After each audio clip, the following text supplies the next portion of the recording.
paperisen tietty täällä. On joo.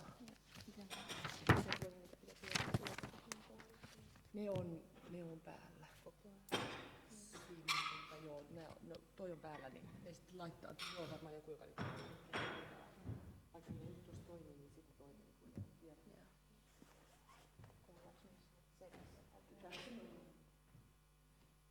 Anteeksi, satuuko sä tiedät? Mä yritän paperilla edetä. Onkohan ne nyt sit siinä, kun mä ainakin sanottiin, että siinä saa jättää. Hetki, täytyy kysyä näin. Joo, mä en ollut edes tässä. Joo, täytyy kysyä.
Okay, dear participants,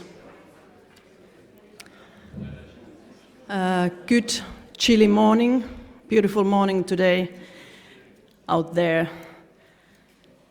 And welcome back to the Business and Biodiversity Forum, Practices, Solutions and the Way Forward. Yesterday we had a full day of interesting presentations and discussions in 6 different sessions. We heard that concerning the global biodiversity target 2020 to halt the loss of the biodiversity and degradation of ecosystem services, we are midway but not the halfway. It was also highlighted that we need to reduce impacts to the natural capital up to the 50 or 70%, which means also to increase efficiency by the same amount. It means that we have to produce the food half of the land used. We also heard examples from different sectors, how to analyze and how to know the businesses and their impacts to the natural capital. We need to scale up. We need to work with sectors and increase the cooperation between the sectors within the landscape level. So today we have 3 sessions. First one is about financing, and we all remember that the earlier target 2010 for the biodiversity loss was not reached because of the financing gaps. Then we will hear and have the session about the tools available, different kind of biodiversity and business platforms available. And in the end, we have the final panel, and it's concerning the recommendation from all of these sessions and what we need to bring up to the CBD COP13 in Mexico next year. Also, I would like to remind you about the questionnaire we sent you yesterday. So if you raise your hand up, how many have answered to the questionnaire? So please answer to the questionnaire because it's input to our panel in the afternoon. You will be sent another questionnaire this morning about the rest of the sessions for today. So be active, help us out. Also use the tools that are available. We have the message wall and we have the Brella for networking. Use all their available tools to meet and network with others. Tomorrow there will be a field trip, and those who are registered to the field trip are asked to visit to the stand at their hall lobby to make sure that how many people are attending. So for those people who are going to the field trip for tomorrow, visit their MTK stand on the left side on the hall lobby. Also today there's a side event. Green infrastructure is new hot, starting 3:45, but of course we will wait until people have gone to the other room for that side event before it begins. And also in the evening we have the global partnership meeting for the CBD Business and Biodiversity platform. So, ladies and gentlemen, be active and enjoy the sessions.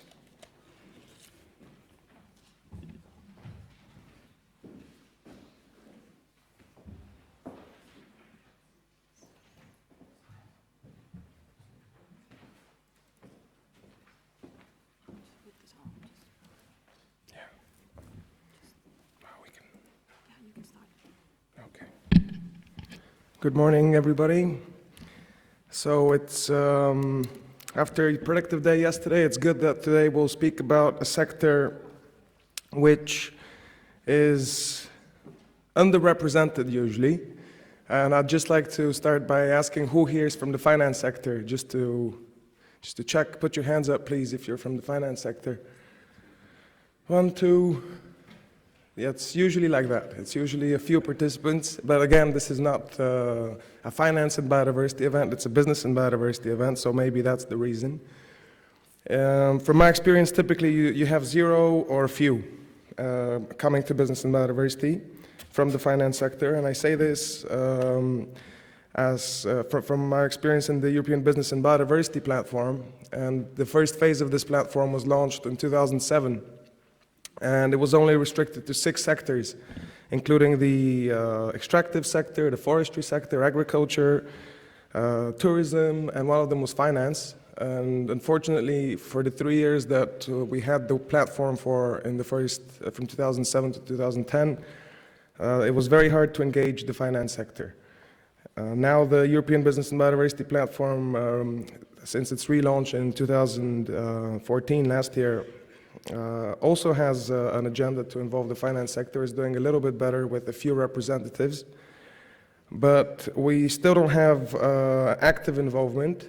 However, that's not to say that the finance sector is not doing anything on biodiversity and on the broader environmental agenda especially. It's just that there is a disconnect at the moment. However, in today's session, we have several different speakers who will show you that there is action from the finance sector.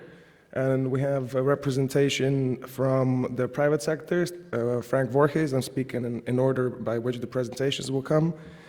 Frank Voorhees from Earthmind, then Anders Nordheim from an international organization from UNEP Finance Initiative, and Eva Meyerhofer from a European institution of the European Investment Bank. You will see that there are different aspects of the finance sector. So it could be the involvement of financial institutions. What actions are they taking in their financing decision-making when it comes to making investments in biodiversity? They rarely do it directly, but it's more through the companies they invest in. So do they care whether these companies are taking actions on biodiversity and on the environmental agenda more broadly? And what are what factors do they consider? What are their motivations? And what are the challenges for the finance sector to undertake assessments of biodiversity in their financial decision making? Another one is actually coming from, one motivation, of course, is from the risks perspective, because investing in companies that are not likely to be sustainable in the future is simply not a good long-term investment. And this is especially relevant for long-term investment institutions such as pension funds.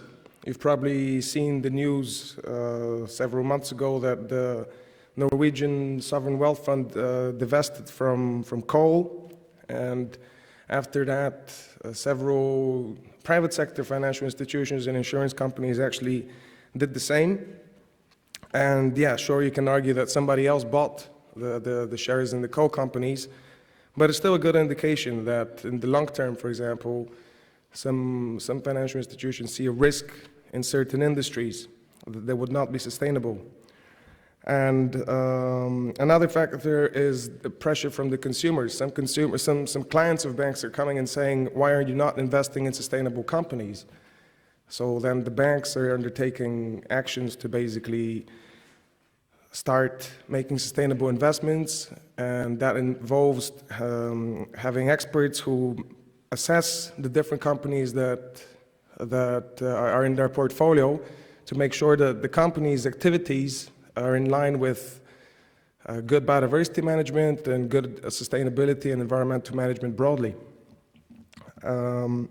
There is an emerging niche of such banks. For example, in the Netherlands, you have several such banks like Triodos Bank, ISN Bank, and I'm sure in a few other European countries, you have banks that specialize in this niche, but you also see it coming with bigger banks.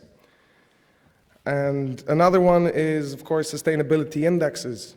So, like the FTSE for Good index or the Dow Jones Sustainability Index, where these indexes follow companies that respond to certain environmental criteria. And that again, these indexes basically help shareholders who want to invest in sustainable companies. They're not strictly biodiversity companies for now, but it's already, sustainable is typically usually in energy efficiency at the moment and in waste management, resource efficiency more broadly. But there is a positive trend there that they're getting more and more specialized. And finally, there's financing for biodiversity itself. So it's financing by companies.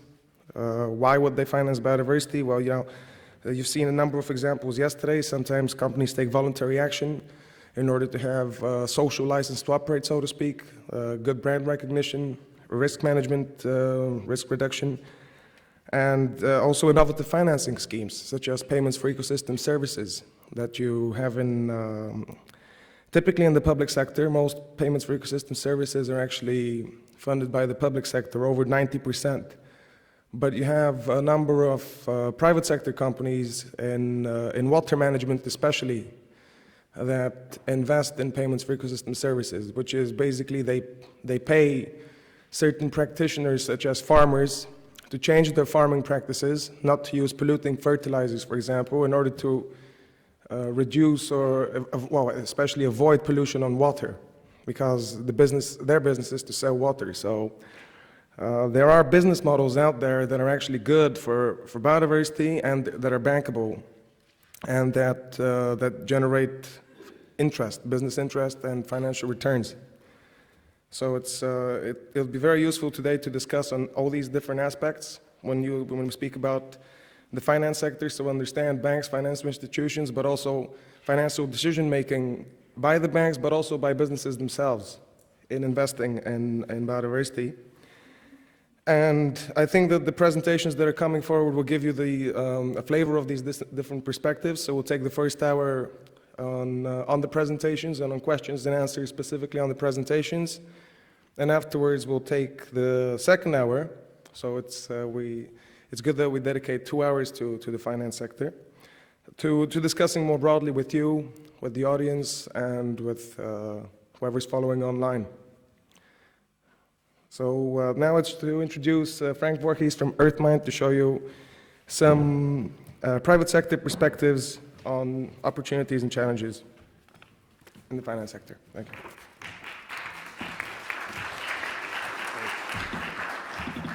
You sound like you're going to really make us work this morning. Oh, boy. I'm sorry I couldn't be with you yesterday. I was actually in a meeting in Monaco, of all places. It was a bit warmer there, on keeping plastics out of the oceans, private sector consultation. It was quite interesting. David asked me originally to talk about green bonds, and then I looked at green bonds and I thought, well, what is the really most important instrument for biodiversity? And it's not, is it bonds, is it equity? It's actually an invoice. One of our problems is, what do we have to sell that can bring in money that we can then eventually pay back a bond or pay a dividend or have a capital appreciation in a company? And so I switched the topic around, David, sorry, and I went to looking at the importance of understanding where the cash flow is, and then backing into that saying, well, what type of instruments one might be able to use, whether it's green bonds or so on. And so to me, the most important challenge we have in biodiversity is how do we get a cash flow out of it? How do we get a payment? And also secondarily, how do we have that be really fungible, flexible, where you could actually move in and move out of the asset? One of the problems we have in biodiversity, of course, is a lot of our biodiversity assets aren't in the market. They're nationalized. They're owned by the state. The state owns the coasts. It owns the wildlife. It owns the forests and so on. And so one of the challenges we have in getting private sector finance into biodiversity is that biodiversity itself is not private. It's often owned by the state. Or in some countries and in some property rights structures, it's unowned. It's not owned by anybody, and that makes it difficult. So what I thought I'd do in my presentation is talk about two approaches that I'm involved in that are trying to figure out how to get biodiversity more clearly linked to returns off of the land or returns off of good biodiversity management. So I guess you could say the presentation's in the camp of standards for biodiversity responsibility. And today we've got big discussions about accounting for nature, natural capital accounting, and that's one strain, and very, very interesting strain, very exciting strain.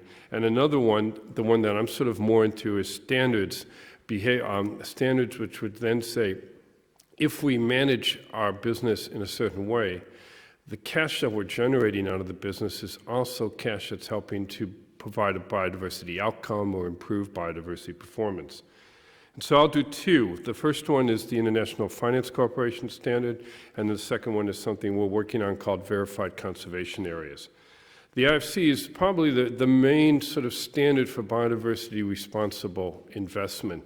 It's a risk mitigation standard. It's basically to minimize the risk to the lenders for investing in a project that might have negative impacts on nature. But in so doing, it actually moves beyond just risk into having a project be a positive force for nature.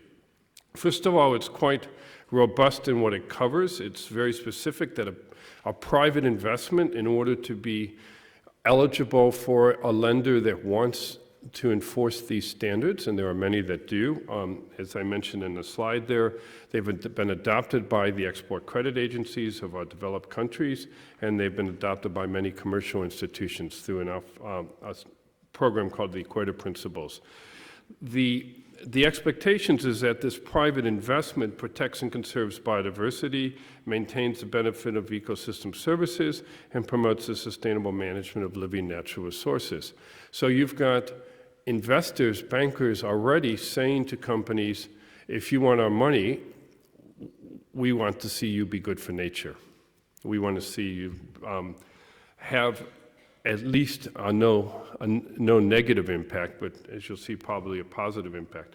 And it looks at a number of issues in the standard. This is a really interesting standard. It's only about 8 pages long, and it covers all the issues. But probably the most interesting from the viewpoint of financing is the first one, habitats.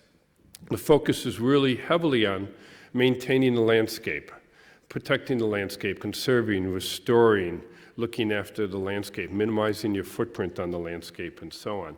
And that then starts getting into something that is assetable, a habitat, hectares, something that you can measure, that you can monitor. The other ones are important, but the habitats one is the big driver of this standard.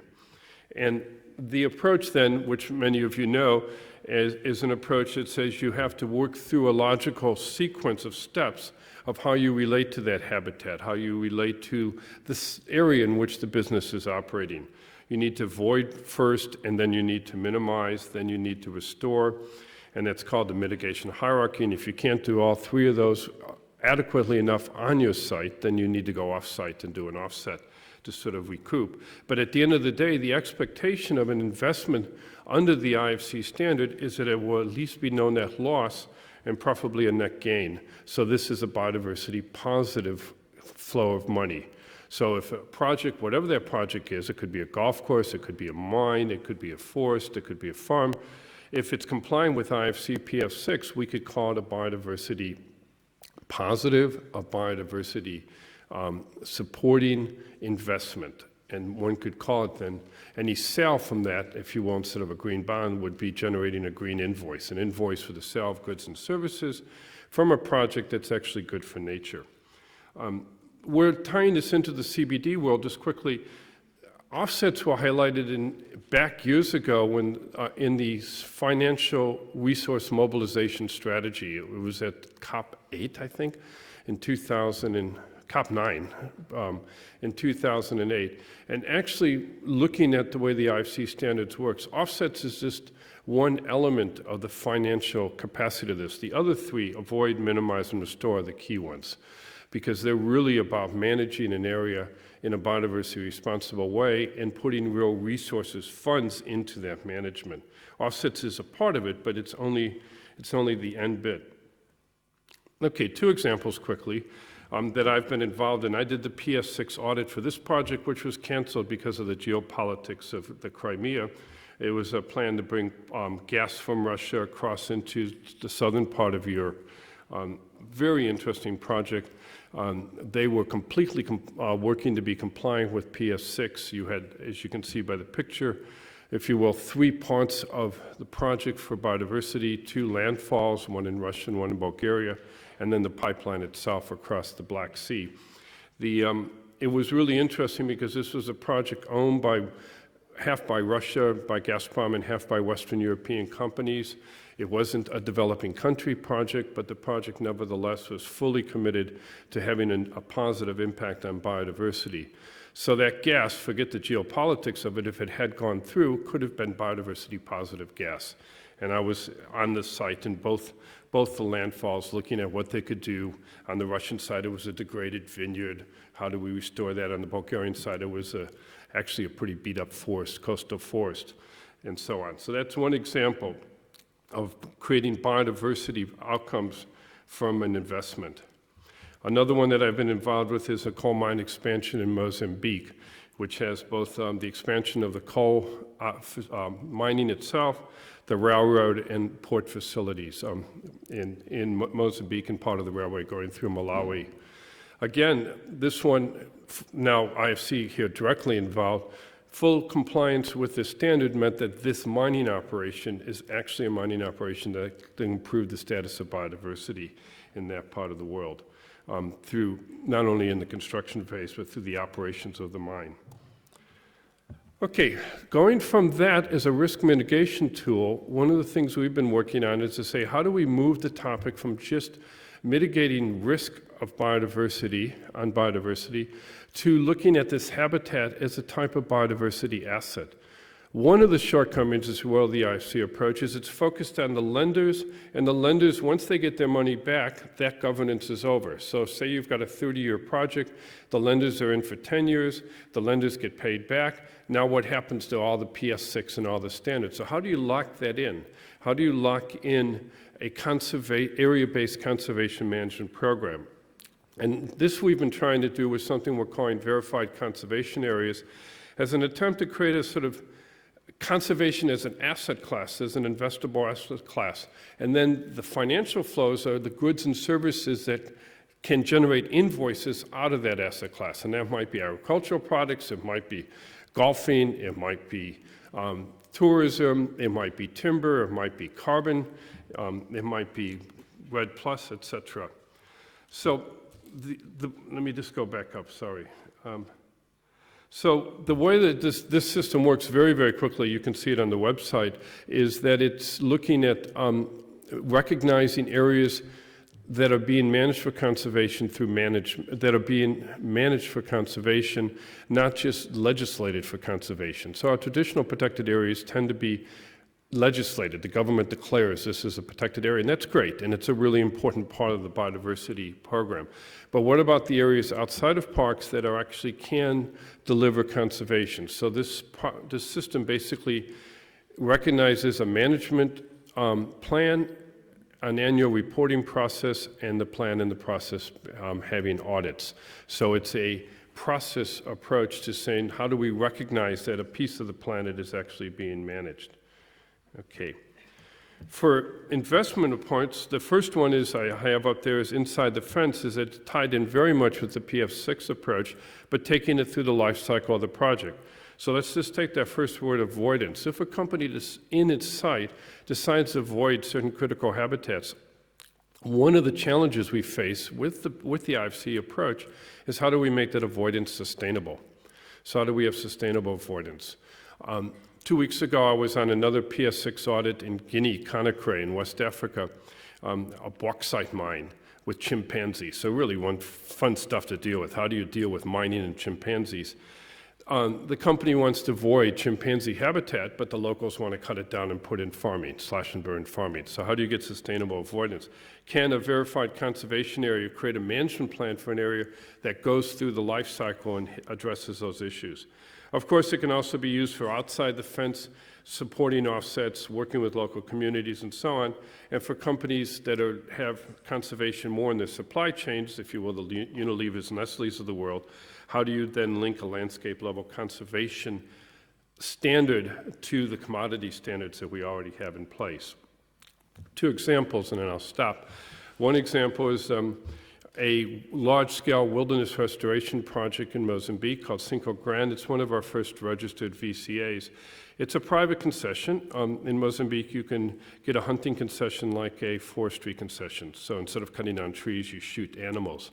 The problem he has is there's no animals to shoot because they've all been eaten by the locals. So he has about a $25 million business plan to reintroduce everything from the dung beetle to the elephant, to introduce all the wildlife. And this will be on an investment basis, a private investment in which the investors will be able to have ecotourism operations, hunting operations, and so on. Very, very interesting project. It's not exactly your traditional protected area. It's a hunting concession, but with a major restoration program.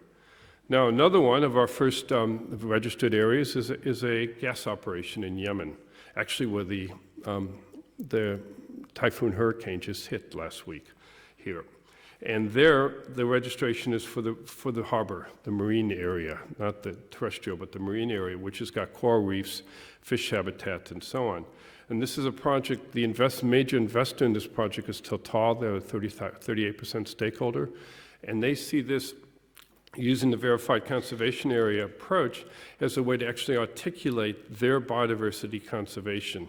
It has a management plan, it has an auditing process, and to make a long story very short, the marine scientists in the field that I've been there with in the field from through the IUCN Marine Program say it's the best kept coral reef system in the ocean. And it's a coral reef system protected by a gas company, not by a park. And they then Total see this delivering biodiversity conservation with gas as a way that they can actually articulate themselves as responsible suppliers. So if you want to, you could talk about the Yemen gas as green gas or biodiversity responsible gas. Okay, that's it. So two tools. The IFC Performance Standard is a tool for risk mitigation, but actually opens up the whole door to habitats as an asset. The VCA, which is based on the standard, then takes that concept and says, can we lock it into a recognition of verified conservation areas as an investable asset, all wrapped around those assets delivering cash that then pays for the conservation through the sale of goods and services that are produced in a biodiversity responsible way. Thank you, Frank.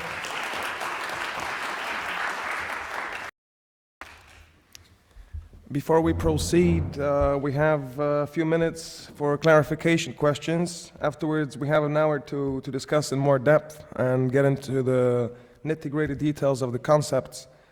But for that, for the moment, are there any clarification questions that anybody would like to ask to Frank?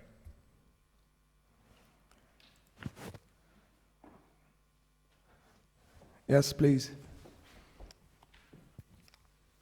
Thank you, Francis. Warwick, Master from De Beers, South Africa. Just a question around the status of those VCAs. If they don't enjoy protected area status, what measures are in place to protect from a cumulative impact point of view? I mean, it's all very well that the company manages it.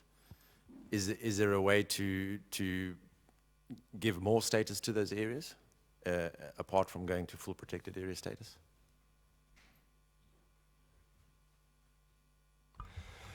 The ownership structure or the tenure structure is a really critical issue. It's a critical issue for biodiversity. In the case, for example, of the bauxite mine I was at 2 weeks ago in Guinea, they have a long-term lease for mining. One of the questions that's not there is what happens when the mining's done? Who does it? And what you could conceivably do in that case is you could use the VCA approach for continuing the IFC standards through the life cycle of the project, and ideally work with, in this case, work with the government to turn that into a protected area after the mining's over, or into a community-based conservation area. So you're 100% right that the question of what type of tenure is on that property. The hunting concession in Mozambique under the Mozambique law is a 20-year lease. It's very hard to get a $25 million investment into a property with a 20-year lease. The manager is trying to turn it into 99-year use leases, which are based on agriculture, but he's saying I want it to be based around nature conservation. So your question of where do you get the tenure and so on is important. But in other parts of the world, in Europe, for example, there is secure tenure. And so Europe has a program called the Wildlife Estates Label, which is a way to recognize conservation on private lands. So other areas, the tenure question is less complicated because you can get security of tenure and tie it in. So it varies. Thank you, Frank. And I'm sorry I just wanted to specify, please, especially for the people who are online, introduce yourself. I'll take the liberty to introduce the previous speaker. It was Mr. Warwick Mustard from the Bears, because I was at your presentation yesterday. But thank you. Introduce yourself, please, when asking. Thanks. Yeah, good morning. My name is Marina von Weissenberg, and I'm from the Ministry of Environment here in Finland. Frank, you mentioned on the margins about the plastic and oceans. And in fact, I think that's a very interesting new approach, which, my understanding, the collection of the plastic from the ocean also has now involved the private sector. For instance, Adidas is doing this now together with NGOs and the banks, and they are trying to, or involved in using the plastic for recycle new sports clothes and stuff. And I think this is a wonderful opportunity to also get the quality of the oceans in a much better state than today, because I think the plastic is one of the worst elements we have in the ocean at the moment. So my question to you is, you were in Monaco, what did you discuss there? I mean, how can the private sector be involved in this protection of the ocean? Because I think that's a new opening for our main aim. Thank you. The meeting on the last 2 days with the private sector in Monaco was really interesting, but it was particularly interesting was the focus was on keeping plastic from getting there in the first place. So land-based solutions. And in fact, we probably shouldn't have had the meeting in Monaco. We should have had it in Paris or someplace inland, away from the sea, because that's where the problem is. The problem is the stuff we're letting go in. So we basically concluded with a view of how do you stand down at the coast, you turn around and look inwards, and how do you go backwards in the supply chain and find out where the leakages are? The leakages in our municipal waste systems, all the way up to the companies that are using the products. We had Nestle's there, for example, talked a lot about Nestle's and packaging, and then all the way up to the actual plastic manufacturers.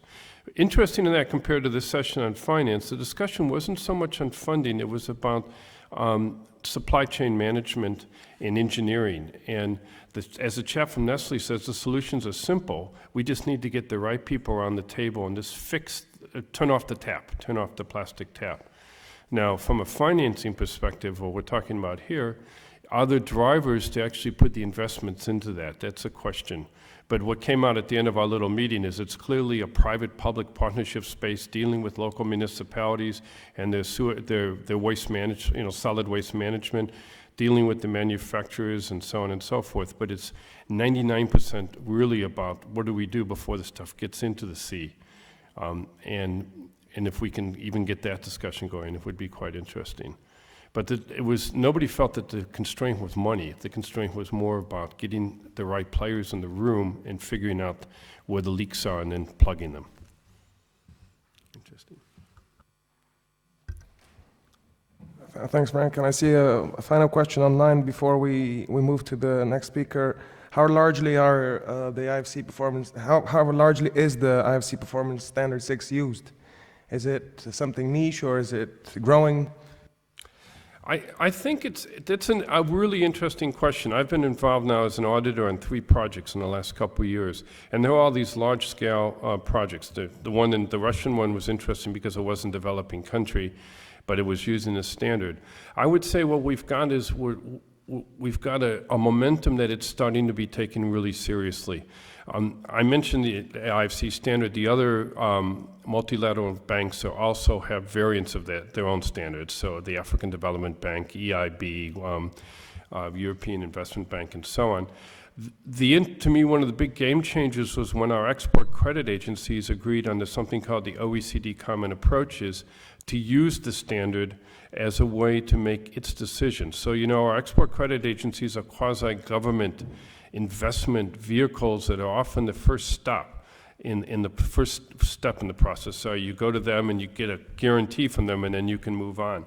That only happened in 2012, that they started to take this on board. And so literally, my work has been on biodiversity conservation in this area, is working with government export credit agencies and private banks. So I have a call this afternoon on the bauxite mine story with the IFC and with SocGen. So it's happening. I think it's starting to happen. It's not going to do all the small, medium enterprise business.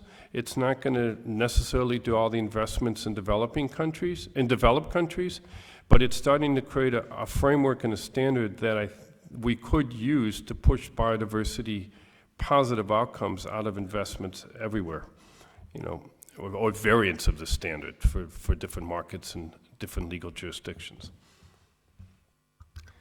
Thank you, Frank. And indeed, it's important to have standards when making investments that respond to certain criteria, biodiversity criteria, and environmental criteria, and we'll come back to more during the panel discussion. And now I'd like to invite Anders Nordheim from the UNEP Finance Initiative to provide you with a presentation on how to scale up finance in the finance sector.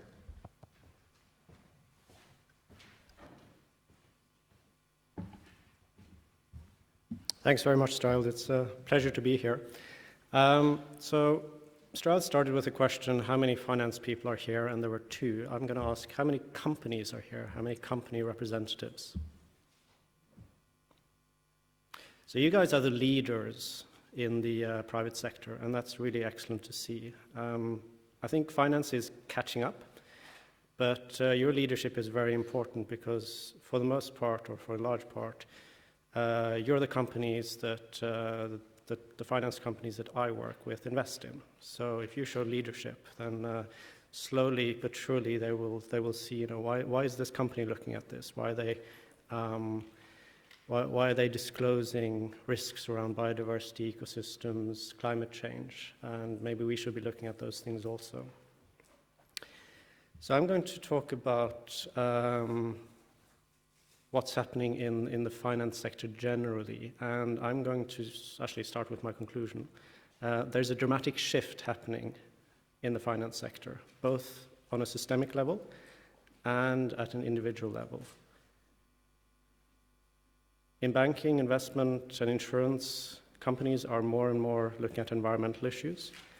I think we have climate change to, in a way, thank for that. The political focus on climate change is moving the focus on environmental issues from pockets of excellence, so because there are some really good companies out there, but it's pockets of excellence, into the mainstream. I think after climate change, companies are going to ask themselves, okay, what's next? And probably the next is water. And then they'll think, okay, what's the next after that? Probably ecosystems. So I think we're going to see a dramatic shift in the interest from the finance sector. And I really do hope that at the next Business and Biodiversity workshop, we will be a lot better represented. So I'm going to talk about two things. I'm going to talk about a systemic shift, and I'm going to talk about a individual work that finance institutions are doing. So it's sort of the top-down and the bottom-up shifts. UNEP has been, for the last 2 years, working on a design of a sustainable financial system. So it's a 2-year exercise to look at what is happening all over the world in financial regulation, both soft and hard regulation, what's happening in standards, what is the work being done in order to create a systemic shift to support sustainable development by the finance industry. The report was launched last month, the global report. There's about 40, 50 reports being launched, so various countries are being covered, various themes are being covered, and I certainly encourage you to pick up the ones that you might find interesting. Now, why did we look at these types of issues? Well, in simple terms, there's too much brown and not enough green. there's huge amounts of assets being available for investment all over the world in bonds, equity, and other types of assets. But in terms of what is needed in order to shift the finance industry towards a more sustainable path, it's, according to the inquiry, manageable. So there's about 16 trillion in infrastructure investment, and that needs to be go towards green investment. There's 7 trillion in externalities in companies, and those needs to be shifted towards more sustainable path. At the same time, there's 6 trillion that is needed as a reduction in fossil fuel investments, which we're already seeing happening in various divestment campaigns around the world. I mean, 16, 5, 7, 6 trillion, it sounds like a lot of money, but in the whole grand scheme of the investment industry, it's manageable. So I think that's one of the first lessons from the inquiry, is that we can actually have a shift, a systemic shift, towards the finance industry supporting sustainable development. So they looked at what's happening in the world, creating a sort of overview of examples. China. So greening a country's financial system is not an additional performance requirement, but concerns the efficiency and effectiveness of the whole system. And they're looking at things like green credit guidelines and a green financial system. The UK. The central bank time horizon is relatively short, but the real challenges to prosperity and economic resilience from climate change will manifest well beyond this. We face a tragedy of horizons. Now, this is from the governor of the Bank of England, a guy whose main task is to look at something as boring as financial stability. But now he's seeing and arguing that climate change is part of his mandate in financial stability. And that's something that, at a systemic level, becomes very, very, very interesting. So in the report, the inquiry has developed a toolbox looking at what exists out there in terms of enhancing market practice, things like disclosure, responsibilities, and product criteria, looking at the public sector balance sheet, policy measures, and also transforming culture, because financial sector culture, let's be honest, it's not always directed towards the public interest, and so that's a very important part of transforming the financial sector. They've come up with a number of policy packages which can be used in order to direct finance towards more sustainable functions, and also develop a framework for action which can be applied at a national level. So those of you out there who are looking for sort of national action plans on how to create a sustainable financial systems, look at the work of the inquiry.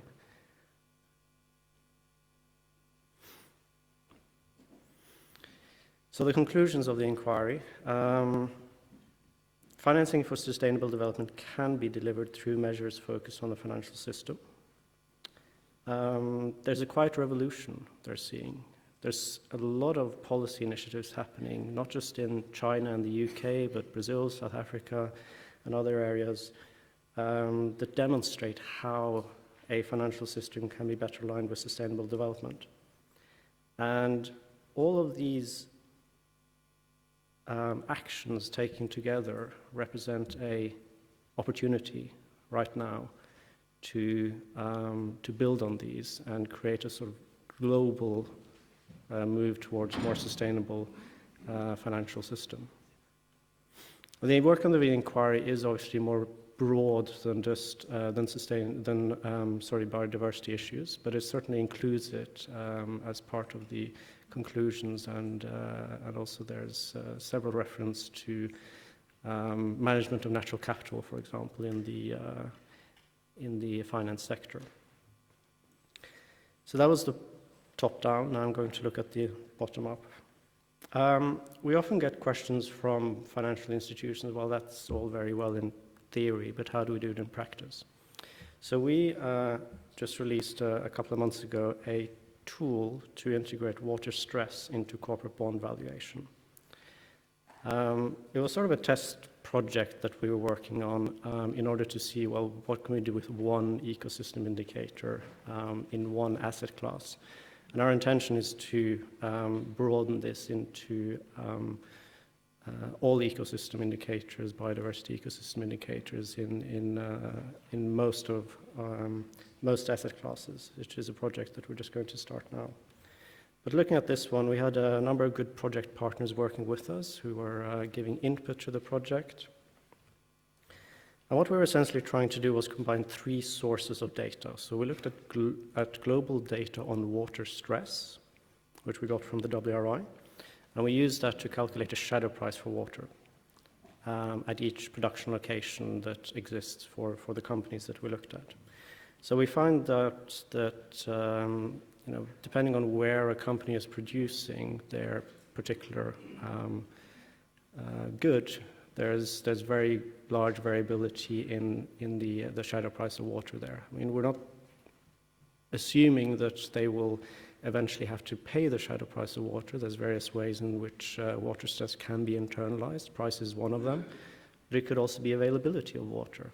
But this is more a tool for the financial institutions that were involved to see, well, how can we address risk specifically from water stress? So we combined that with locations and water use that the corporates have and put that into corporate credit information, which is, I think, the easiest way for financial institutions, financial analysts to understand how this might be a risk. We found that for the companies that we looked at 24 companies in 3 different sectors. There was a huge difference in how exposed they might be to water stress. So a company like Rio Tinto, which is a large integrated mining company, would face a blended shadow price of water of almost $9 per cubic meter, whereas a more specialized mining company focusing on gold and platinum like Anglo is actually not that exposed to water stress due to its production locations. So we took those and obviously integrated it into credit analysis. I mean, we looked at financial ratios mainly, and in order to try to connect this to a credit rating. Financial ratios is just one part of a credit rating analysis, but it is a fairly important one. There's all sorts of other considerations that go into it, but for example, if we look at 2 companies in the mining sector, again, Rio Tinto being, as you see, very exposed to water stress based on this shadow price. Their leverage, so in this case, a financial ratio that is used in credit analysis, increases dramatically using this kind of analysis. Similarly, for a company like Vedanta, which is already fairly stressed in terms of their leverage, would see it rise to above 4 times, which might start to question whether they're still investment grade. This does not constitute investment advice. It's a way of, it's an example of how to integrate a theoretical risk from an ecosystem indicator into credit analysis. So don't go and short Rio Tinto on this information here. So I mean, I think the conclusion from this type of analysis is that, as you probably know, just as well as I, the water stress is high and increasing in most parts of the world, driven by overuse of water, but also climate change impacts. Companies, well, not just companies, but everybody's going to face pressure to internalize costs, but perhaps especially companies, because in the sort of hierarchy of who should be allowed to access water, I think a lot of companies recognize that they're not necessarily at the top. And we've seen some companies responding to that by abandoning factory plans in areas of water stress because they just realized that there's going to be a difficulty in accessing water in certain areas.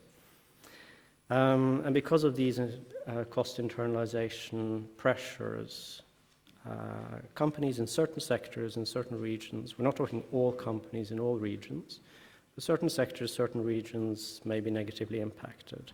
And for financing companies, this is going to be a risk, perhaps also an opportunity, in order to see which companies are particularly exposed to this type of risk.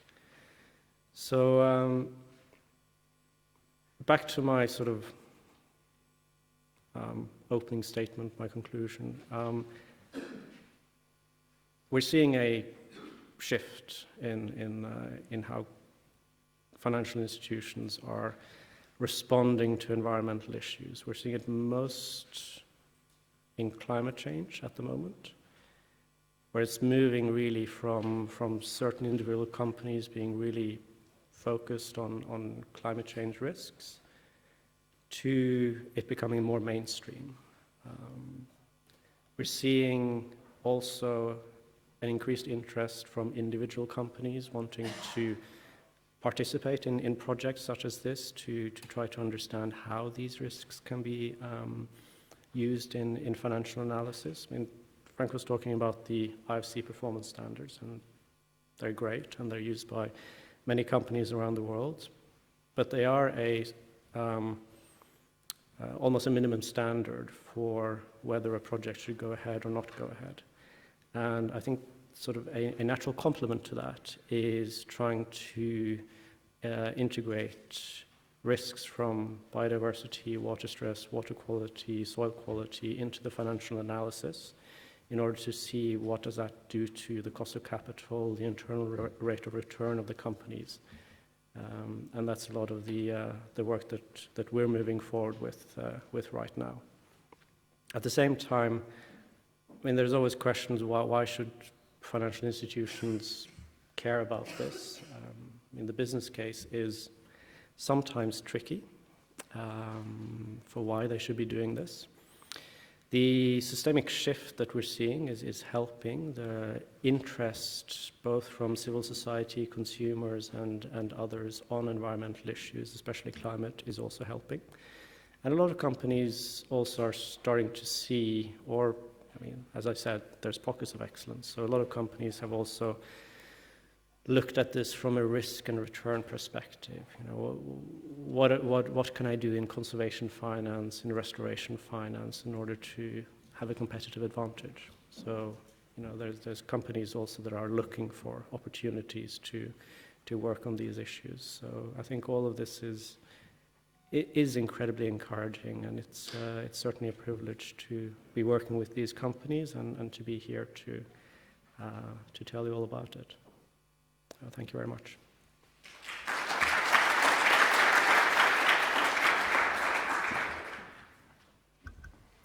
Thank you, Anders. It's really good to hear that the finance sector is catching up. And if climate change is the first motivation, you've demonstrated that water is indeed a big area for concern. And it was really interesting to see how some companies are so exposed to water that their operations, like the gearing that you showed, and I'm sure other financial indicators, really get out of bounds if you consider water stress, which could already affect some investment decisions of the more risk-averse investors already today. And it'd be interesting to see how that shift continues afterwards from water and moves to ecosystems. Are there any questions from the audience for Anders?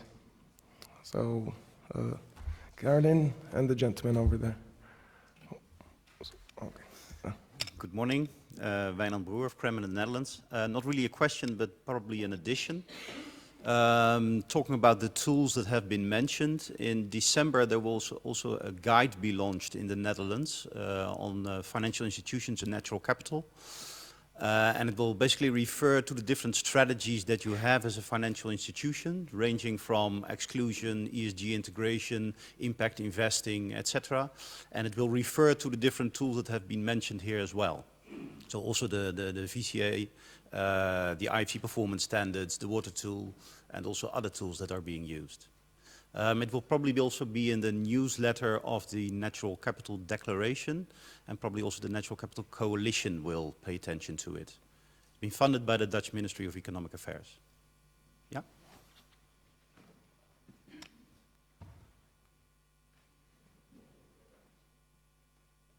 Thank you. My name is it on? Yeah. My name is Caroline Bosmeyer from the Biodiversity and Good Company Initiative in Germany. I have a question. Yesterday we discussed briefly the importance of data availability, sharing data in the context of the environmental profit and loss discussion. Now, having a look at the results of your study, for example, Rio Tinto is facing comparably high risks.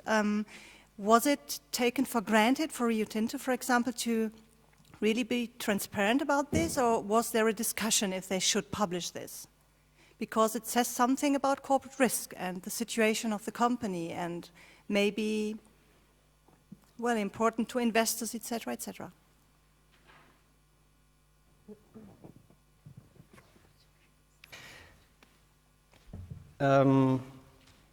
Yeah, no, that's a good question, and I think that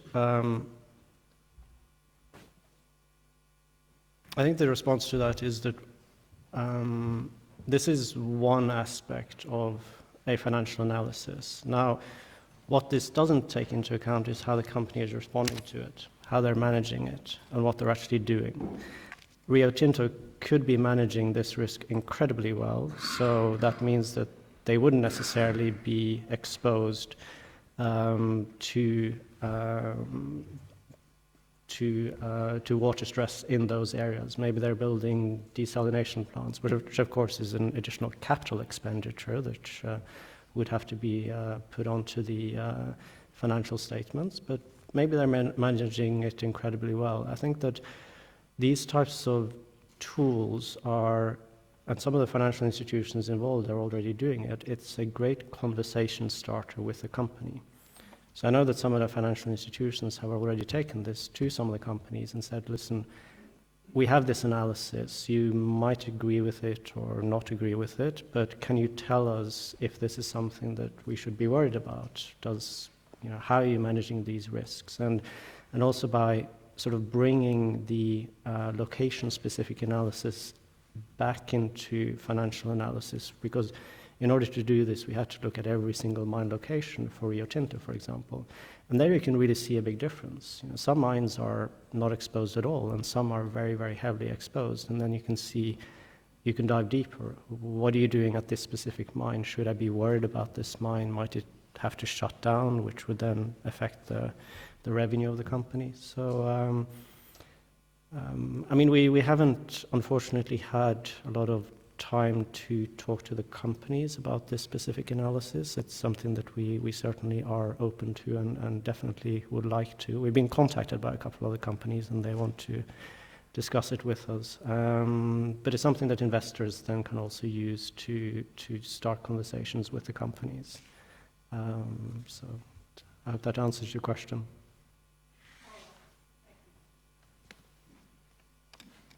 We have two final questions, and then we'll move to the next speaker, and whoever has more questions will go into the discussion. I also see one online, but this requires a longer discussion, so we'll wait till later. Thank you.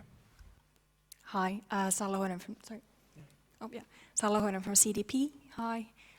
Just to maybe add to the previous question, there are already good platforms where companies can actually disclose how they are managing the risks and what kind of risks they should be looking at the river basin area. So I think just to add that there are good solutions already how companies can disclose the information to follow up. And CDP is one of those platforms. Exactly, thanks. Yeah, hi, this is Sophie Gagan from GIZ, Germany. My question is, we see a lot of that the market of impact investing is rising, and more and more impact investors are searching for investable objects, and there are high challenges for them to find those investable objects.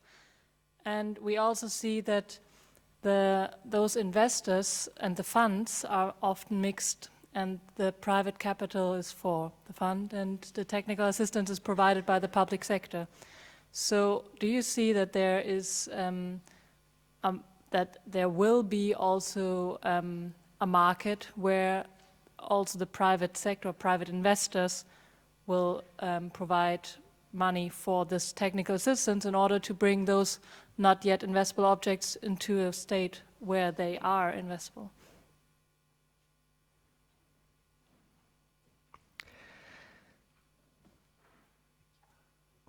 I mean, in a lot of, especially new innovative projects, technical assistance is needed, and impact investing is one of them. Impact investing is fairly niche and specialized, and I think that's also why it's difficult to find good projects with good revenue streams in that market. I mean, there are some examples of conservation finance and restoration finance out there, but they tend to be very small.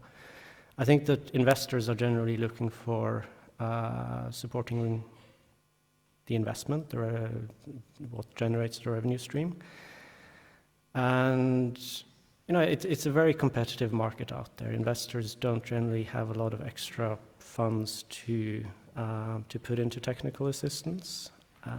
So I don't really see that there would be a lot of investors giving technical assistance. It's possible, but I don't really know. I mean, in our work, we had we had fantastic support from the financial institutions, and they gave a lot of time to the input, but they didn't give any money towards it. And actually, it was financed by BMZ through GIZ, so thank you for that. But no, I don't really, I mean, from my personal perspective, I don't really see a lot of investors getting involved in technical assistance. Thank you, Anders. And this is an interesting topic to discuss further.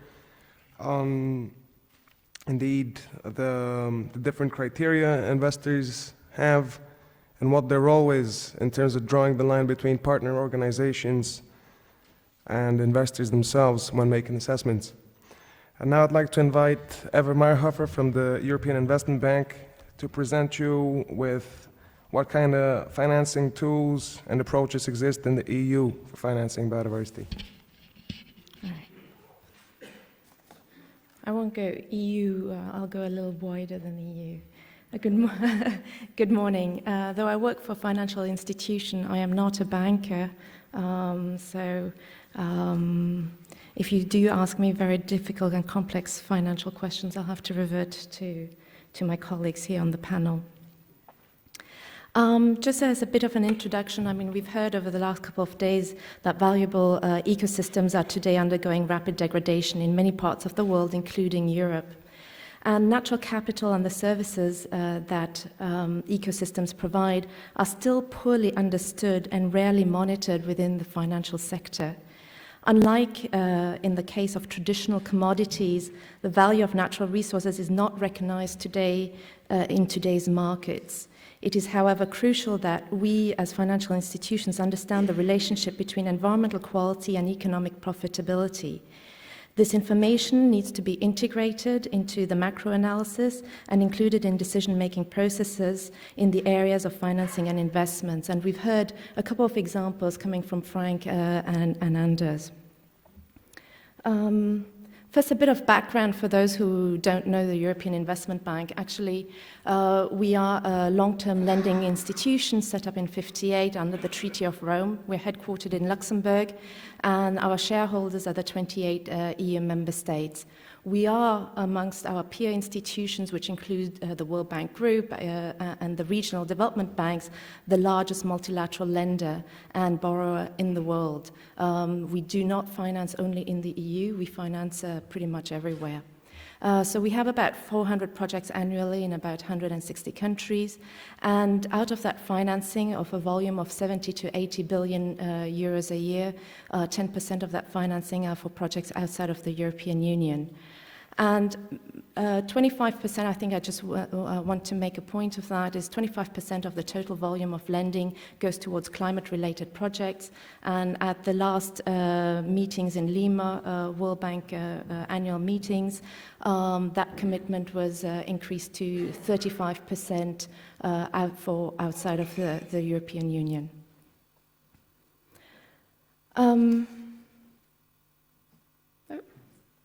Somehow. All right. I'm going to skip to this one. Where are we today and where do we want to go? So the EIB has been committed to environment and social sustainability, and it's part of our mandate. And protecting biodiversity and sustaining healthy ecosystems are part of our core values. And this, as Frank has given the example of PS6 and the IFC, this is manifested through our standards. And you see that most of our work is done at the bottom of the, or at the left of the arrow, bottom arrow, is really in applying our standards and risk mitigation.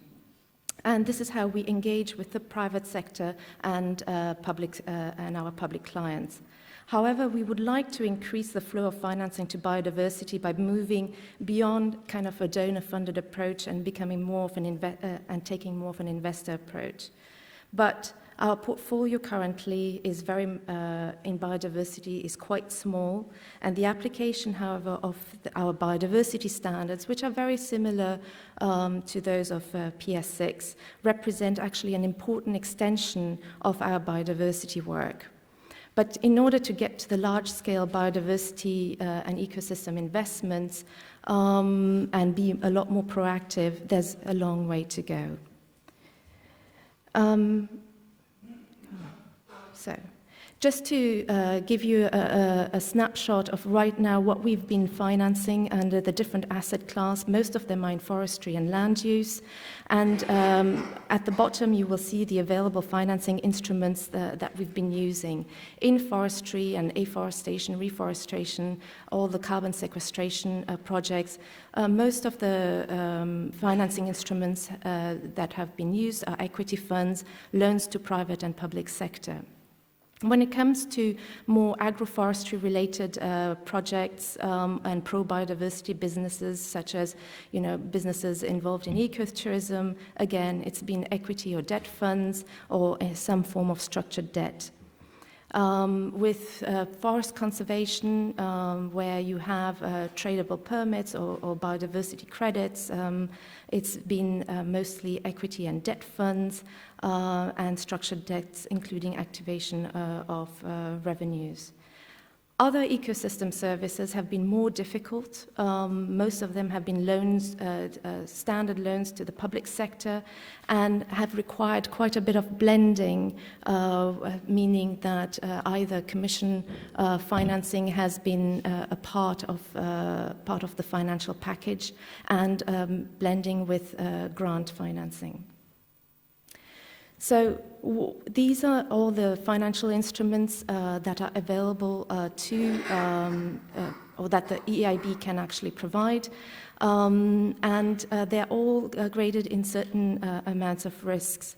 So when you have a mature and a mature counterpart, which is the public sector financing, we do direct loans.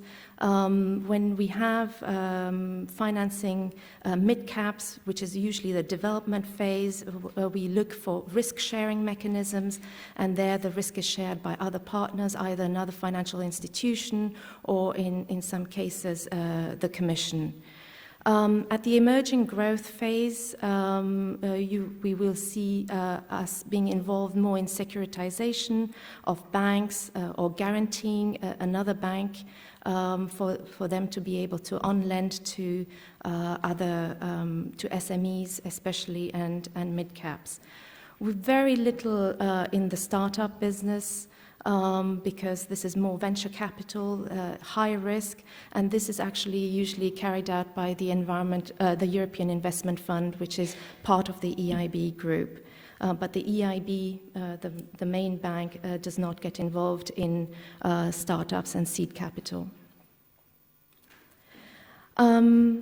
So how does the natural capital financing facility work? And this is one of an example of a blending facility with the Commission.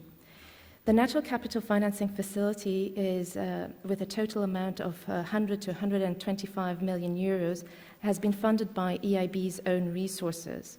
It is complementary to the existing activities of the EIB and targets projects in the areas of natural capital and climate adaptation that generally the EIB traditionally does not invest in, either because they are too small. So we are talking about EIB will invest in or finance projects, from 25 million on, total project cost. Anything under that, it'll have to go through a form of intermediated lending, or because of the perceived high risk is not compatible with the creditworthiness requested by the bank. So it does not pass the credit risk department stress test, and that is an issue for especially projects in the biodiversity area. So today, many such projects rely actually on grant financing or on some form of concessional finance. The EU contribution, which is in the amount of 50 million euro, available as a first loss piece for the bank for this operation, will allow the EIB to undertake actually these riskier operations. The EIB, in addition to these 50 million euros, and there was a question from the floor earlier on, the Commission has also provided 10 million in technical assistance to actually bring these projects up to a standard that they are bankable. And when we talk about being bankable, we talk about them actually providing acceptable financial and economic rates of return. Without that, if there is no cash flow, and I think Frank addressed it at the beginning of his talk, if there is no cash flow, how are they going to repay actually the loan? Projects, just generally for you to understand, I mean, this is the structure of how it's been set up, will be in four main areas, so green infrastructure, payment for ecosystems, services, pro-biodiversity adaptation, and offsets.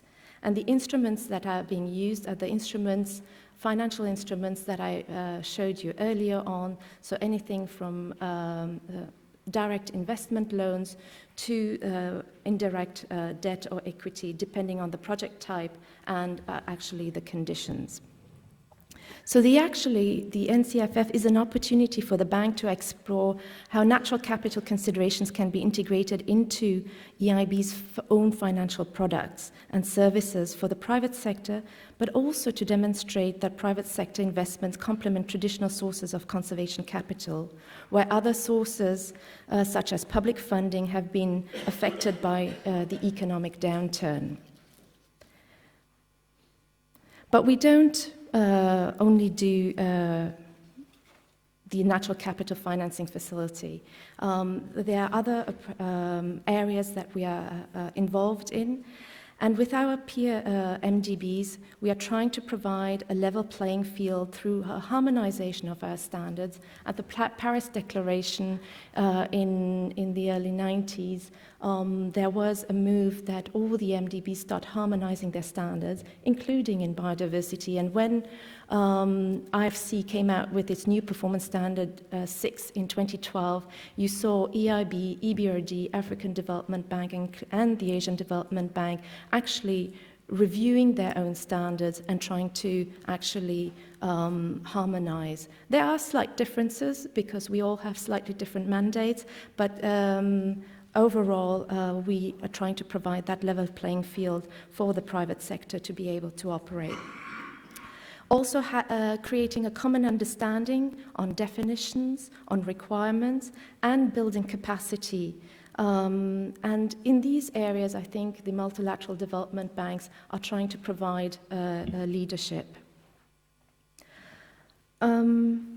We also channel financing to business that are environmentally and socially sustainable. And when financial institutions have the policies and tools to better understand how their clients' management of biodiversity affects their performance, as well as the increasing costs associated with the decline in natural capital, they can better incorporate this information in their own due diligence process. So MDB standards currently provide that tool amongst other tools that have been presented today. In order for EIB also to scale up its work, we need, as an institution, to actively start mainstreaming biodiversity considerations across all our sectors and policies, and to gain enough leverage and build externally on our comparative advantage and experience in order to add value.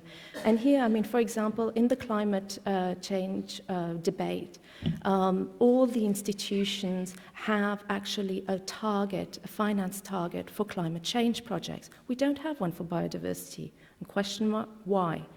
Climate has been pretty well mainstreamed across all sectors. Biodiversity hasn't. And it is a hard sell even within my own hierarchy as to why we need to do more in terms of biodiversity. At project level, we should focus on our clients, providing collaborative models to better integrate biodiversity into policies, standards, and operations. And the focus should be on scale. I mean, there's a plethora of small initiatives and a bit of work here and there, but we need to bring this up to scale. And that's also what the NCFF is trying to demonstrate. It's not seed capital financing. It's actually bringing financing to a certain scale that there will be positive development impact in the area of conservation. And also long-term engagement. Without that long-term engagement, I don't think we will see the impacts that we are hoping for. We need to also develop key partnership with peers and institutions and use our own experience in financing to provide solutions and innovative monetary returns on investments in natural capital. We are working a lot on valuation, and we are trying to integrate, as we've done for climate, where we've integrated in our cost-benefit analysis the economic and social price of carbon. We are looking at, with key strategic partners, of doing the same with biodiversity and ecosystems. It's a real challenge. We've heard the challenges around valuation, and we're facing that also at project level. So we will continue to work on drivers and causes of biodiversity loss and help clients address policy failures that currently allow depletion of biodiversity. And priority will be given in changing system-level procedures and processes, designing and adapting financing instruments and economic incentives, including, and this is something and a plea, and we've been trying to work with, also with the Commission, on removing harmful subsidies for sustainable investments. And biodiversity needs to be, again, mainstreamed. At the moment, I think I'm less positive than Anders.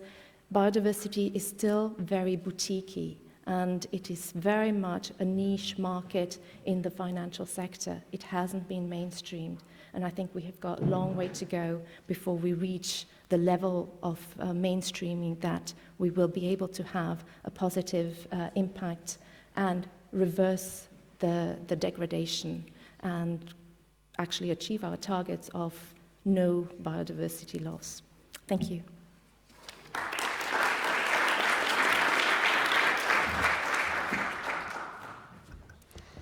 Thank you, Eva. It's useful to hear the perspective of a large financial institution, and it does matter where the finance sector invests, simply because this is where the money is, and this is what mobilizes action. It's indeed positive to see that the 25% you said of projects are in climate finance, and this is increasing in developing countries to 35%. So there is a positive trend, but indeed, for biodiversity and for other sectors, we're still a long way to go. But with facilities like the Natural Capital Financing Facility, it's good that there are initiatives to to mobilize this critical mass, because we are convinced that there are projects out there. They just need to be brought together, pooled, so that the critical mass can start. And now to take clarification questions, then we'll move to the discussion. Please, the gentleman over there.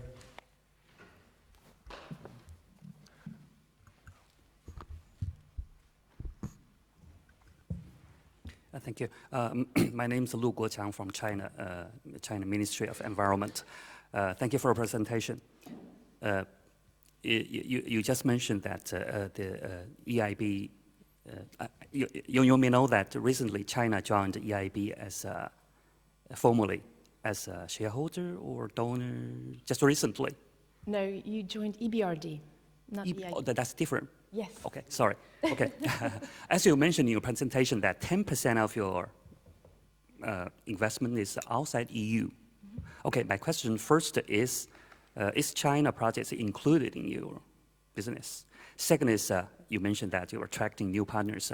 My question is, what type of Chinese partners you would like to attract into your program? I mean, the Chinese government agency or Chinese banks or Chinese project owners?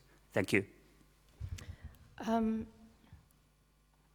So, as I mentioned, I think you've become shareholder of EBRD, which is the European Bank for Reconstruction and Development, based headquartered in London, and we are shareholders in EBRD ourselves. But they do similar work to us, except that they're more region focused.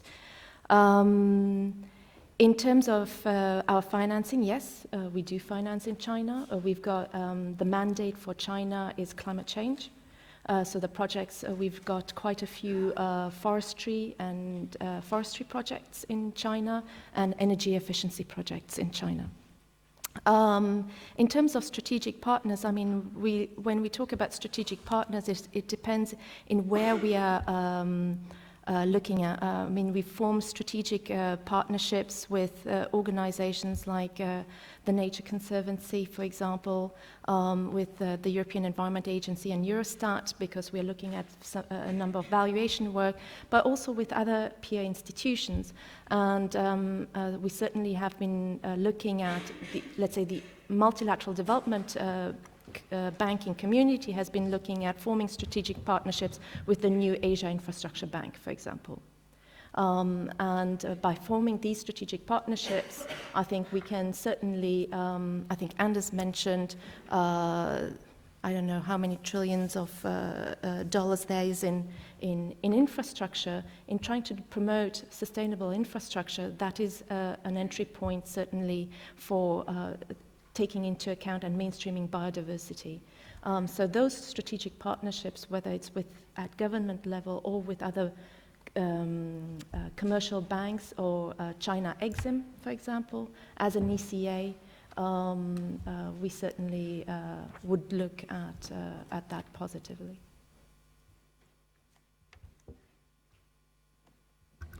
Thank you, Eva.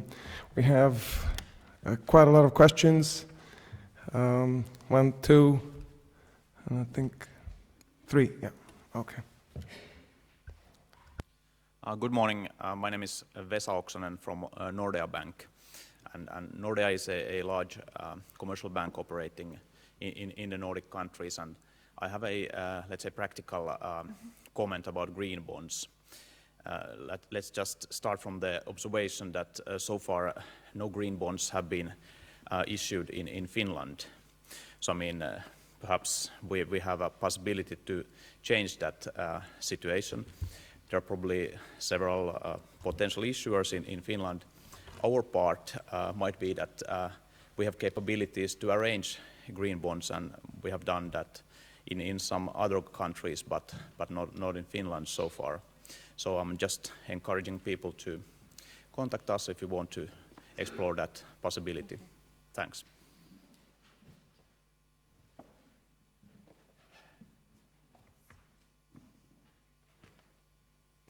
Thank you very much. Amy Frankel with the CBD Secretariat. You spoke about how there is not a lot of money being invested in biodiversity, and I've also heard this with the ADB, and I'm sure some others. My question is, what's the issue, and what could be done to increase the flows to those projects, especially when we're here listening to efforts to, improve, let's say, the production sources, the farmers, et cetera. So what could be done to better get to support for those kinds of producers who are actually trying to do more sustainable agriculture, et cetera? I think there's very little being put into what I would call pure biodiversity projects, pure conservation projects, because they are difficult to actually make the case for unless it's grant financing, right? It's difficult to find the return on those projects. So the key here is to mainstream actually biodiversity into the other sectors, whether it's infrastructure, water, transport.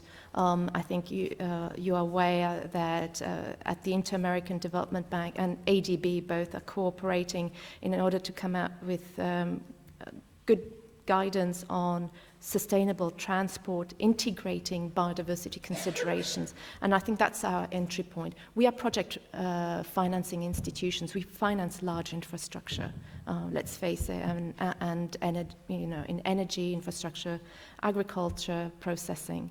So as climate is also cross-cutting, biodiversity is a cross-cutting issue. And so we need to actually leverage the biodiversity component in those projects a lot better and actually give it the visibility it requires. So I think that's where the problem lies. Thanks, Eva. There's another question online actually that touches on this, and it also asks, are the financial needs for biodiversity and for implementing the biodiversity targets expressed clearly enough? And Frank, you touched on this earlier.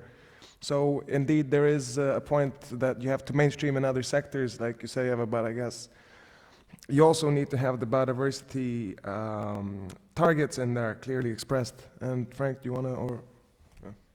I'll just say, I mean, climate is a target, and usually, it's not it's not a climate project per se. Sometimes it's especially in adaptation, it's an incremental or a component of a larger project, right?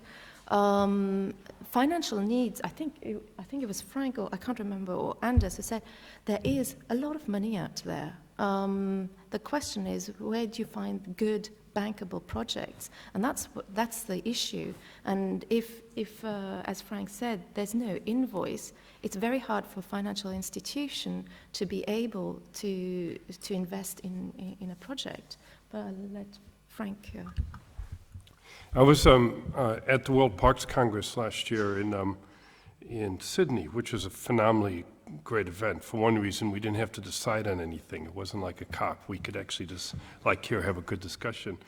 But you look at our protected areas program around the world, as wonderful as it is, we've actually designed our protected areas so they can't generate revenues. I was calling it the World Poverty Congress because our parks are broke. And one of the reasons they're broke is they don't have sales, maybe a little bit of tourism, and that's it.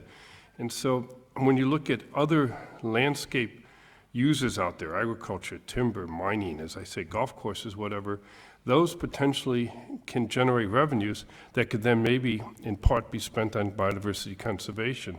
So maybe we need to start looking more actively at where flows of revenues actually are occurring and see if we can, as Eva just said, mainstream biodiversity into those flows. And then maybe down the road, even some of those flows can help with our protected area system. I'm not suggesting our protected area system should disappear, but we've set up a system in which it's, parks are based on grants, on subsidy. They don't have they don't have sales. They don't sell goods and services. So it's not the only solution. We had the question about plastics. It's not an investment thing. There's a lot of different areas of finance, and there's a need for grant finance. But there are lots of actors on our landscape beyond parks that if we could get biodiversity more actively integrated as a criteria for investment, we could generate ways in which some of the revenues coming out of those areas, the sale of agricultural products, the sale of livestock, the sale of tourism, could be used to conserve nature and to maintain ecosystem services, etc. Thanks, Frank. And indeed, for this mainstreaming, it's important to have biodiversity criteria that are clearly defined, and you showed some with the performance standard and the verified conservation areas. These can also always be further refined, of course, but they are very good first steps for building biodiversity indicators, because indeed everybody, all ecologists would tell you that it's a challenge, and it is a challenge because there's so many. We have 2 questions in the audience, please. The gentleman at the top, and then one more. You've actually answered my question, but I'm Kirban Naika from South Africa, and I just feel that we're still pursuing financing for natural capital in silos, the climate and biodiversity. I mean, if you look at JEF funding, for example, you know, it's mobilizing resources towards climate, and then there's a whole lot of criteria for biodiversity, and then there's for desertification as well.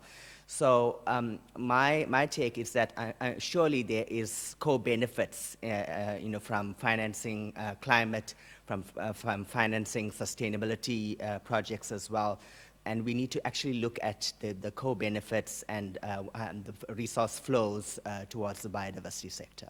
Thanks. And one more question at the bottom, yeah, in the center. Matt Smith, JNCC, or Joint Nature Conservation Committee in the United Kingdom. Firstly, thank you very much for some excellent presentations there. I've got a number of questions, but I should pose one to Ms. Meyerhofer.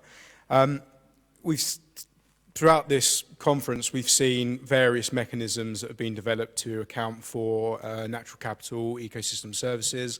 And we've also heard that biodiversity and ecosystems are a common good, delivering benefits to not just EU citizens, but citizens throughout the world.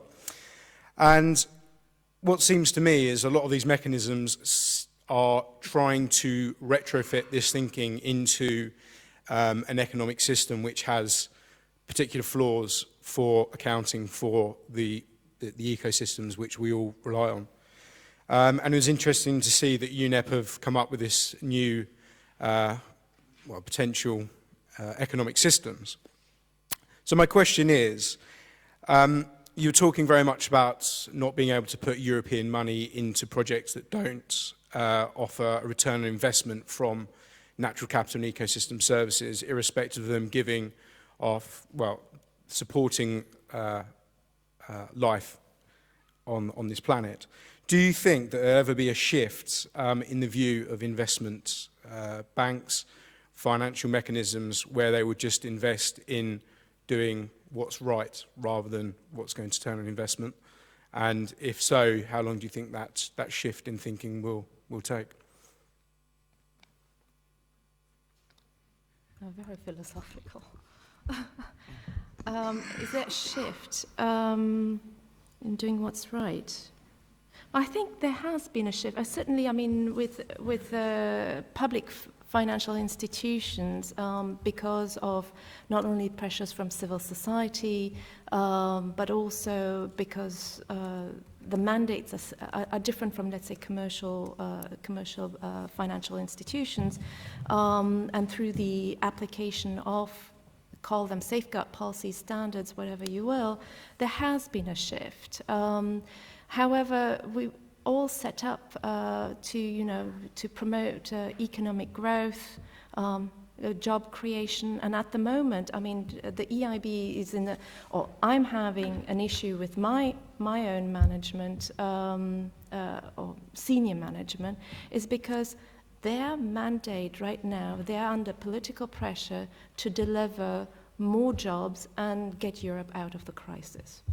So how do you do that? And if I come here with my biodiversity and say, we need to increase flows in biodiversity, the president of the EIB goes and says, okay, if you can demonstrate that your flows are going to generate employment and economic growth, fine. But otherwise, it's infrastructure. But I think within a regulated environment, I think there has to be a partnership between the private sector, the financial sector, and the policymakers. And I think without that connection, without a change in the system, you're not going to have what you're asking for doing what's right. And there has to be also a systemic, I think Anders mentioned, a systemic change in the way we work. We can't go on as business as usual. The change has happened, but it's in silos and it's pockets. And I think we are slowly getting there on climate, but we are far off on biodiversity, unfortunately. And it's just because it's not as tangible as climate. Anders, yeah, go ahead. And just to ask Anders also, because this comes with, of course, with your presentation, and there was a question earlier online, will there be a win-win situation when we undertake valuation to fill that knowledge gap that's needed by financial institutions and the public sector to make that shift?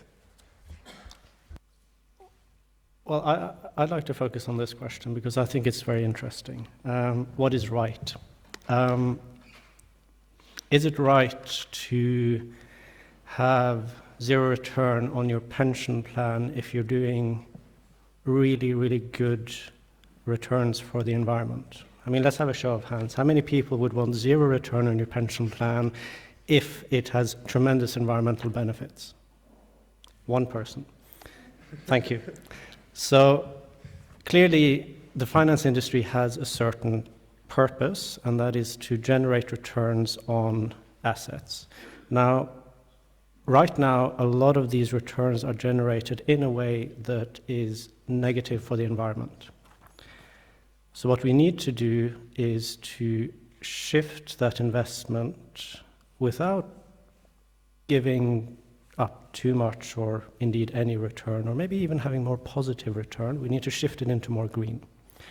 We need banks like Nordea to have a biodiversity assessment of every single lending operation that they do and see whether it has a positive or negative impact. And maybe you do. I know that there are some banks out there that do that.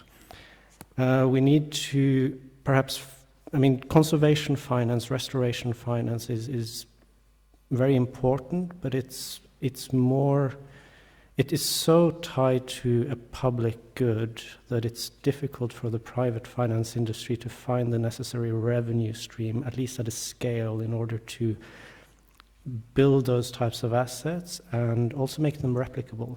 It might work in one area, but the same thing might not work in other areas due to all of the, there are so many things that need to come together for these types of projects to work with, civil society, local governance, local stakeholders.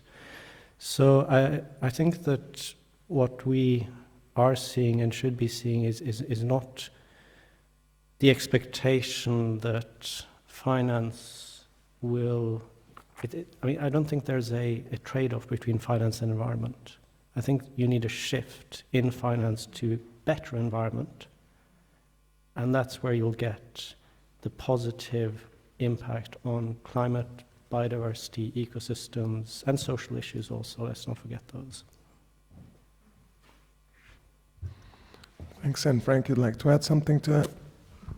Just one quick statement. I think it's important that when we're talking here about private sector investment, to also remember that this whole agenda does have a big element of it that requires public subsidy, public grants. And I said earlier about our parks being poor. They're poor because our governments aren't putting the money they need into it. And maybe that's because we as citizens aren't telling our governments to do that. I read the head of state's responses to the SDG goals. What a thing to do, just read through all those statements in the UN in September. Only Norway mentioned 14 and 15. The goals on nature. The governments aren't even talking about the nature goals at the high level. They're talking about climate, of course, that's very sexy.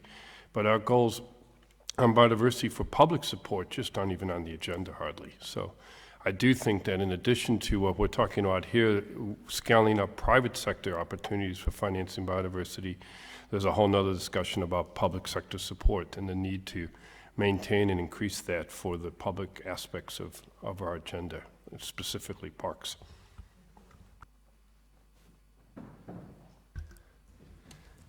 And yeah, indeed, this this shift from climate change to biodiversity might be far. Maybe it won't happen. Maybe it will always be climate change, and there will be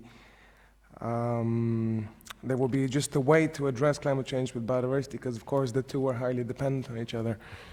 We have a question over there, and then a few more to address online. Hi, Brent Matthias. I'm from the University of Helsinki. I work mostly in valuation of ecosystem services and also the risks associated with those valuations. My question is, it's kind of been going around now in the last little bit that there are these co-benefits, and actually the trade-offs between managing for biodiversity and climate change are quite low. But you said that it was hard to kind of get the mainstreaming of this idea of biodiversity. My perception of banks has always been that they are involved in risk management, and to me, biodiversity is a risk management strategy. It kind of increases the resilience of your investment and reduces the exposure to, for example, climatic risks. Why is that so difficult of a message to kind of get forward within a bank? And then, sorry, I have a second kind of smaller follow-up question. So in the first presentation, there was kind of this discussion about companies such as mining and oil and gas getting involved in biodiversity recognition in their projects. What is the boundary within those projects? Because to me, there's this question of indirect effects, especially with climatic effects, that once you start feeding those into the actual biodiversity impacts, it kind of seems questionable to me. So yeah, maybe if you could kind of expand on that. Thanks. I'll take the first, I'll leave the second to Frank. Although I should be able to answer that too. In terms of, yes, risk management is not the issue. I mean, we are in the business of risk management, and biodiversity is, as Frank also said, very much of PS6 or even our standards is how to manage any risk on impacts to biodiversity. But a project, whether you're talking about large infrastructure, is going to have a negative impact on biodiversity. What we are looking at is mainstreaming biodiversity to have a positive impact on biodiversity, meaning going beyond no net loss, but going towards positive gains.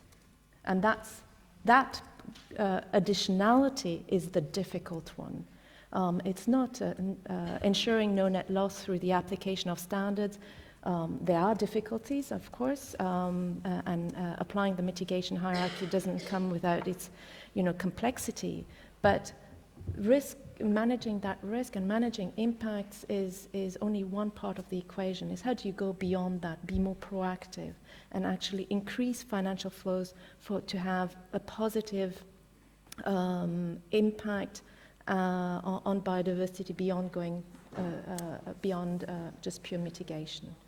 In terms of boundaries, and I'll let Frank comment on that, well, all of our standards have area of influence. So looking at, you have the footprint of whether it's a mine or any infrastructure project, and it has to take into account cumulative, indirect, induced impacts, as well as impacts on its area of influence. So the question then comes especially on private sector operations, is how far can the private sector be responsible for that area of influence? Because if you're talking about sometimes ecosystem services, let's say a large dam downstream, can they manage those risks? Are they responsible? Or do they need to then get into partnership with then the government, that the government takes a landscape approach and actually is then responsible for then the area of influence? But yeah, there's the IFC has something called associated facilities, and they'll look at how, when something comes into a landscape, how does it affect everything else around it? And it's quite interesting, but it doesn't go to the level of, all right, this is an investment in a gas or an oil project, and that has climate change impacts, and climate change impacts lead to whatever desertification and so on. Those types, that level, I don't think the systems are yet robust to sort of put them all in there, but there are some approaches I just don't invest in those areas. So for example, in the Yemen project I mentioned, it's been done with the IUCN Marine Program. When we met earlier this year with the WWF Marine Program to talk about collaboration, that was a line in the sand for them. You know, we as WWF can't be seen to associate with any, even if it's good biodiversity, anything that's doing with that sector, the oil and gas sector. Okay, well, there you go. There's a foundation in Geneva that's actually trying to set up national parks on top of oil deposits to stop the industry. So there are other approaches. I think with respect to biodiversity at a local level, what these standards are doing that's positive, they're saying, whether it's a tobacco farm, or it's a mining operation, or it's a timber operation, or it's a wildlife hunting operation, if they can at least have localized biodiversity positive impacts, that's one aspect. If that then has systemic influences on global issues, that's another level, and then there's another level of policy debate and NGO campaigning around it. So it doesn't solve all the problems, for sure. But at least there is, what I do find very interesting is that these projects and the way these standards are set up is they don't just say, look just on your own little footprint, but look at how your footprint fits into the neighborhood, into the landscape, and what are the other issues and so on. So there's an attempt to have a broader impact than just your own little parking lot, if you will. But it doesn't go all the way to linking, conserving, say, a local habitat with global climate change necessarily. Thanks, Frank.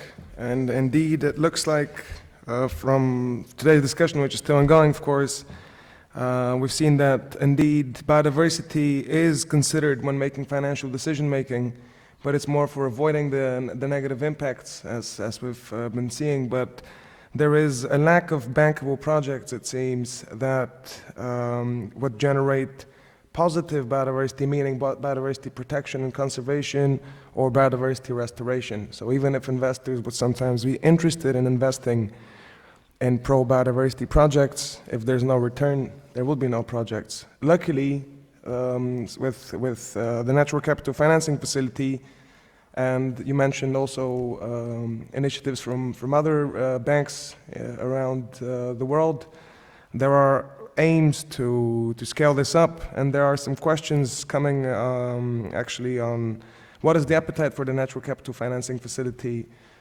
and are there any bottlenecks?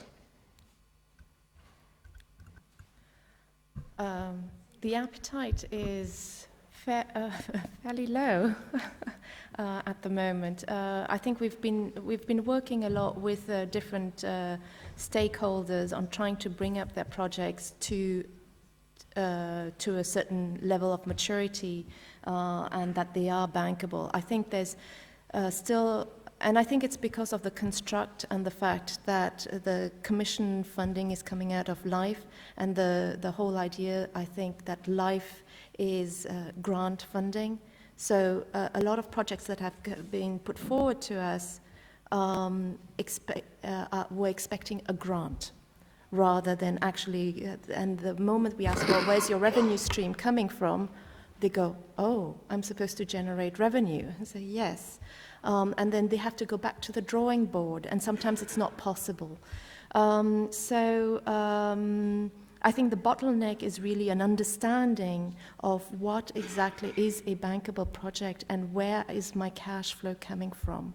And that a lot of organizations or even privates can't get their head around. So. Absolutely. And while the discussion goes on, please, I invite you to vote by sending an SMS or by voting in the link, online on the link above. To what percentage are you willing to give up return on your investments for environmental returns? We see the votes changing live as more and more people are participating. We'll pay attention to the results in about 5 minutes. To go back to the discussions, there was a question earlier at the top over there, and then 1, 2 more. Martin Hollins from BirdLife International. There was a lot of discussion yesterday on the scale of externalities There's been a lot of discussion on how to reduce the impact side of that, but a lot of the things today seem to be pointing at one of the other major gaps, which is how you actually internalize the need to pay for ecosystem services. So rather than the comment that we should expect investors to give up any return, don't we need to do more to see how to actually have a cash flow from payment for ecosystem services? And if so, is that best through the indirect mechanism of taxation and then governments paying for these, or do direct payments seem a better way forward? Thank you.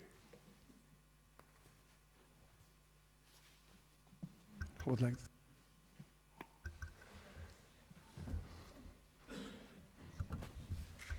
I mean, we in our project where we looked at water stress, we put a price on water stress in all over the globe, and this is just to take this opportunity to plug the project also. This is an Excel model that's available on our website. It's freely downloadable, so you can put in a latitude and longitude and get a price for water at any land-based location all over the world. And I mean, in discussions with our financial institutions, we talked about, you know, how could these externalities or this specific externality be internalized, and we went with a price which would, I think in this model, be a price that regulators would put on the company.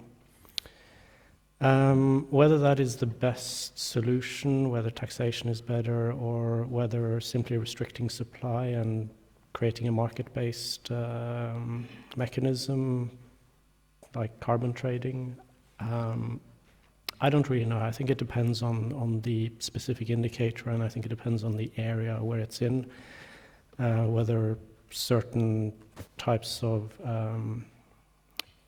price internalization mechanisms are feasible in areas due to governance and other issues, whether there is enough of a communication between market players in order to have a tradable mechanism, if there is sufficient strong governance to have a tax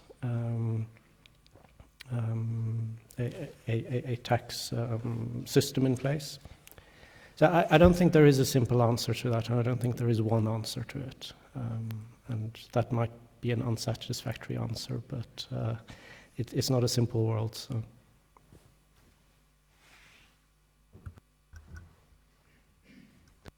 We had another question down here.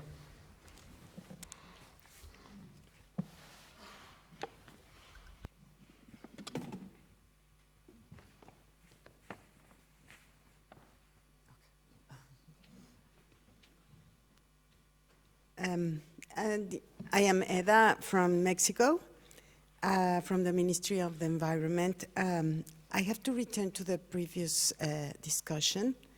I wanted to know if you have criteria to prioritize projects to finance, because environmental impact assessment in a local and regional approach is mandatory in different countries. So if we are building up a very strong environmental legal framework for the projects to do better in terms of biodiversity conservation, not raw conservation, but not impacting biodiversity by, for example, infrastructure development, how is the finance sector prioritizing that? Because talking about climate change projects, those projects have a direct impact on biodiversity too. They are not excluded from biodiversity. Wind farms, dams, for example, a dam project in Mexico has to comply with environmental regional impact and has to compensate that. That should be interest to finance, and it has data to make up the revenue and everything. No. How are you considering in prioritizing those projects? Those who do better get more points, or how do you do that? I don't think we prioritize projects in that way. I mean, all projects have to comply with national regulation. That's a given. And where we see that there may be at times a gap between national regulation in certain countries and our standards, we'll ask the client to actually compensate and fill that gap. The prioritization happens at a much different level because environment is just one component of the eligibility for the project. There's economic, there's technical, there's financial, there's social, and it also depends on the objective of the project, whether it's a project for supplying energy, if that's the case of the wind farm, so rural electrification, poverty alleviation. I mean, we have different mandates according to the different regions we work in. So the eligibility, the environmental eligibility is just one component. Of course, a project, we can only finance projects that meet those eligibility criteria, and the projects have to be, I'll put that in quotation mark, in line or compliant with our standards. If they're not, they won't pass, they won't be able to be put forward to the board. Unless there are measures or conditions in the finance contract that will address those gaps. So I'm not sure, we won't prioritize according to which country is doing better in terms of national legislation or regulation. That's... No, it was not my intention to ask if you take into account the compliance with national regulation. My question is more than how are you facing the reality that you cannot separate environmental impact from other elements of sustainability? Because if the finance sector is not taking into account sustainable the three branches of sustainability, how can you create jobs and destroy what the jobs are supposed to, the people with the jobs are supposed to live with? Or how, I know this is a matter of valuation, because how do you value the spiritual criteria for a site that will be covered with a dam? All right. And how is this evolving in the financial sector? Because the financial sector is business sector too. So. Now I got you. Actually, all these criteria that you've just mentioned are in, whether you take, let's say, the IFC, are in their performance standards. They have 8 performance standards. We have 10. And all these criteria are in different performance requirements and standards. And let's say the multilateral financial institutions have all very similar standards, and these are all taken into account. We perform a due diligence on the project, taking these criteria, whether it's involuntary resettlement, intangible cultural heritage that addresses your spiritual, the whole environmental assessment process, are all encompassed in these different standards.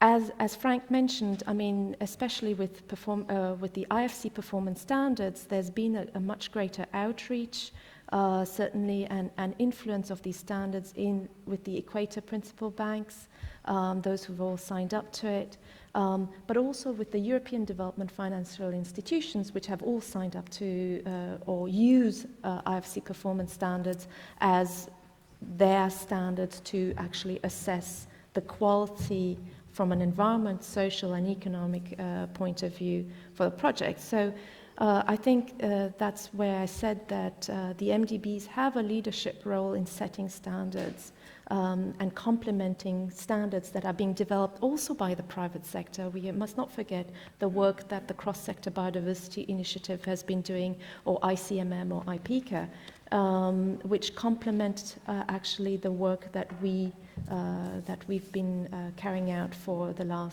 since we've been actually in existence, really. But Frank, you may want to also. Can I jump in here and then back to Anders? Is that okay? Okay. The first standard in the IFC standard is a bond environment and social assessment and management. And then the other 7 are themes: cultural heritage, biodiversity, labor, employment conditions, and so on.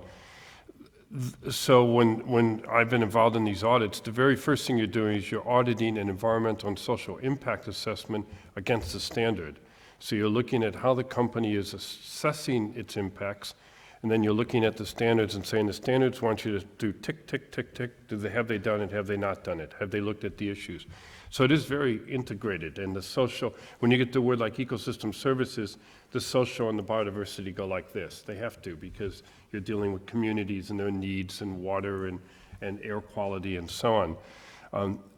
The challenge is that you can do a lot of that at the assessment level, and obviously the bankers are very interested in the assessment level, but when you turn from just assessing the situation to setting up the management system, it becomes more challenging. And so oftentimes the first thing then will be to look at not just the environmental and social impact assessment, but the first steps of the environmental and social management plan of the company in the construction phase. So they'll talk about a biodiversity or a social action plan at the construction phase. And then you go into the operations phase. And the IFC standards so far are quite good at going from assessment to the construction phase and looking at that and saying, what are the impacts, how do we address them, and so on. When you get to the operations phase of these projects, which are really important for biodiversity, a long time, and for local communities and so on, then it sort of fades a little bit, because if you think the investors will get their money out somewhere in that phase, and they're gone, they've mitigated the risk and off they go. So we still have a challenge there. When you get to the end of the life cycle of the project, when you get to decommissioning and closure, it's interesting, the IFC standard only mentions decommissioning once or twice in the whole standard. It's not quite there yet. Some sectors, like mining, are very focused on decommissioning because they have to clean up their mess when they're done, and everybody knows it. Others, offshore oil and gas platforms, a little less focused, a little less clear. So there's still a lot of work to be done.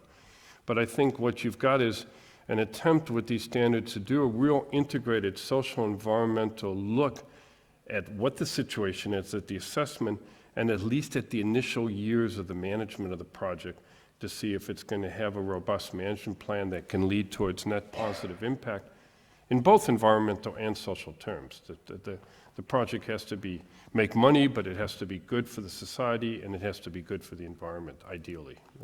That's the aim. Thanks, Frank. You've shed light on an important issue that beyond having the standards, it's important to have enforcement and audit to make sure that it's not only on paper, but it's also there on site and over time.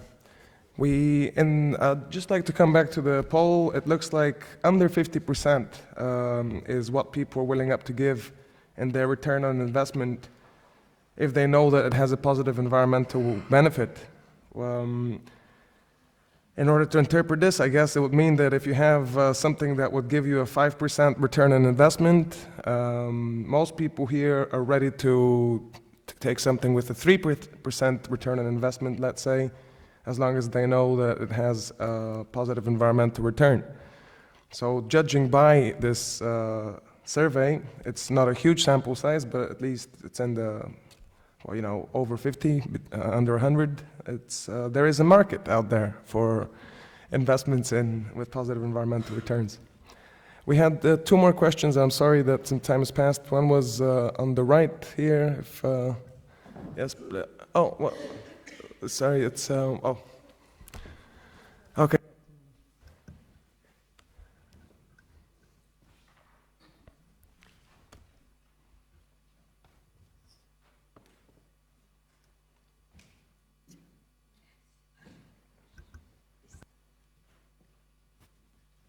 Thank you, Warwick from South Africa. I mean, it's been answered on the wall. I just try to offer up a solution around changing the language. It was mentioned yesterday, and I think it's a bit of a pet project of mine. Is that biodiversity, green economy, even natural capital is very poorly understood. And as a solution to the outcome of this forum, I think we need to think around innovative ways of changing the language that people will understand.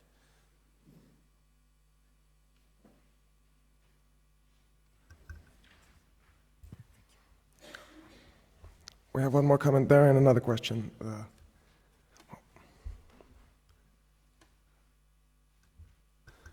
Sorry, it's yeah, Marion, yeah.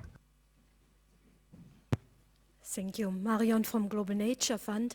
I represent the NGOs in various ISO gremiums in Germany, and one of them is about smart infrastructures, because now ISO is developing a management standard for sustainable development in communities, and a lot of sub-standards and within smart infrastructure. So in my gremium, there are many representatives of big companies like Siemens, Daimler, etc., and of course also representatives of the municipalities and cities, and we tried, and NGOs, and we tried hard to include green infrastructures in the concept of smart infrastructures.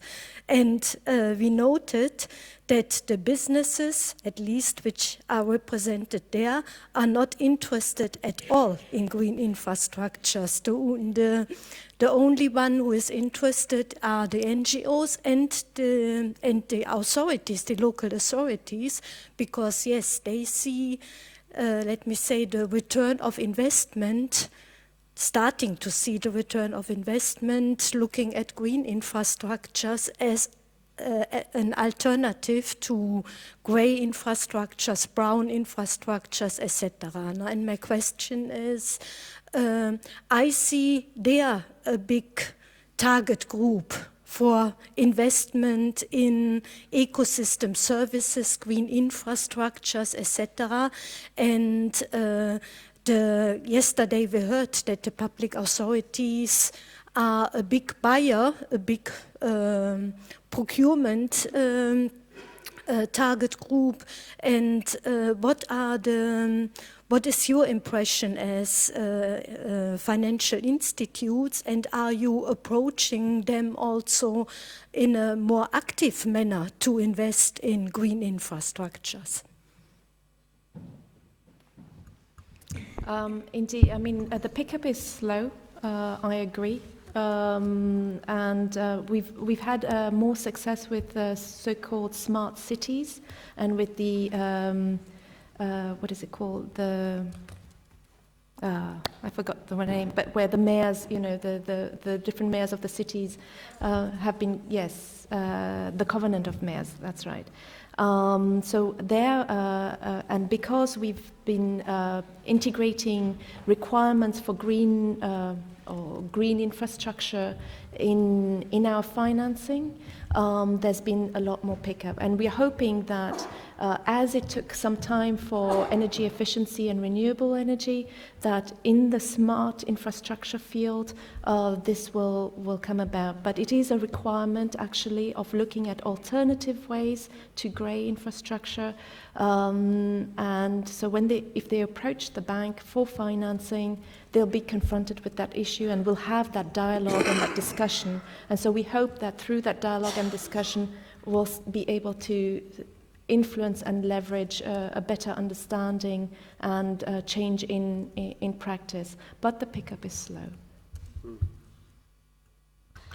Thank you, Eva. And indeed, this change in language is important, and some terms resonate better with business. Infrastructure is definitely one.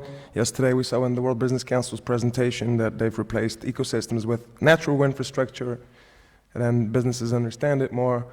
And you have all the different colors of infrastructure, of course, but indeed, some resonate better than others, and the language is indeed important. Now we've gone into coffee time, so it's been really useful discussions. Very good to see that there is progress and there is still a lot to do. Coffee is on for 30 minutes? Yeah. So, okay. Pass on to Christina. Okay, thank you. I would just like to remind you to go to this MTK stand on the left about the field trip tomorrow. Thank you. A round of applause for all the panelists, please.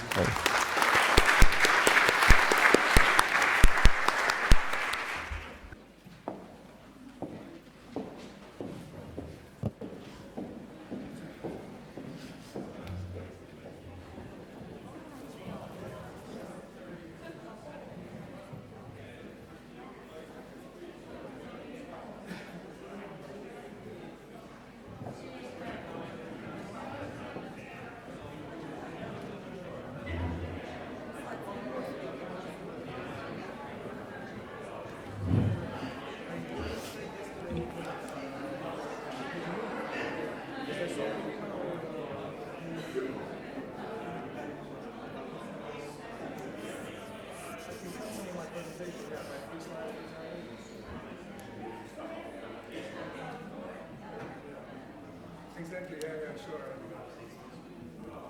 But I agree absolutely. I spoke a lot today, so. Hello, Tina. Hello, nice to meet you. Nice to meet you. Thank you. So you're able to I'm up to, upload it. Yeah. Okay. So it was the. And you're using the PowerPoint version, yeah? Yeah. So this was the one.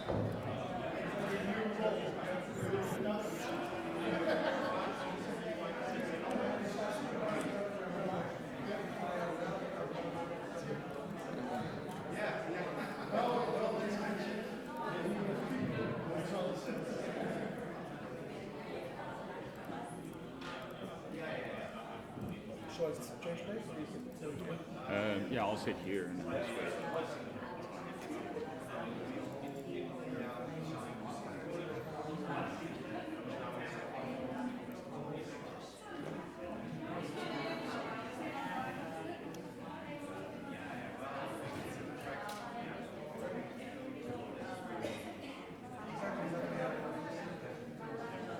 So this is now the new version. Yeah, correct. We have hidden slides, but yeah, so that's excellent. Yeah, and this one is hidden as well, yeah? Yeah, okay. Good. So there's 8 slides instead of... Excellent. Good. Great. I will just Thank you delete very this much. one. Good. Mm.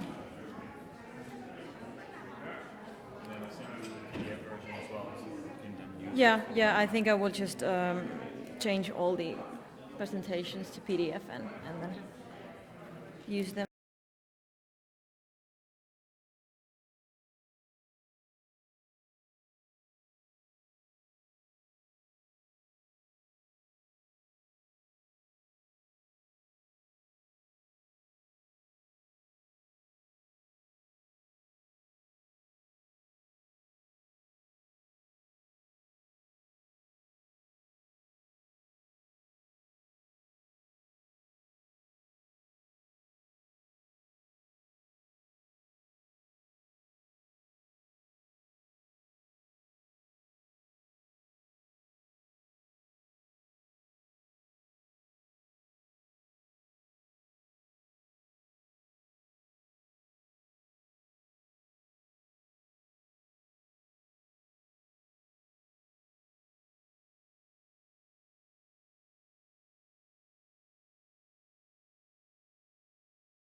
think I'll start.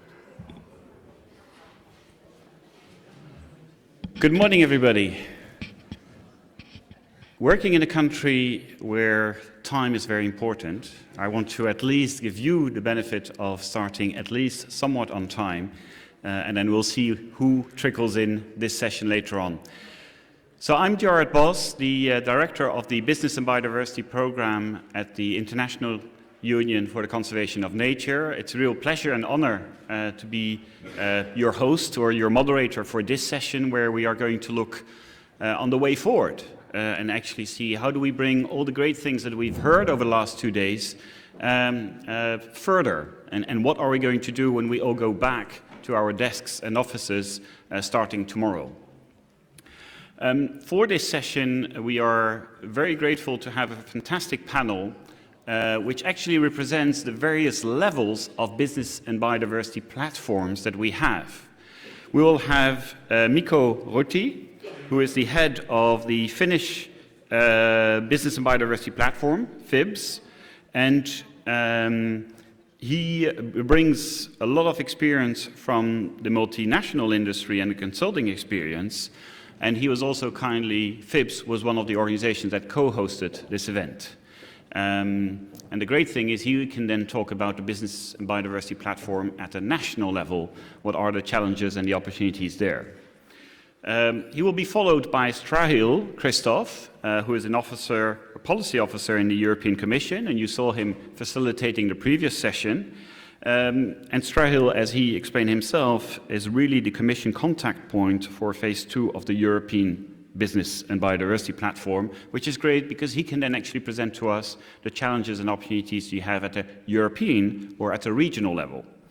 And then he will be followed by a two-team of David Stoyman and Christina Neumann, who both are from the Secretariat of the Convention on Biological Diversity, and David is responsible for the Business and Biodiversity platform there, and also the global partnership at the CBD level.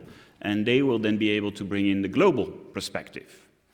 Now, just to set the scene for this session, I would like to share with you a little bit of reflections and learnings from an IUCN perspective, as we have a 10-year experience of engaging with business.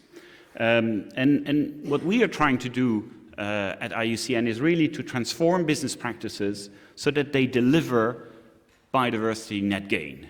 And we know that language is an important item there, so I'm looking also to you challenging us on some of the words or the terminology that we're using. This session will be fairly dynamic, you'll notice, and I'm going to press the speakers to speak within a short time because we only have 1 hour, whereas a lot of the other sessions that we had over the last 2 days were 1.5 or 2 hours. So if you feel that we are working under pressure, it's because we're trying to do a lot, but within less minutes than some of the other sessions had. The IUCN Business Engagement Strategy, and we heard this, is really looking to systemic changes. Our vision is to have a just world that values and conserves nature. And how do we get business really mainstreaming biodiversity and have it fully integrated in their overall strategy, and also see how business can actually influence all the actors working around them? For this, we see 2 main components. The one component is clearly in all their action, as much as possible, to deliver positive outcome on biodiversity and people. That's the vertical axis.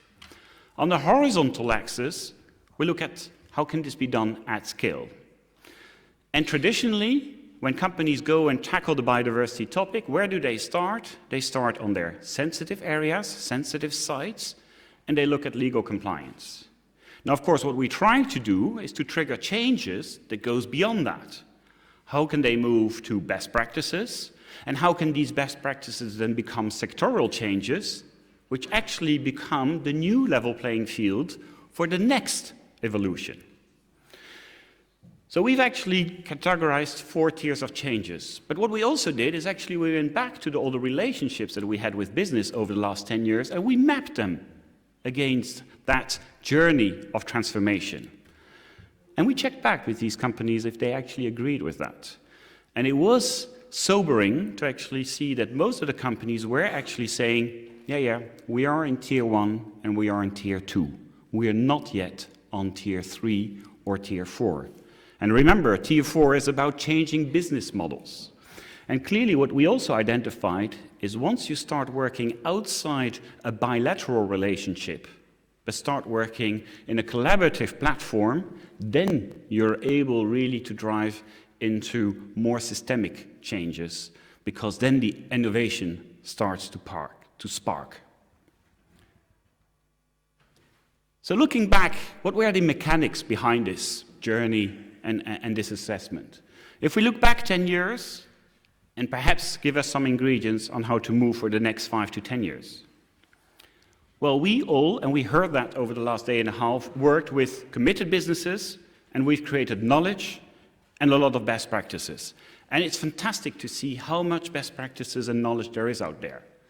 One thing we might need to think about is how do we organize it better so that we make it accessible to more, and especially to small and medium enterprises, because these best practices are very often coming from very large businesses.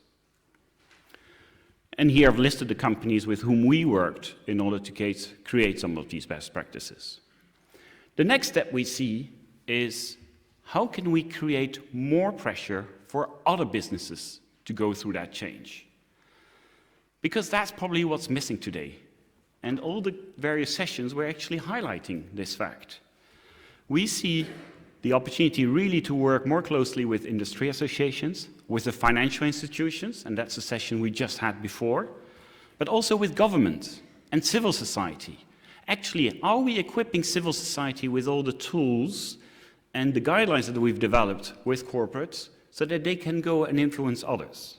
We also have interesting mechanisms such as independent scientific and technical advisory panels that are independent bodies that actually advise companies in very critical and complex situations. But is this enough? Probably not. Because if we really want to scale up further, we need to have this multiplication and this creation of multi-sector collaborative platforms. Because then the best practices are really being exchanged and improved over time, and then we probably will have change in business practices really mainstreamed and demultiplied. So this is a little bit the challenge that we have and what we're looking at. And I actually see personally as the business and biodiversity platforms as one of that engines or the engine that can trigger some of these changes. Now, the one thing I'd like to do also with a nice picture, because you realize there was no pictures on my presentations, it was all graphs and dull. And I'd like just to pitch for the World Conservation Congress in Hawaii, Honolulu, which is in 10 months' time.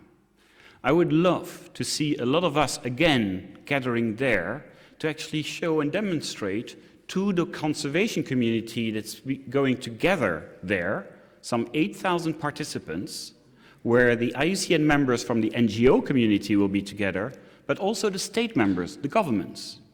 But the one missing actor very often is the private sector and business, and perhaps the platforms that are working with business.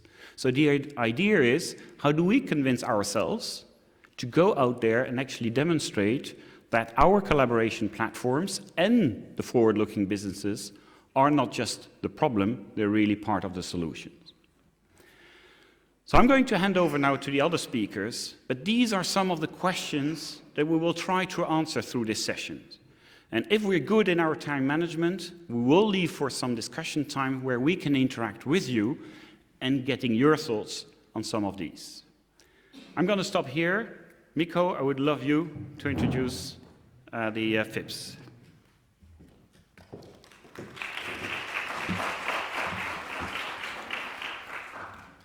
Thank you very much, Gerard. It's lovely to be here. We have been working with these issues for last 5 years together with our Finnish partners. My presentation will be very brief. I try to concentrate on two things: how we can get capacity building for these activities on a local level, on a country level, and then how can we communicate with the companies in a credible way that the companies will take on these matters.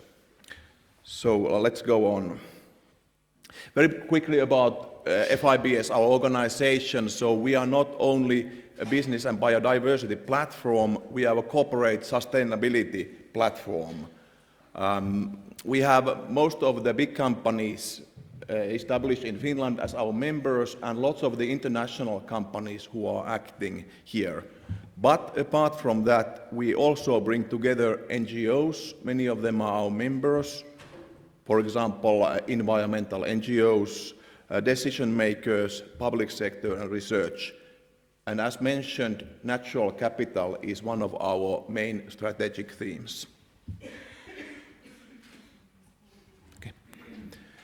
Very quickly about the Finnish Business and Biodiversity Initiative. We started that in practice in 2014, but we already had our first sessions beforehand with a group of around 10 companies. And of course, the initiative, like in other countries, want to create public awareness, help companies, and then integrate biodiversity into business practice considerations. What have we done? We have created a platform for the stakeholders, which means basically that there are certain open seminars, there are training sessions for corporates, and there's a web page where the tools and materials are stored. And something which has been regarded quite positively by the companies is support for communication activities. So typically, for an environmental manager who might have a background of a biologist or natural science, it might be a bit difficult to communicate credibly with CEOs and CFOs of a certain company among these matters. Thank you very much for the nice bird tones. Is it bird life? Somewhere here. And of course, we will have case studies. Example is very important, and before we get the Finnish case studies, we had international case studies from our fellow organizations. The masterclass concept is something which is very tangible and which has tied together various companies and our various partners, including the Ministry of Environment and the Finnish Environmental Center. So we targeted those sectors with most emphasis or dependency on biodiversity.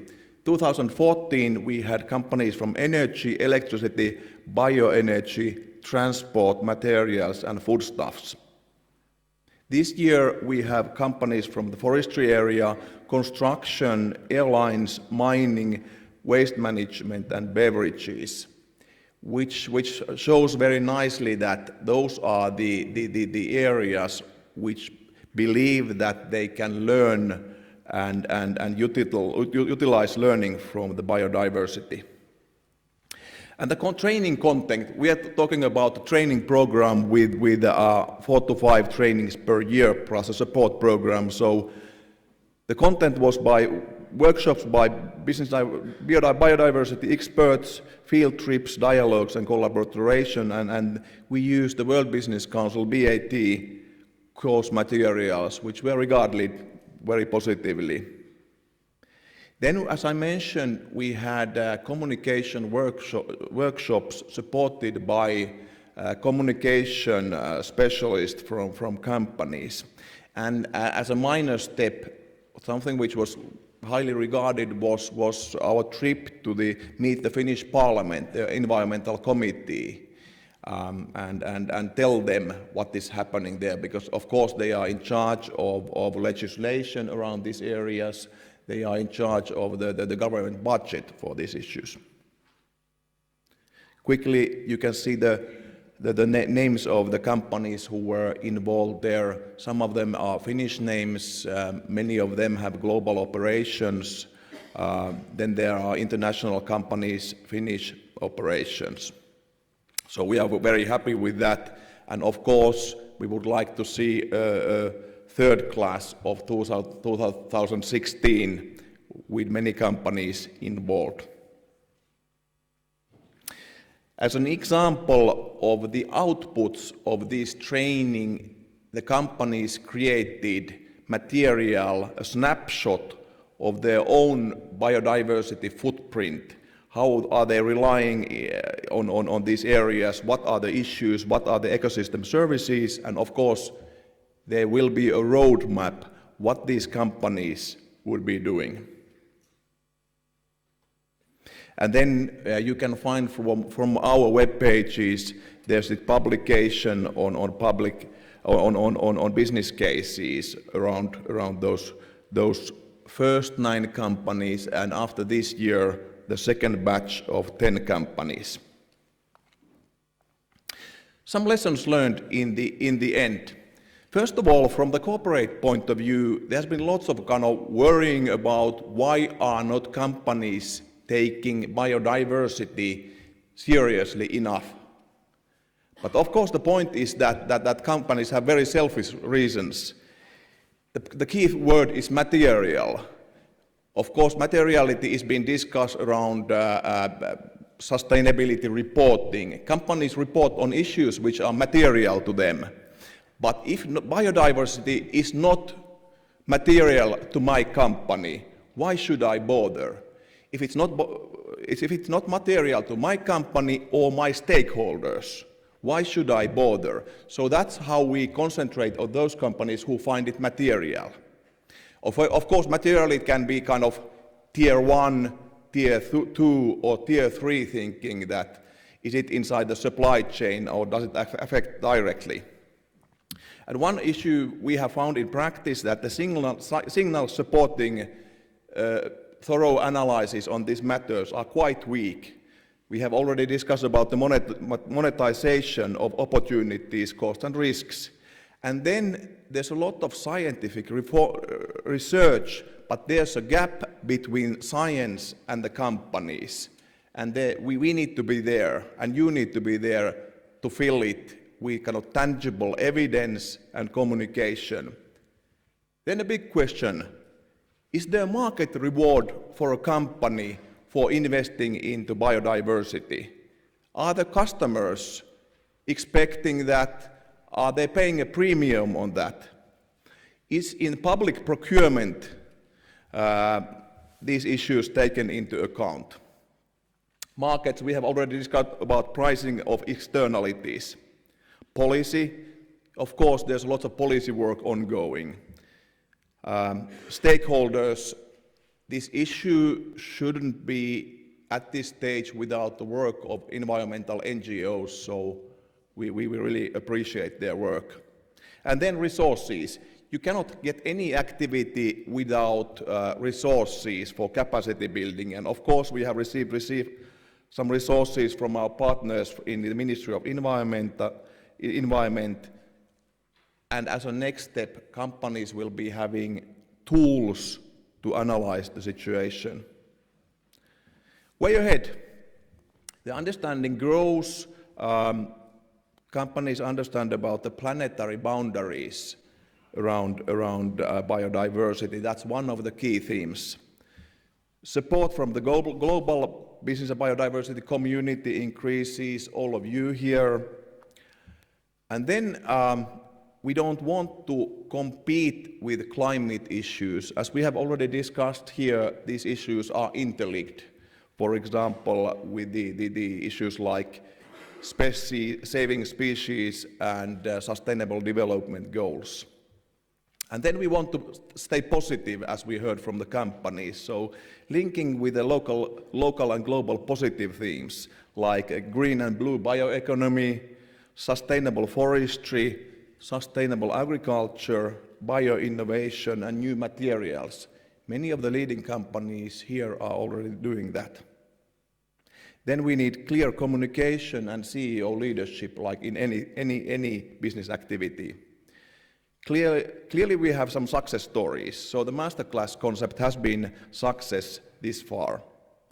there have been people who have been personally committed in pushing this ahead in the companies and in the business community.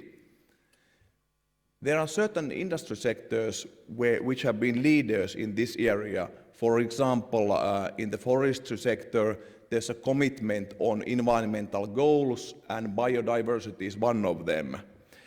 Construction and materials are also very active these days, and the mining industry has done some work on this area as well.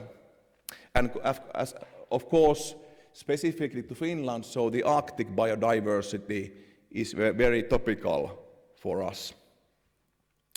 And in the end, everybody agrees about the big picture, and the companies are doing what they can to use their resources to save the nature. And of course, our partners are very welcome to help us.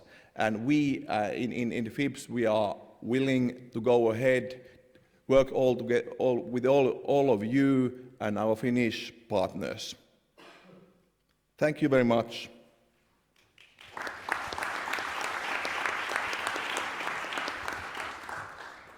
Thank you, Mikko. So is there a burning question in the room for clarification?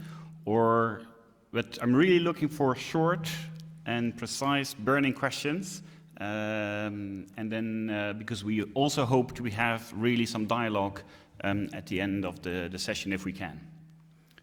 So there was one hand up there.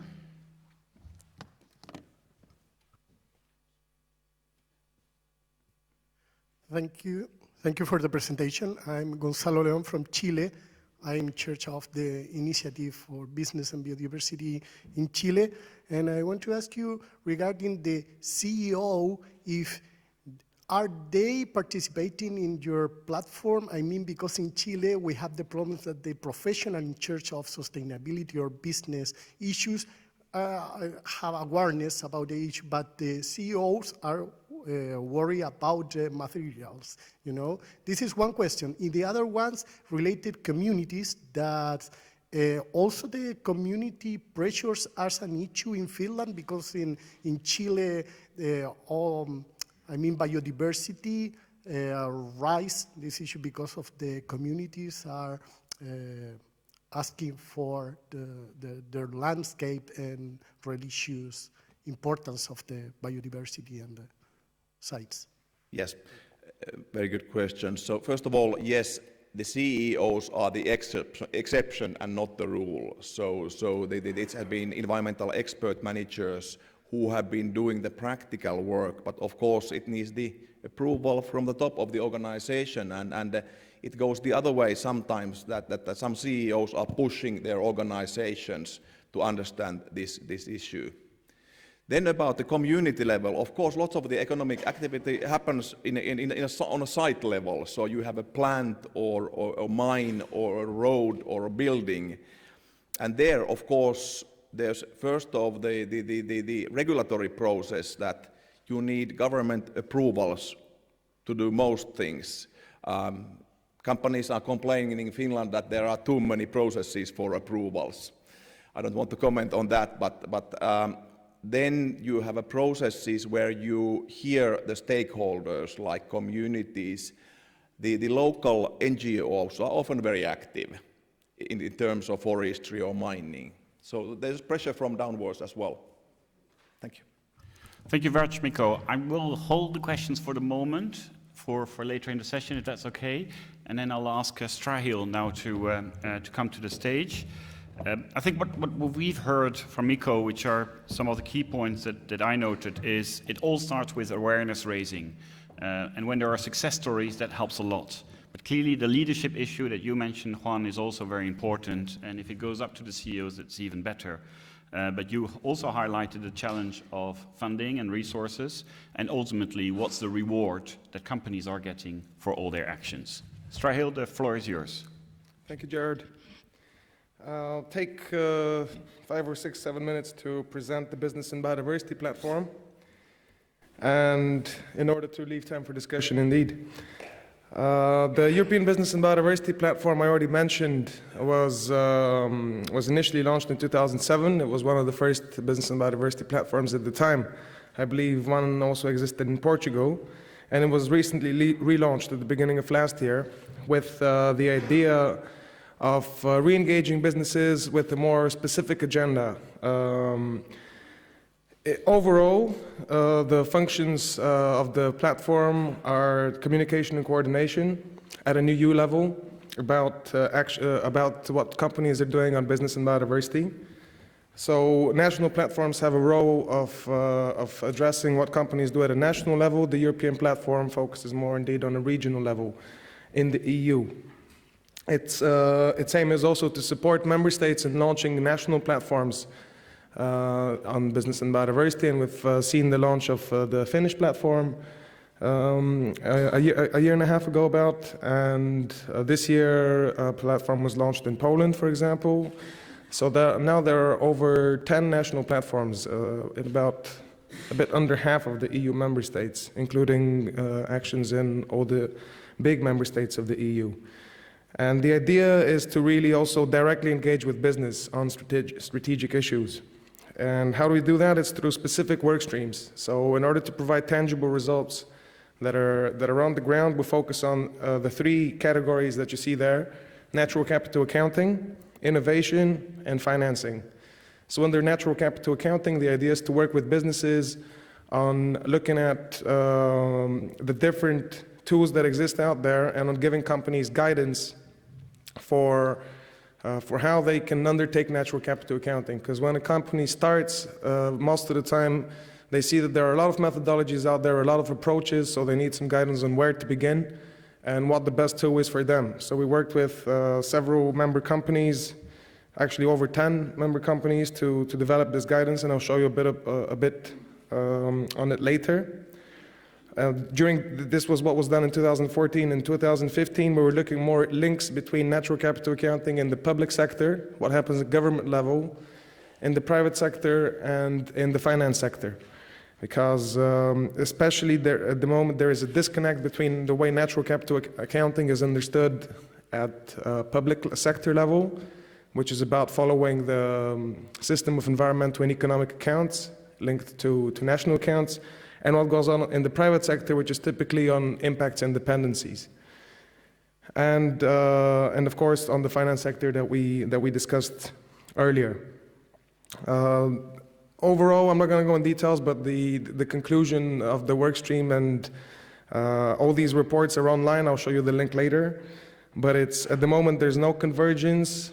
But ideally, what goes on in the private sector in natural capital accounting, it's still in its infancy. There are many approaches, but in the next 5-10 years, it will start more and more to start feeding into public sector natural capital accounting, just like you have it with economics and finance, where company expenditures and company actions basically on, financials, company financials feed into national financials.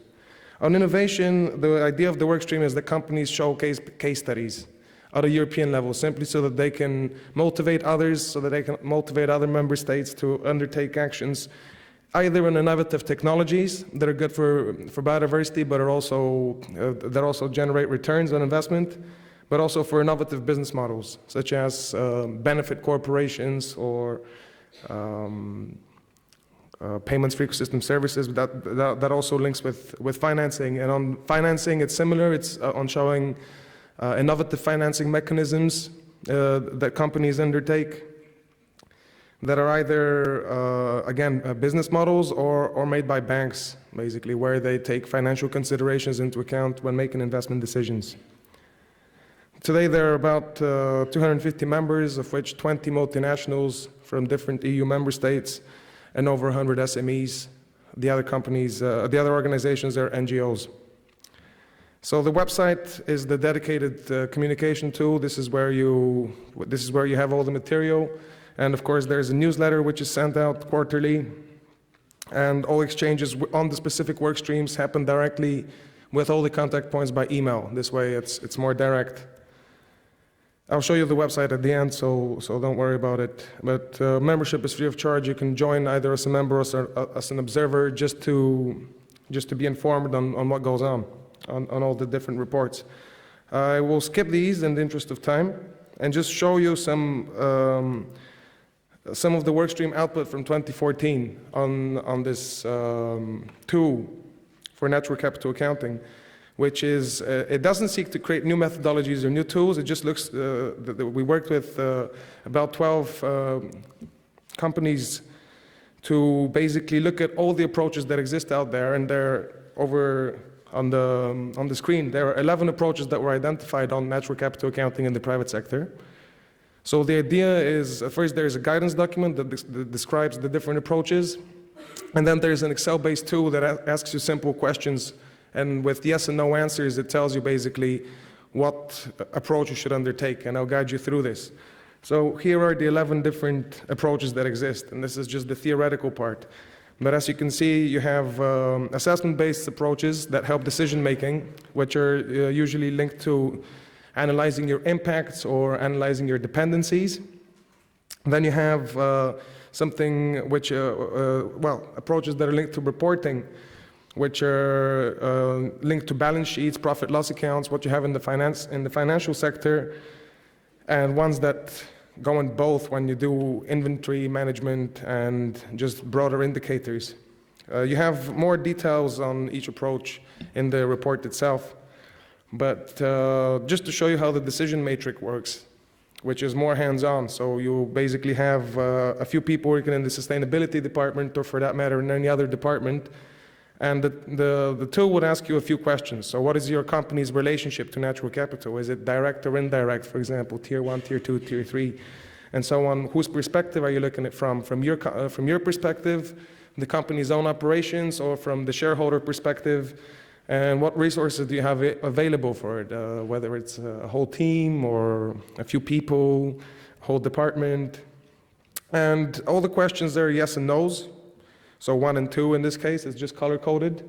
It looks a little complex, but you go through and you just say 1, 2, yes or no to each of the question. And then you can narrow down the approaches when you do this. So if you're interested in the flow of natural capital benefits, for example, that's to say ecosystem services, so if that's the focus you take, and you want to undertake monetary values, not quantitative, not biodiversity indicators, but specifically monetary values, and you want to look at it from a shareholder perspective, or you want to inform your shareholders on the importance of the ecosystem services and their value from for their decision making, and you don't have too many resources for the study, then the guide will tell you to undertake a dependency assessment. And then with this dependency assessment afterwards, you can see links to existing tools out there that you can use, which are mostly free, if not all, actually. So this is it, just to give you a flavor. Feel free to consult the website where you find loads of case studies and all these documents. Thank you. Trails, stay there. So same process. If there are some burning questions that are out there that you would like to ask Strail, and I know we ask him to be very short, so I'm sure that there might be some further questions, but if there's a burning clarification questions, happy to take it, 1 or 2. Not for the moment? Okay, there's one there at the end. I'm making the microphone run, sorry about that. Okay, and then there's also questions being asked, so that's a good thing. Thank you, Christina, for reminding that. Hi, Tom from TrueCost. I'm just wondering, sorry if you've already covered this off, but how this initiative connects with the Natural Capital Protocol, because there's obviously quite a lot of overlaps. So I'm wondering how those two initiatives are talking to each other, if at all. Sorry, could you repeat, with Natural Capital? Protocol, so the Natural Capital Right. Yeah, with the Natural Capital Coalition, yeah. With we are in touch. We are basically going to all the events together. We know each other very well, so they are connected. In fact, the European platform is part of the Natural Capital Coalition and vice versa. And the Natural Capital Coalition has a broader focus because it focuses on the whole world. The EU works specifically for the EU. That means companies that are headquartered in the EU. That's the only way that they can become full members. And also on specific work streams, whereas the Natural Capital Coalition is about developing the protocol. But I think that they're just great synergies between the two. And I welcome how inclusive most organizations are with working together. And by default, collaboration requires this, of course. I just think it's, we speak to a lot of companies. I just think it's people, companies tend to get a bit confused by everything that's going on in the marketplace, and perhaps some clarity around how these various initiatives work together would be useful. Sure, and on the website you have an overview of all the different national initiatives. Now, of course, when it comes down to other initiatives, some of them are there, but you can't go into everything, and you will find that some companies are selective at one point. Some work with ones, others with the other. As long as afterwards they're connected through global initiatives such as the CBD Global Platform that you'll hear about later, which is a network of networks, and the Natural Capital Coalition, which is also very inclusive in terms of its stakeholder balance. That's useful as long as they're collaborative. Thank you. Strahil, thank you. I think you showed us you're in a difficult place. You are in between the national platforms, and then there's the global international platforms, and there are clearly initiatives that are deemed to be global there as well. But I think what you showed, which was quite interesting, is you've got 250 members, of which 100 SMEs. And that's important because that's a sector that we're not always reaching out to. The other element is, and I'm lucky to be on the advisory board of the EU Business and Biodiversity platform, but it's a focused program. It has 3 focus areas, and everything is geared towards these 3 areas. And you've made really a great progress in these 3 areas because your initiatives has been very focused on these. David, can I ask you to tell us more now, even flying a little bit higher in altitude at a global level? Right. So, good morning, everybody. Thank you again on behalf of the Secretariat for coming out. I'm very glad to see a good turnout for day 2. Again, I'm going to talk quickly with Christina, my colleague, about some of the activities we're doing at the CBD, including the Global Partnership. There's a lot of slides. I'm going to go through these quickly. The slides will be made available, so forgive me for going through these quickly. In the interest of time, we'll make sure this is done fairly quickly. So first of all, the Global Partnership. A lot of you have been hearing about this. We have a large number of members, and really this is a network of networks. This is the idea that we're trying to bring, Gerard had put it very succinctly a few days ago, we're trying to bring different people into the room who wouldn't normally be in the room together, and making sure they're talking. So we're doing this at the national level, and at the regional level, and then globally. And really the idea is to tie these groups together. As you can see from the map, we've got a lot of members, a lot more are coming in on stream. But one of the most important things is we're now trying to decide and trying to work out together. We've got this partnership which is growing. How do we actually make it as effective as possible to make sure we maximize the utility of this? And I think this is something that we're going to call on all the members, but all people here, to really help us do this. So this is just another slide showing some of the initiatives that currently exist. What's very important as well is we have a lot of partner organizations who are observers and who at the national and regional level are also members. And IUCN, of course, BirdLife, WBCSD, and many others who contribute their expertise. So the partnership is not so much trying to design something new, we're building on what's already there and making sure it is expressed to the various national initiatives who are all doing very good work with their companies. And again, we're going to be working on new methodologies over the next year or so to make sure this is done much more effectively. Just very quickly, I want to just sort of bring this home about what we're trying to do. In the countries and the regions, there are the governments, the businesses, the associations, the NGOs, and again, there's a lot of silos. All of you are aware of this. What we see with the initiatives, the regional initiatives, are that these come together and they actually begin to dialogue. And we've seen great successes in a number of countries where these initiatives are actually beginning to get common projects going and reaching out to a lot of businesses. The idea now is to tie these together into the global partnership and make sure that this, again, is more effectively communicated. So this is a global partnership. Finland is a member, the EU is a member. We have members throughout all regions, and we are expecting to expand. But again, the idea is not just expanding it, but also making sure it's more effective as we go forward. And this is just some of the results. We do have, in terms of future directions, we've got structure and membership, and we are moving forward on what we're going to do. So again, I'll leave that slide for people to see that. I want to quickly talk about just a few of the meetings we've been engaged with recently, because again, one of the things that's important with this meeting is this is not just a standalone meeting. This has to be part of a larger dialogue. This builds on the conversations we had at COP12 at the Business Forum there in Pyeongchang. It builds again on conversations we had at the IUCN World Parks Congress last year. We recently had a number of regional meetings. One of particular note was the Pan-African Congress, where we actually saw a great deal of collaboration in terms of people bringing together ideas to help build collaborative platforms in Africa, which again will be part of a global partnership. We of course have the World Forum on Natural Capital, which I believe many people will be going to in Edinburgh. Again, this is looking at natural capital. This again is going to help build on the discussions we've been having here. We're going to be having a meeting in ASEAN, again a regional meeting, looking at building on these collaborative issues. We also have the Rio Conventions Pavilion, which actually tries to integrate the biodiversity message into the other conventions as well. And this is, we often have business events there. And of course, as Gerard mentioned, the IUCN World Congress next year and the COP13. And both of these, again, the conversation, we want to make sure the conversation moves forward from that.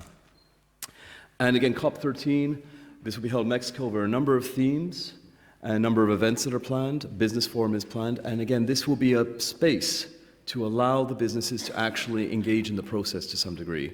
And we want to make sure that the conversation that happens here, that will happen at the Natural Capital Forum, that happens in the IUCN Congress, continues into that space as well. So these are logical conferences. We're not just coming out to just repeat ourselves and say hello. It's nice to travel, but it's better to actually get information.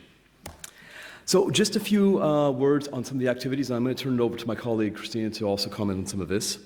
We have a number of mandated activities from the COP, because we are creatures of the parties, on what we're doing. And this is ongoing analysis and dissemination of information. We have a website, www.cbd.int/business, where we have case studies, tools, which we're updating, and a lot of information, a lot of databases on various projects which we're undertaking. We're doing enhanced outreach to business. We're trying to make the business case, trying to build capacity in different countries, and really trying to make sure this ties in with the national workshops, trying to make sure that we are building these collaborative platforms, integrating them in, but making sure the business case reaches as wide an audience as possible, working in collaboration with our partners. Green procurement and procurement policies, we want to make sure we are working with our partners again to encourage procurement policies wherever possible. The natural capital work, we're not trying to replicate any of the work there, but we are following very closely the work of the Europeans, the work of a coalition, and other jobs, so we can again report this to the parties and inform the parties what's going on, transmit what the parties are concerned with, and make sure that dialogue is occurring. That's our role. Some newly mandated activities, just quickly say reporting commodities, we'll go into that in a minute. We're also looking at making the business case for the Aichi biodiversity targets, and we're working in other forums. Now very quickly, we also said that we were going to do a quick briefing on these two main projects. Reporting, what we're looking at doing is actually examining the current reporting schemes that are out there, reviewing them, and trying to explain to parties what is the state of corporate reporting and how can it be improved. And we've also been asked by the parties to create an initial typology of actions. Right now, from the point of view of the parties, there is not much included in the national reports on corporate reporting. We need to clarify the situation, explain what is out there, and help them to find out how this can be improved. We're working with a number of partners on this, from both the Global Partnership and Global Partners. And the draft of the report will be made available more widely soon, and we will be presenting this to our subsidiary body in the late spring. Christina, I'll turn it over to you for the commodities work, please.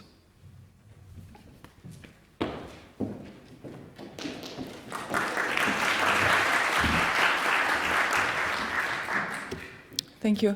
In addition to what David just introduced you, I'd like to let you know about a couple of other areas of work that we're working on at the Secretariat. One of them relates to agriculture. We've heard in a lot of the sessions yesterday that agriculture is really one of the main drivers of biodiversity loss, and that was one of the findings of the Global Biodiversity Outlook. And so addressing changes in the food systems is really one way of seeing if we can actually achieve the strategic plan. We heard yesterday that we're sort of struggling with that, and that some of the targets may or may not be achieved, but if we address food systems, that would be one major step towards that. So what the Secretariat has been doing last year at COP, we launched the Initiative for Biodiversity Impact Indicators for Agricultural Commodities. And what we're doing there is we're looking at agricultural commodities, at various commodities and in various regions across the world, basically. And we're looking at what are the main impacts on biodiversity caused by the production of these agricultural commodities.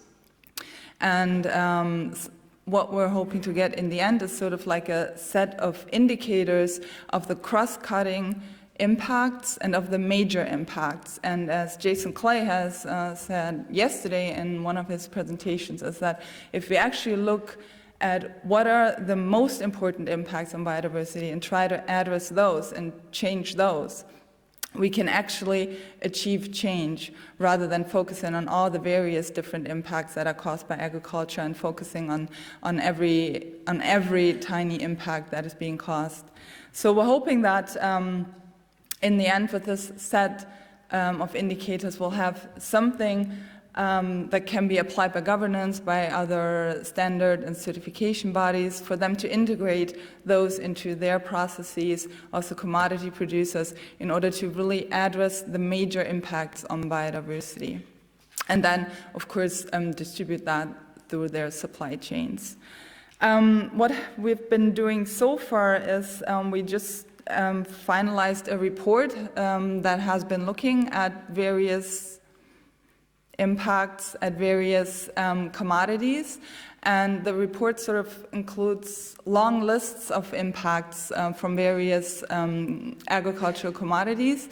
We're having a workshop tomorrow, and there we're going to look at how can we bring this, how can we melt this down sort of into a smaller set, into a set of those which are the most pressing ones, which are the most important ones in order to really bring about change. Another area that I would like to quickly mention is that the Secretariat is also engaging with UNEP's 10-year framework of programs for sustainable consumption and production. For those of you who are not that familiar with that, this is sort of a program which includes various aspects of sustainable consumption and production. One is on food system, one is on sustainable tourism, one is on sustainable lifestyles, and one is on sustainable public procurement. And there's another one which I'm forgetting right now, but it doesn't matter. The Secretariat is mainly engaging in the one on sustainable public procurement. We're actually a member of the multi-stakeholder advisory board of that program on SPP. And the same thing, what we're doing here is sort of being part of the various working groups there and integrating, seeing how can we actually include biodiversity into sustainable public procurement policies. The program has actually just announced last week that they're preparing for another global review of sustainable public procurement, which is to be issued next year. And so they're gathering now all the information available on the status of sustainable public procurement, on what are the challenges and obstacles, on good case studies. So what we would like from you is basically, if you're interested in this and if you have any information on case studies, etc., it would be good to hear about this so that we can actually feed that back into this process. Okay, that's it. Thank you.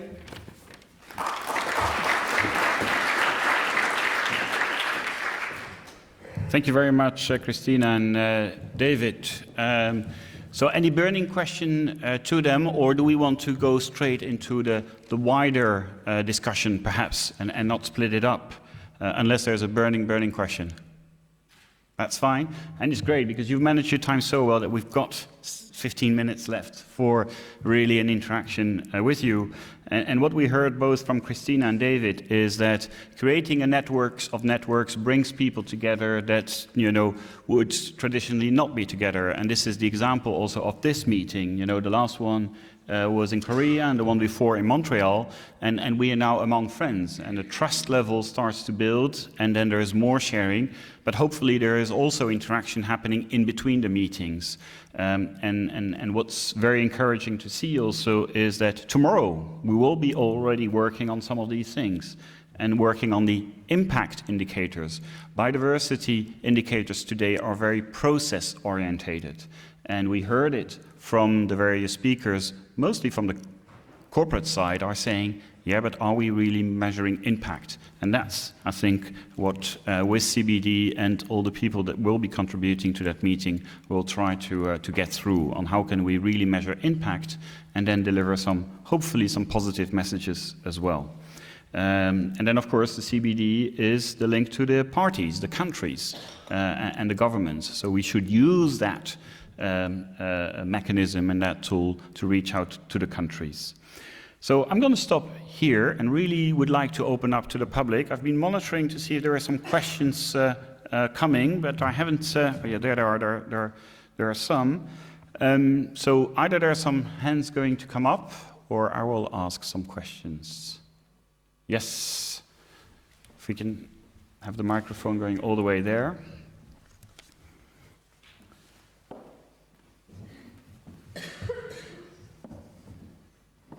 Hello, thank you very much to all the speakers for excellent presentations. Yet again, Matt Smith, JNCC. As a question for Strahil, excellent work that BATB are doing with the framework there. We did something similar in the UK, but it was an ecosystem service spatial framework which went through the steps that enabled various users to do ecosystem service assessments. It was linked to our kind of maze contributions. The problem that we had was when we put it back to the users that they kind of understood the process, but what they didn't understand is what knowledge, information, data, and I don't want to labour the point about data, that they needed to actually make these assessments work. Now, I was wondering whether or not the platform has considered this within the knowledge framework you've actually developed, whether or not it gives an indication of what data or knowledge they would need, or indeed, if once people start using that, are you going to make that knowledge available? Thanks for your question. Just to clarify, the platform's work on, I imagine you're talking about the natural capital accounting work. It was more a guidance document to show existing methodologies and tools. It did not really develop a framework. There are definitions and principles in the guidance document, but it's the specific tools that, essentially the guidance document and the tool just tells you what are the methodologies out there and what are the guidance documents out there. And they will undertake different approaches. Some of them will focus on indicators, others not. But in 2015, we focused on links between public and private sector and finance sector. And one thing that we discussed there is how data could be shared between the sectors. It's something that we touched on yesterday. So to answer your question, no, not specifically under the platform work, but indirectly, yes. But I like your intervention because, yes, there are best practices out there, but as we are continuing exchanging on these best practices, we can look then for continuous improvement. And hopefully some of the platforms like the Natural Capital Coalition are then also providing these platforms that allow for a continuous improvement of the various valuation methods. But what the European Business and Biodiversity Platform is really doing is helping to navigate through this jungle, because there are so many different natural capital approaches that it is very difficult to find your way. And we're all trying to come up with some decision trees that help businesses to find their way in that jungle. I saw one or two hands up. Yes, and this lady, I didn't allow you to speak earlier, so now you have the floor. And if you quickly introduce yourself as well, helpful. Hello. Hello. No, it's not. Can you hear me? Okay. Hello, everybody. I'm from Denmark. I'm Eva Juel Jensen, and from the Ministry of Food and Environment. I was very curious when I heard the Finnish initiative that you have had a meeting with the Parliament, and I think that's a very important target group also in order to promote this issue in a broader sense, because if we should do something about business and biodiversity, we need more policy awareness at that level. So if you could just elaborate about the experiences from your meeting with your parliament, it would be interesting to hear. And with regard to the last speaker, I would also be happy to hear more about what is the status of the work on the sustainable tourism guidance, if you have any more information about that. It would be very interesting to hear. Thank you. Thank you very much. I will take the first one.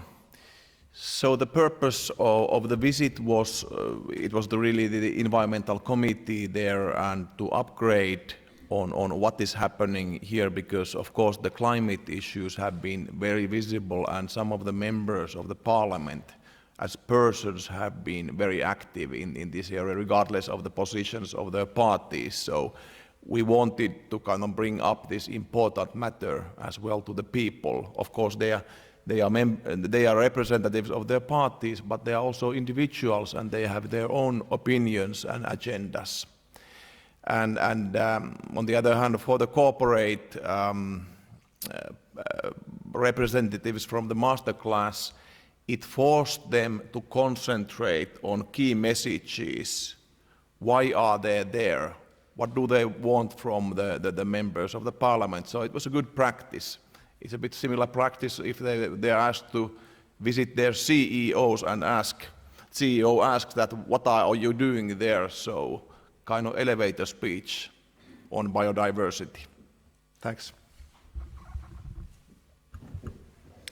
Yes, so the 10YFP has a program on sustainable tourism, and at the CBD we do also have area of work on sustainable tourism. Unfortunately, that person is not here today, so I can't really say anything about it. I'm happy to put you in touch, unless David maybe has anything to add. Or Amy. Yeah, just very briefly, we do have, as Christine mentioned, a colleague who is dealing more or less exclusively with tourism. We have updated the CBD guidelines on sustainable tourism. Those are available on our website. And there will be also a stream for sustainable tourism at COP13. We'll be doing some events. Last year in Pyeongchang, we had a full day event on this. We're going to be working out with our Mexican hosts how we'll be doing that. But there is active engagement with the tourism sector at the CBD with regards to biodiversity and with a number of partners. Could I see Marion with a question? Any other ones? And then George. Yeah, I stay. Yeah, thank you. We all agree that it is a big challenge to get the SMEs on board. And in Germany, we are trying hard. The German Environmental Ministry created also an initiative which is called Unternehmen Biologische Vielfalt and dedicated to the associations, the business associations, the sector associations.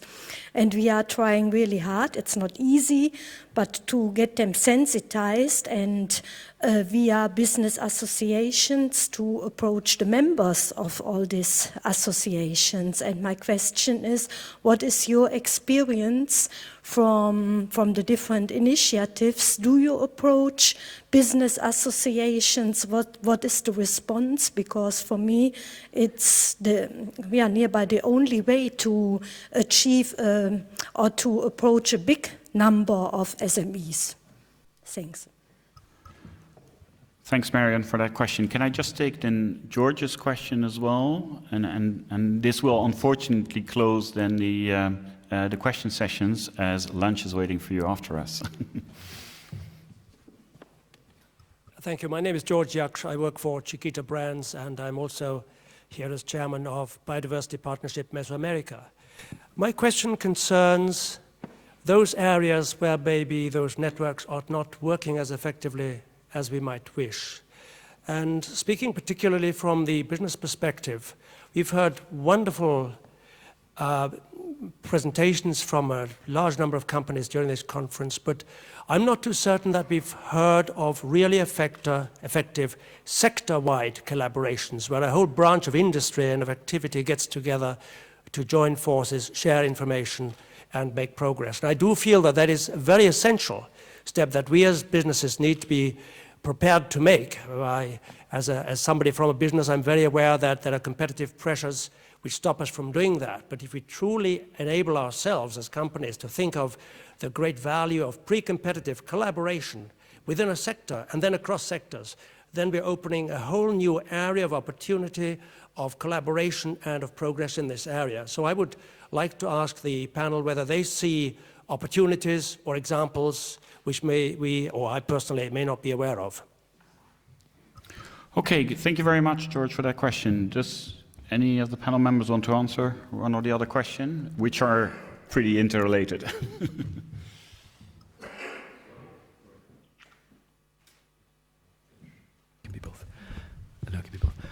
Just to address a couple of those points, with the associations and the SMEs, I agree, we do need to reach out to the associations to some degree globally, and I think this happens at all levels.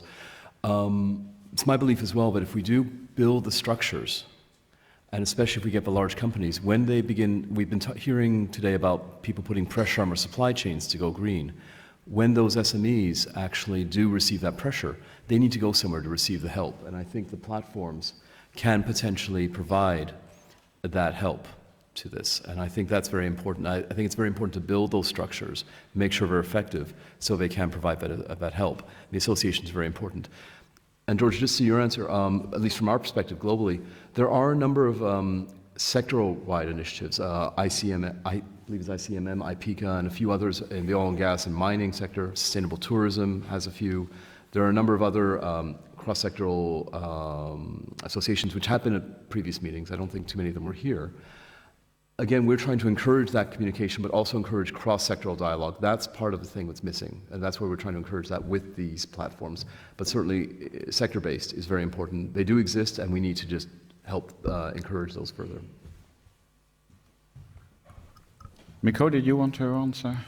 Well, nothing very much to report. So SMEs are difficult in any sustainability-related issues. They need to find their own way, and it's the example of the bigger companies and the supply chains. So the customers are asking them to disclose something on their own sources of materials and so on. So that's one of the most effective ways.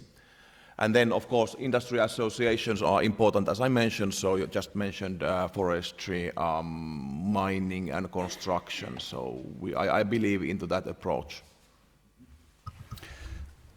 So, I mean, from our perspective, IUCN, we work with some business associations. When there is a strong leadership at the CEO level, there is more likely to be change happening. So that's one of the elements. But we saw more innovation really sparking when you are able to gather different sectors around one theme. So the Natural Capital Coalition is an example of that, where it's trying to find a harmonized framework for natural capital, for a natural capital protocol, and then you're in a pre-competitive space.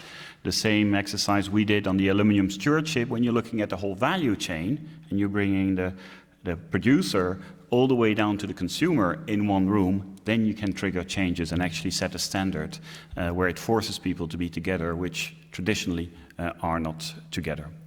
Unfortunately, it's lunchtime and you will need to interact there.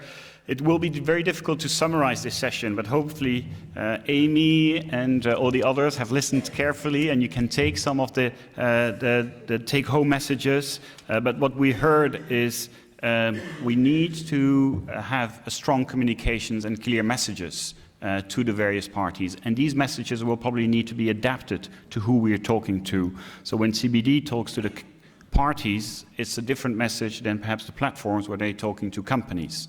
What I also heard is leadership is clearly an important element, and we should be engaging where we see strong leadership being present. And we don't have yet a magic recipe for what we should be bringing to COP13. And I'm looking at our friends in Mexico, but hopefully over the next few weeks and months, we can cook up what are some of the elements that we need to bring to COP14. So I would like, if you can join me in thanking the panel for their insights and their input and being able to do it in a short period of time.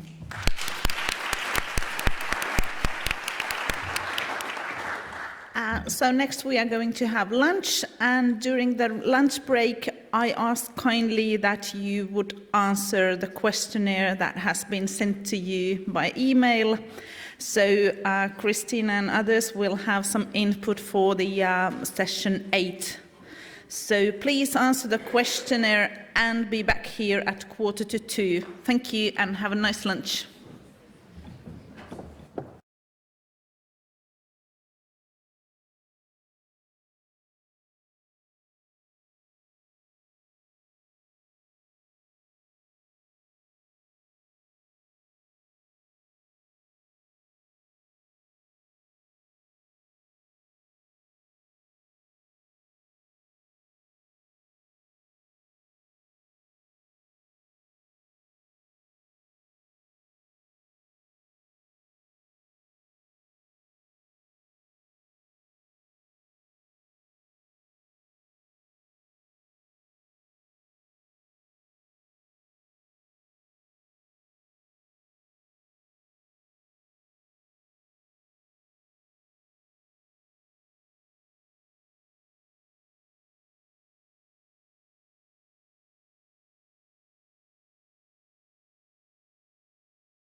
Okay, we're going to start in just a minute. I'm going to give people 1 minute more to walk in the room.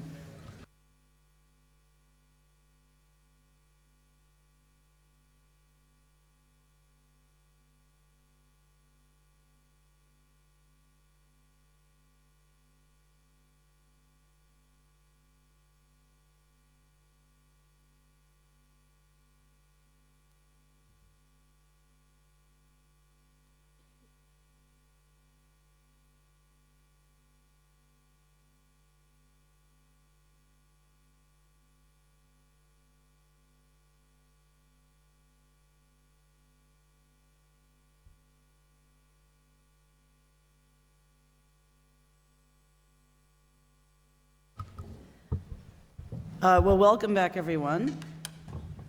And we have a very full, there's feedback, closing panel that is here with us. So I want to set the stage. Actually, maybe I'll start up there and explain what we're going to try to do in this next and last session, which is going to really need a lot of energy and a lot of thinking about what has happened over the last 2 days. But let me stand up.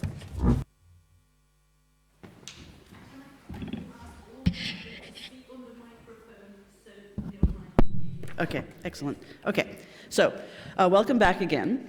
So what we're going to try to do, it's very challenging, but I have no doubt we'll succeed with our incredible panel that you see here, who have been, you might not know, through the last 2 days, listening carefully. Each of them was assigned to a different session, and we're capturing some of the key messages in addition to the inputs that we've received through the questionnaires. And I want to pose to you and to the panel a couple of questions to think about. We're then, while they're contemplating that, I'm going to ask our wonderful representative, Ida from Mexico, to come and present on COP13 and what kind of opportunities we see with COP13 for bringing this work forward. So let me just set the stage a bit. And then when we come back, actually, what we'll do is, as you speak, I also want you to just say your name and introduce yourself briefly. So we'll do it that way, in the interest of time. But what we have before you is some of the key active members of the partnership that we have, that the CBD is proud to provide the secretariat for. So you've really got people who've been very deeply engaged in the work on business and biodiversity in their countries. So what I'd like to challenge you to think about is, what are some of the key messages, the takeaway lessons and ideas that you have from the last 2 days? Okay, so what are the key messages? What can we do to take this work forward is a second question. So what are some of the most important things that you think we should be working on, we collectively, to try to make more effective the engagement of business on biodiversity matters? And the third and final question is, what are the opportunities to bring that forward? How do we do it? So the first two are sort of the what's, and the last one is the how. Where do we go from here? And what are some of the mechanisms and opportunities and forums that we have that are opportunities for us to actually advance this work? So I want you all to think hard about that. I'd now like to invite Ada Vittoria Fernandez Luis Seyi. No? Sally. I'm trying to add the Y of the double L, but my Spanish needs some work. To please come, bienvenido de Mexico, to share with us a bit about COP13. And then we'll come back to the panel to answer these questions. Thank you. Thank you. Thank you.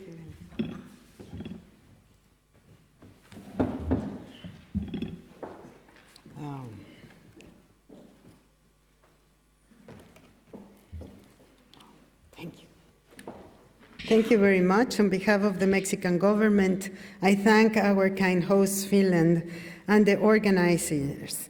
It's been very interesting to participate in this important event and understand this forum approach to involve the private sector in business opportunities and risks connected with biodiversity conservation and loss. I do feel the lack of Latin America here and the Caribbean too. So I will let me take you at least in a short virtual road trip to Mexico, biodiversity and natural capital.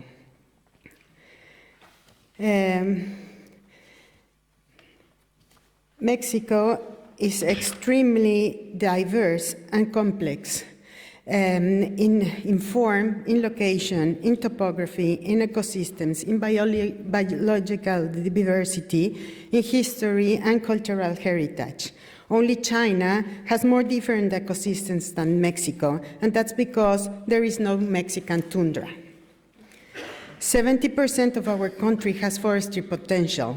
That is almost 142 million hectares, like 4 times Finland. And 32 million hectares are temperate conifer and oak forest, while only 15.7 hectares are devoted to agriculture. Our tropical rainforests are biological and genetic reservoirs. They cover only 0.2% of our territory, yet 20% of our species are found there, including 19% of the flora species.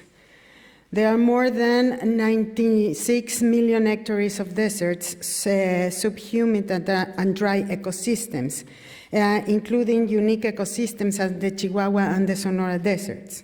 We have more than 764,000 hectares of mangroves, 27 marine ecoregions, and 11,122 kilometers of coastlines, more than Spain, as Brazil, and more than Argentina. We have the Sea of Cortez, that was named by Jacques Cousteau the aquarium of the world. It's one of the 5 more productive marine ecosystems in the world, and with more biodiversity. 740 endemic species, and is the habitat of the most endangered cetacean species, La vaquita marina.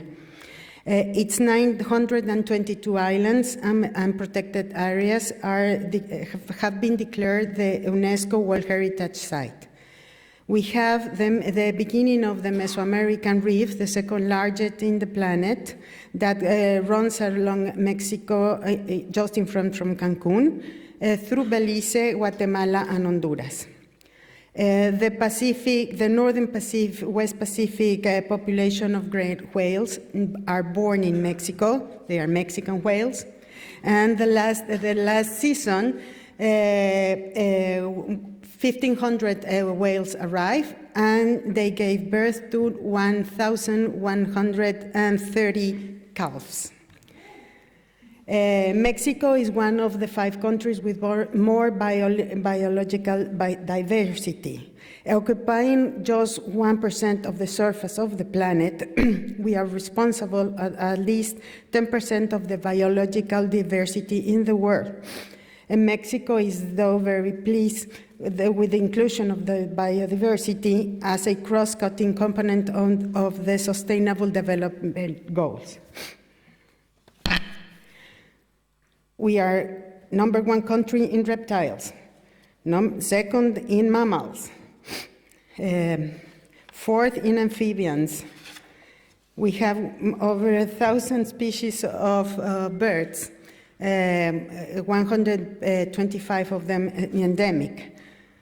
We are the winter host of the monarch butterfly, and we have 669 cacti species, 518 of them are endemic.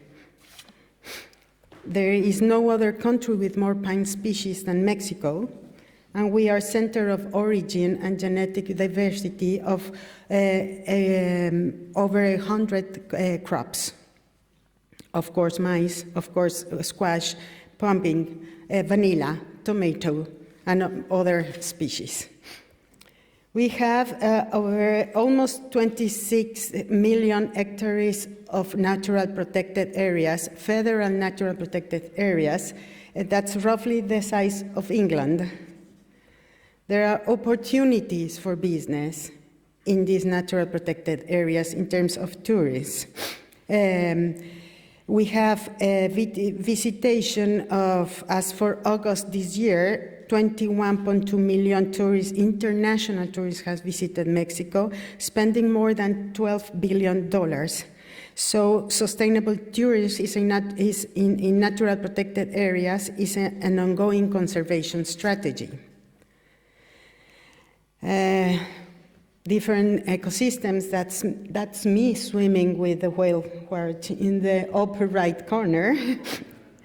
We have incredible sites that haven't been exploited for tourists, like the Barrancas de Cobre, that is much more deeper and much more larger than the Grand Canyon. We have natural world history, world heritage sites in natural protected areas, 5 of them, and one, Calakmul, is the 6th one, and is a mixture of cultural and natural World Heritage site. And then we have Cancun and the Riviera Maya, that in last year was visited by 7 million international tourists. But Mexico is also the 5th world economy. We are over 125 million people. 78% of us live in urban environments. We are the #1 exporters of and producers of avocado. We are the 3rd of organic honey. We are 1st in broccoli. But we have a very vibrant industry, car industry, even aviation and space industry, and many global companies.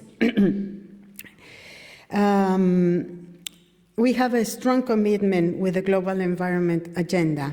The Climate Change Conference is upon us. As you may know, Mexico was the first emergent economy to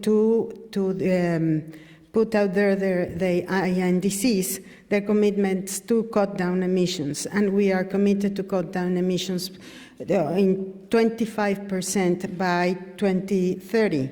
That is a total of 281 million tons of greenhouse emissions, and still grow.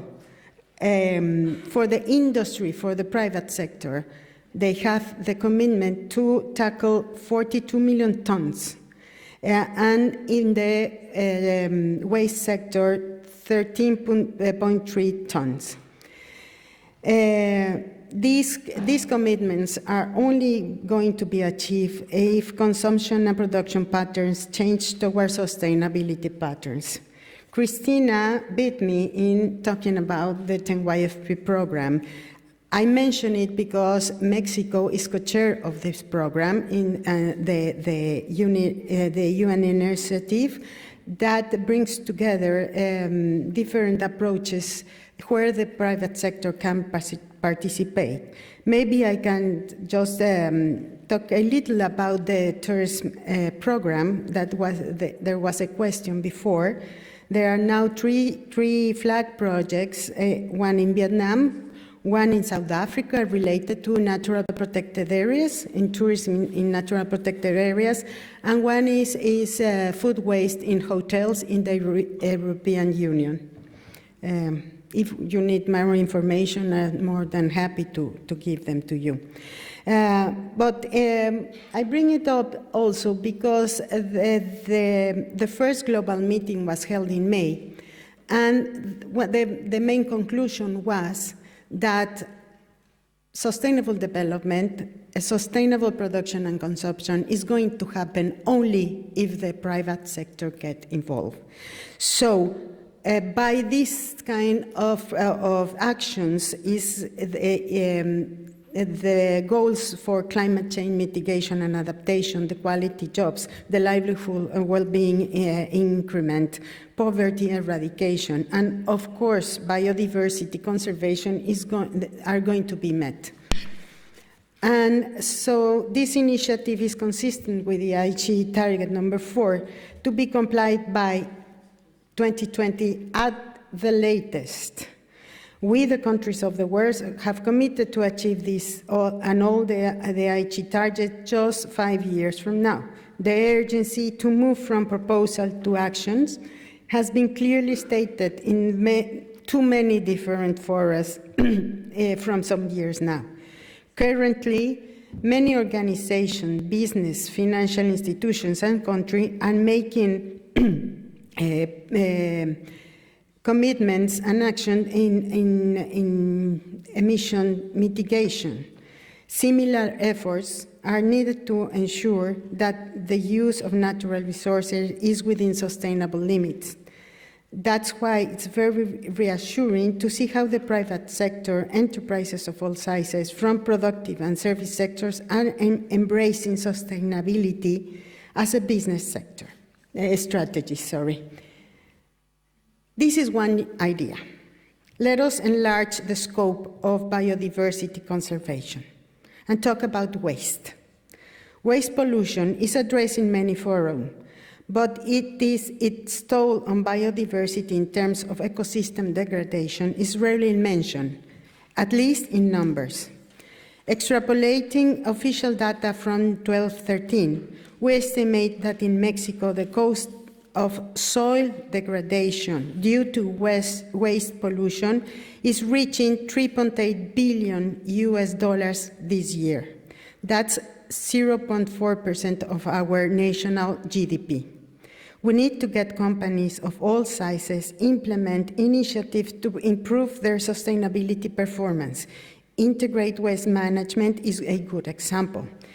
Mexico is now the world leader in PET recycling, bottle per bottle, recycling more than 60% of PET containers after use.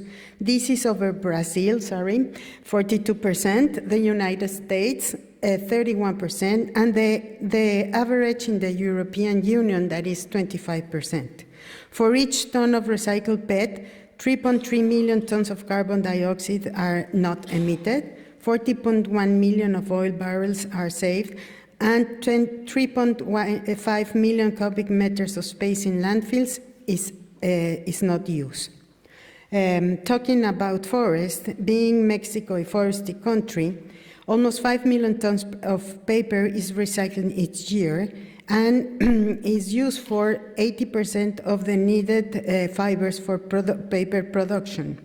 This is working in an inland solution, an idea that was talked about before. This is sustainable production and consumption. This is the private sector in action. This is happening, and this is influencing biodiversity conservation. We have all examples of direct involvement with biodiversity in micro, small, and medium enterprises. We have the mandate from the ministries of the environment of the Latin America and the Caribbean region to work with small and medium enterprises. The Yucatan Peninsula, for example, we are the third world producers of organic honey, and 70,000 beekeepers of small indigenous community depend on this market. Having said all that, let us talk about the COP13. Policy-making decisions are going to take place there. So, this is the general agenda and the scope. Strangely, the high-level segment will take place before the negotiation periods from the 2 to the 4th of December. The COP will officially be opened by the high-level segment on the 4th. From the 4th to the 17th of December, we have the COP MOP 8 of the Cartagena Protocol, the COP 2 of the Nagoya Protocol, and then we have the parallel events. Summit for citizens of national governments, forums for business, forums from NGOs, and indigenous communities. We are expecting at least 10,000 participants, and we are looking for biodiversity mainstreaming for well-being. That is, we have first the political agenda and mandates, then the negotiations, and then the voluntary approaches. As a business and biodiversity, we would like to work in a strategy to involve the business sector, including small and medium enterprises, in implementation of concrete actions to reduce, avoid, and mitigate negative impacts on biodiversity and promote sustainable consumption and production practices. Let us widen the scope far beyond philanthropy to include competitiveness, corporate responsibility, and environmental performance through process efficiency, continuous improvement and productivity as related with life cycle approaches, product and process innovation, efficient use of resources, and recover materials from waste, involvement of small and medium enterprises and supplier chain in sustainable production and consumption, dignified quality jobs, and gender equality to reinforce human capital, as well as promotion and capacity building on sustainable consumption, further increases community outreach and corporate social responsibility. This will integrate biodiversity conservation in production processes and services like tourism. So avoiding, reducing, and restoring negative impacts on biodiversity can be regarded not only as a global commitment, but also as a competitiveness strategy. Thank you in advance for your concrete ideas and proposals on this theme and other themes that should be included in a business and biodiversity forum for the COP13 agenda. Thank you very much. Kitos Palion.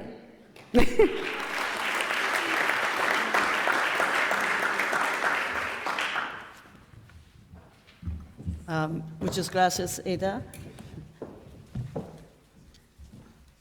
Me gusta mucho Mexico. Mexico's a beautiful place. As an American, I know it well. It's our neighbor. So thank you very much. That was very helpful.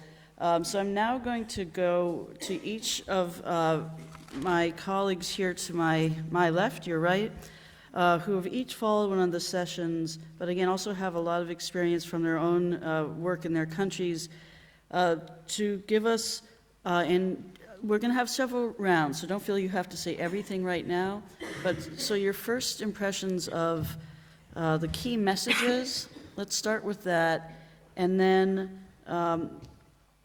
let's go key messages and what should we do?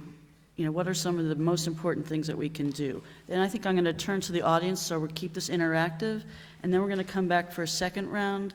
Hopefully we'll have time on the how, the opportunities for doing this, okay? So try to keep your remarks, you know, to the point, and we'll definitely have another opportunity. And as you go, please, as I mentioned, introduce yourself briefly. Thank you. So Bianca. Hello, everyone. My name is Bianca. I work for an organization based in Brazil. We are a member of the Brazilian Initiative on Business and Biodiversity from the very beginning. And I'm here representing our executive member, which is CNI. We've been involved, as I mentioned, ever since the very beginning of the global platform, and we are very proud to be part of the group that's trying to help with engaging the business sector. We still have a long way to go, but as we look back, we see that we have come a long way. For the forum, what I tried to do during these 2 days was just to write down the things that struck me the most. So I'm just gonna mention them, and I hope everyone was struck by the same, or we can share. First thing, and I think that was mentioned over and over during the day yesterday, was what we can measure, we can improve. I think this is a strong message, and it made me think on a lot of things that we have tried to achieve over the years in engaging the business sector. And yes, we have to measure, and from then we have to move forward. Another thing that really struck me was 1 liter of water per calorie. That was very interesting to hear because, you know, if you start thinking about every one of us here has to have 2,000 calories per day. That's how many liters of water. So we need to be very careful, and we need to start thinking of how we can look after the water, basically. Businesses can't and won't do anything unless governments create an environment for it. There's only so much the business sector can do, and we will need support from governments everywhere.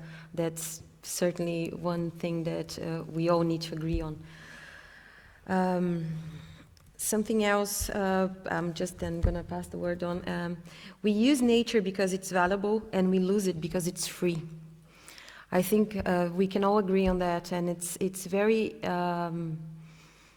concerning how sometimes we treat nature, but obviously we depend on it so much. So these are some of the things that really made an impression on me and made me think over yesterday and today, and hopefully for the next months to come. Thank you very much. Okay. I don't think it needs. Okay. Thanks. I'm Mangala Yapa from Sri Lanka. I represent the Sri Lanka Business and Biodiversity Platform, which was started in August 2012. One of the first South Asian countries to join the CBD and the Global Partnership. The key message that I took out of this event is that the biodiversity loss is one of the greatest challenges that we all face. A lot has been done, but that is not enough. A lot more needs to be done. And that's where the question of how and what we need to do comes out. Perhaps exchanging and sharing knowledge is critical.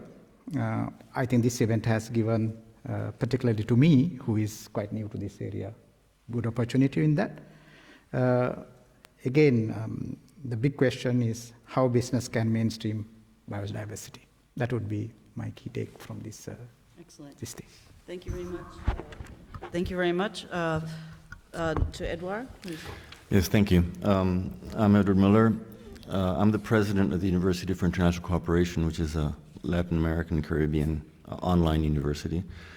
But I'm actually here more for the Biodiversity Partnership with America, which is an 8-country business and biodiversity platform, which our university was instrumental in helping establish back in 2009. We started the coordination work based on an existing project between Panama and Costa Rica, where several companies were involved. And by 2012, we had it officially inscribed as an organization.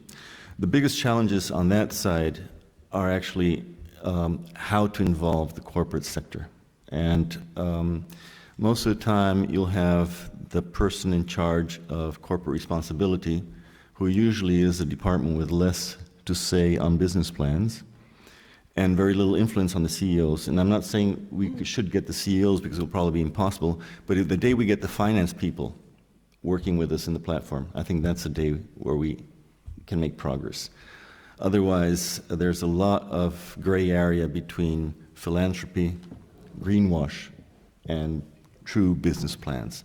And I think that is the biggest challenge right now, getting it into business plans. And a lot of people have different visions. Some say, oh, we cannot touch the corporate sector because, and there's another group of people saying it's enough. We have to ensure it. And in the discussion on mining, actually, one of the big questions was actually how to better harness our knowledge and capacity to make informed and timely and effective decisions in the face of cumulative and accelerating change. And that is a reality. We're facing not only biodiversity loss right now, it's all of global change coming together. The agricultural industry using tremendous amounts of pesticides and going the wrong way with transgenes and all these other technologies, thinking that's going to solve adaptation to climate change. And actually, what we're looking out on the ground is not. So how do you put these things together? And we have climate change, we have the ecosystem-based approach, which is there for 15 years. It's not being used by companies. And the tools are there. So how do we get companies to start using these tools? I think that is a very big challenge. And then to be able, at the end, to mainstream biodiversity. And then the partnerships for expanding the work, it is not only what the business is impacting itself, but how it can involve the further communities and other stakeholders into conserving broader landscapes and functional landscapes. And I think that is a very big challenge, especially in the face of climate change. And for that, we need monitoring. We have enough science, but it's not getting used for decisions. I mean, a friend of mine always says this is the best documented extinction of the planet. We know exactly, minute by minute, why we're going to go extinct. The science is there, it's all documented, but it's not being used by decision makers. And it's not being used by corporate sector to make decisions. So the short-time profit, the short-time, I mean, governments saying we need to increase consumption to revive our economies. I mean, the whole principles of the economy theory are wrong. And one of the last things that we discussed in this part of the key messages is, okay, we have the top, and we saw that with, I think it was Jason's talk, we have the top companies which are doing good stuff, and we're working with them. How do we engage with all the ones that are doing the bad stuff, which are responsible for most of the destruction and are not interested in this? And that, I think, is the biggest challenge. I mean, yes, let's keep on working with these good companies, but how do we get that trickled down into the bad ones? Very good. Thank you very much. Yeah, probably. I would ask you to hold your applause to the very end of this session. Otherwise, we might be here till midnight. Or you can stay. Okay, so Gonzalo, please. Thank you. Good afternoon, everybody. I'm Gonzalo León. I came from Chile, and I am working in the national initiative in Chile in business on biodiversity. And actually, we launched the initiative 2 years ago in Chile. And the key message going to our experience in Chile is that, as was already talking here, is the business sector is the key to the success of any agreement on biodiversity, but not only the business sector.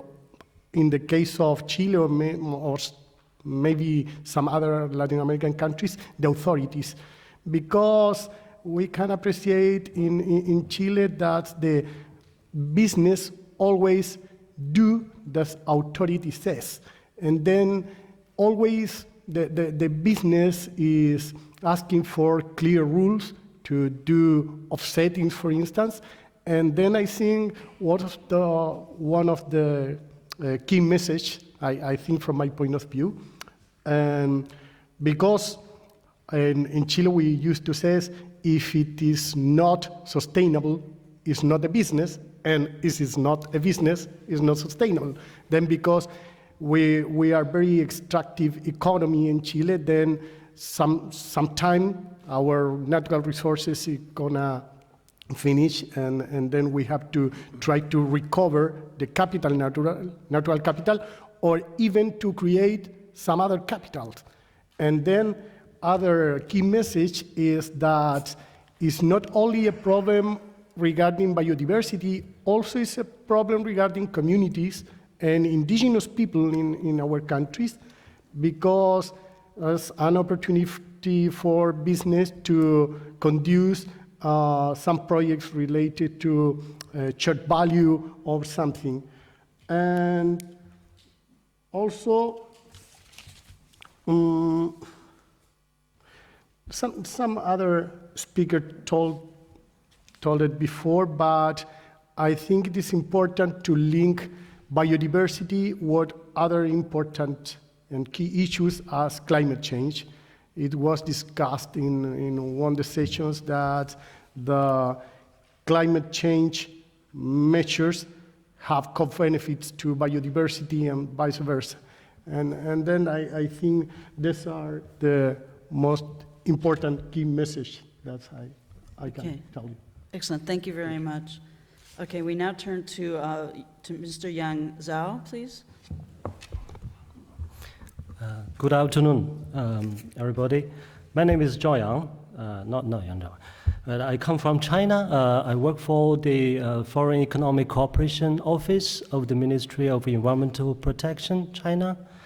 And FECO, the Foreign Economic Cooperation Office of the Ministry is the management and also the operation body of the China Business and Biodiversity Partnership. For information, actually China formally joined the Global Partnership for Business and Biodiversity at the beginning of this year. So we participated in this forum as a formal member, for the first time, and we really appreciate this opportunity for, exchanging with the other country representatives. And we have a big delegation here. We have a 6-person delegation, and this is quite a learning experience and process for us. Very interesting discussions and interactions on this forum, and some very innovative thinkings. Just opened my eyes and reinforced my original thinking.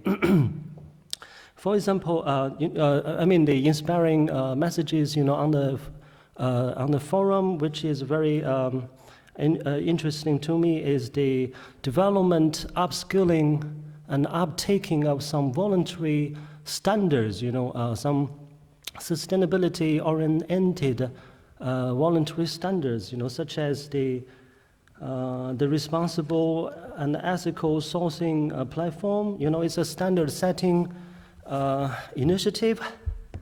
So the companies, the promising companies and forward-looking companies can take up the voluntary standard, set by this initiative and integrate the ethical sourcing in their decision-making, to make the company's performances more sustainable to society. And another aspect of the voluntary standard is, some resourceful enterprises, even set out their own code of conduct. The code, like the presentation made by Unilever, they use their code of conduct to audit.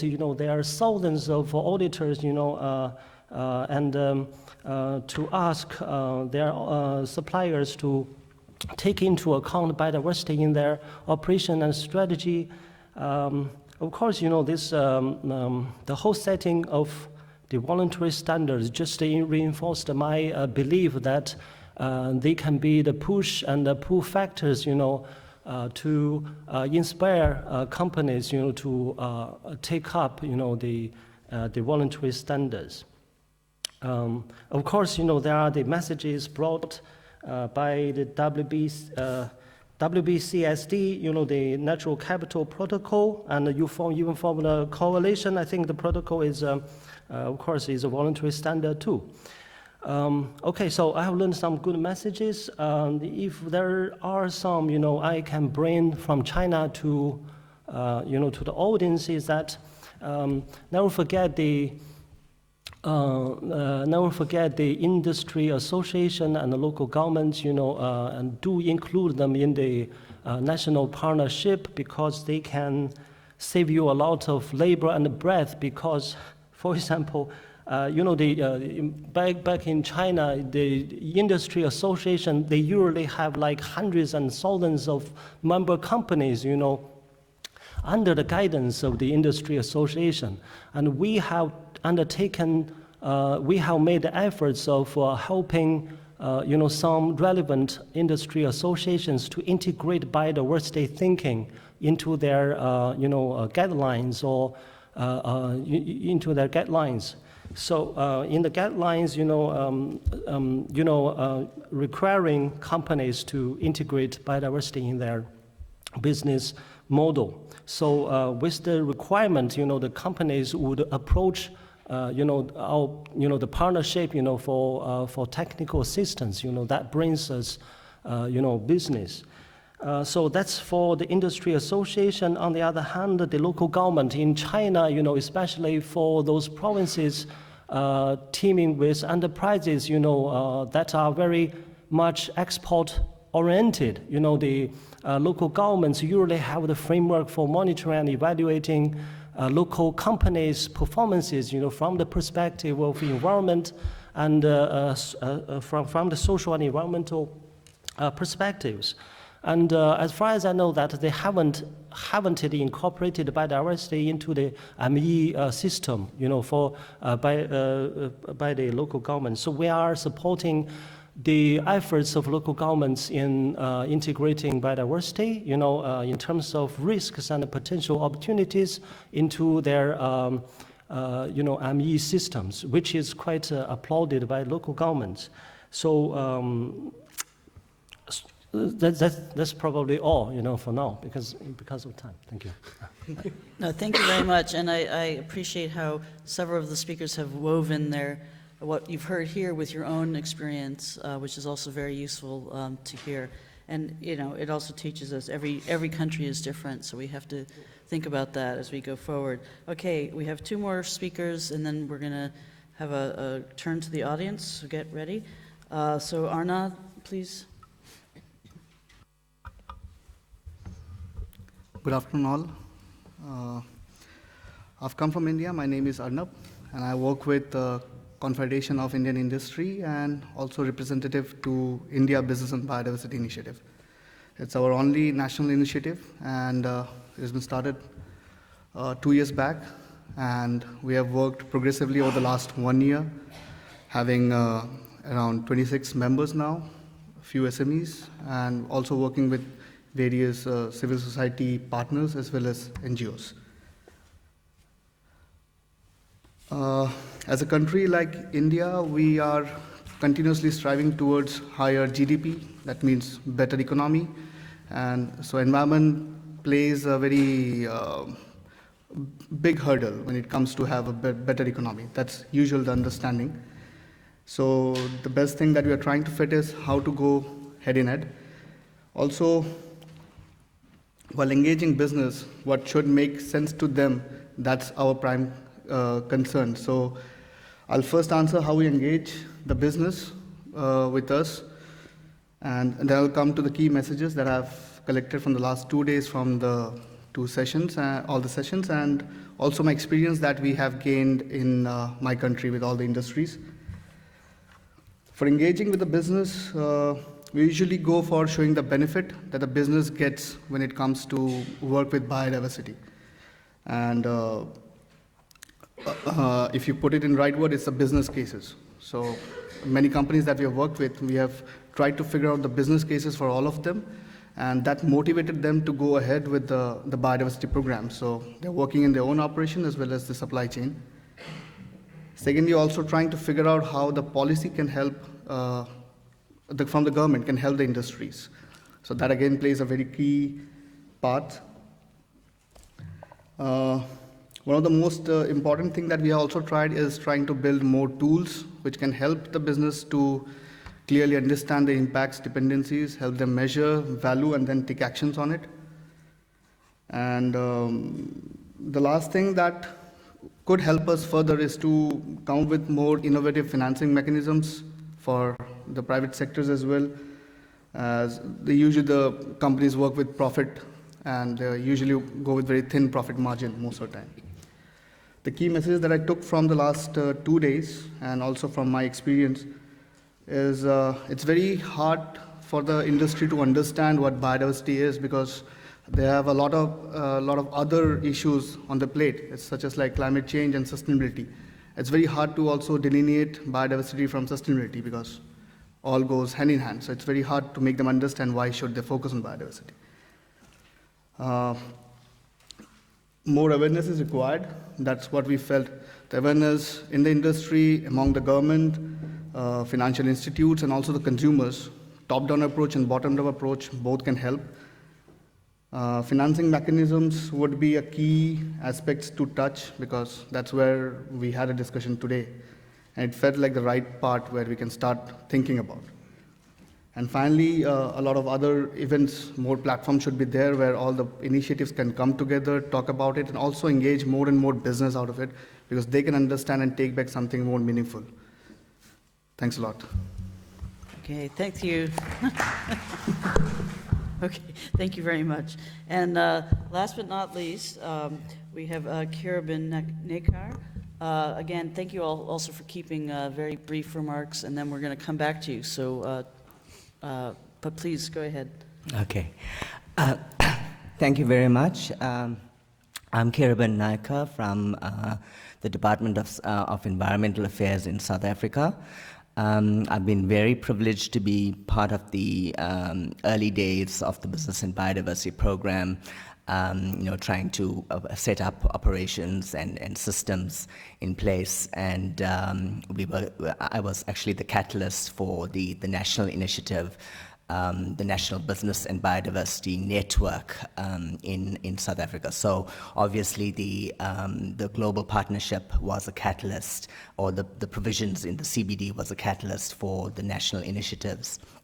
The good thing about speaking last in this panel is that a lot of it has already been said. But I'd just like to pick up on one of the key issues that has resonated throughout the 2 days that we've been talking about business and biodiversity, and that's one of scale. There's been a lot of fantastic pilots, even at the local level, at the national level, international level, and how do we actually upscale a lot of these initiatives to actually feed into a community of practice across both the private and public sectors. I think that's one of the key issues, and related to that is one of indicators, because the private sector has a different view to reporting against indicators, and the public sector has different means to report. The one of standards, which has already been mentioned, I think, with respect to standards in the corporate sector, what are the standards in place? What are the reporting requirements? And obviously, there's not much mandatory reporting that is going on in terms of governments reporting to, in terms of corporates reporting back to government. And I think all this feeds into to one of the biggest problems that we have, and that is how do countries actually measure growth? And they measure growth through using a metric called gross domestic product. And I think that is the challenge, because even in the one of the opening addresses of the Finnish government, they being the forerunners of the bioeconomy, one of the slides said that there's GDP plus well-being, which obviously means that your GDP is not taking into consideration the well-being or the welfare of society.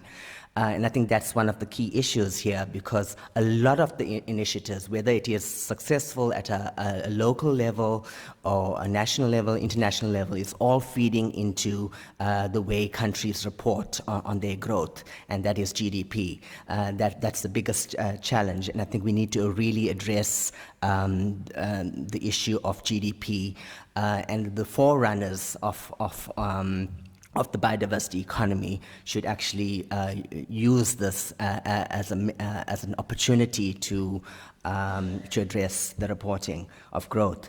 Another issue that has been also highlighted is one of leadership and decision making. I'm not too sure as to who should take the leadership, whether it is government, the public sector, the private sector, or a combination of both. But I think the opportunity lies in unpacking the leadership aspects of the present leaders, the future leaders, and how we can actually move this forward. So I think there's a really a great opportunity in trying to address the leaders of tomorrow in this whole discussion. I think I'd leave the opportunities for last, so thank you.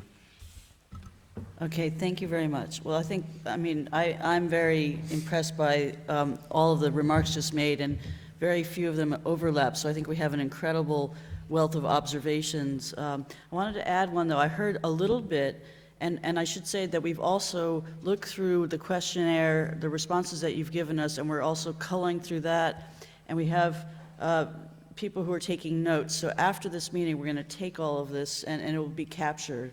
But we didn't want to do like a live screen of that because I find that distracting a bit. So I've been taking notes. We've got your notes.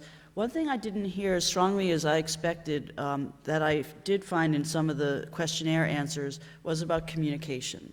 And some of you touched on that. But to me, I always joke, I'm a lawyer by training, but I've learned that communication is really the key. And it's sort of like when you say, you could be as right, you could be absolutely right, but if you don't communicate it well, it doesn't matter. And it's the same with science. You know, you could have the facts, but if you're not able to convince people or tell it to people in a way that they understand in their language, it's just not going to change anything. So I heard over the last 2 days people saying, you know, how hard it is for businesses to understand what is biodiversity, and, you know, why should I care about biodiversity? But if you start talking about the wording in ways that they do understand, and the natural resources and commodities and, you know, well-being and income and, you know, water supply, that makes a big difference. So I think that's one area we really need to think about, not only what is the communication message, but who is the target and also who is carrying the message. Is the message coming from government? Is it coming from NGOs? Is it coming from businesses to business? You know, if you're at a business association, someone raised that idea, and you hear from a colleague, hey, you know, we're doing this, have you heard about this new technique? That will probably be more compelling than hearing it from the outside. So I also want to mention that what I also heard in terms of our own work within the CBD work that is going on is lots of linkages, and COP12 also asked us to put together a global communication strategy, which we are working on. And it's a huge task, and I don't know that we'll be completely finished even for COP13, but we'll have some aspects of it for sure. But one big element is about the business sector. Let's see if there's anything else. I think one other thing I didn't hear as much on was a little bit about government enabling actions, a little bit. But that's, as I've said, I've seen that historically in the climate world as something that's very key. And maybe it's just in terms of where we are with the biodiversity discussion with business, that we're not even quite there yet. But with climate change, you know, you'd have the early adopters moving ahead, and they wanted to get credit for what they were doing. If there was going to be some rules, then they could have, you know, their emission reductions counted, and the less good actors, you know, would not have sort of an advantage. So, you know, having some clear rules of the road, it was mentioned, but I really think that's a key. I like to hear the different things that came out again about trade associations, local government role.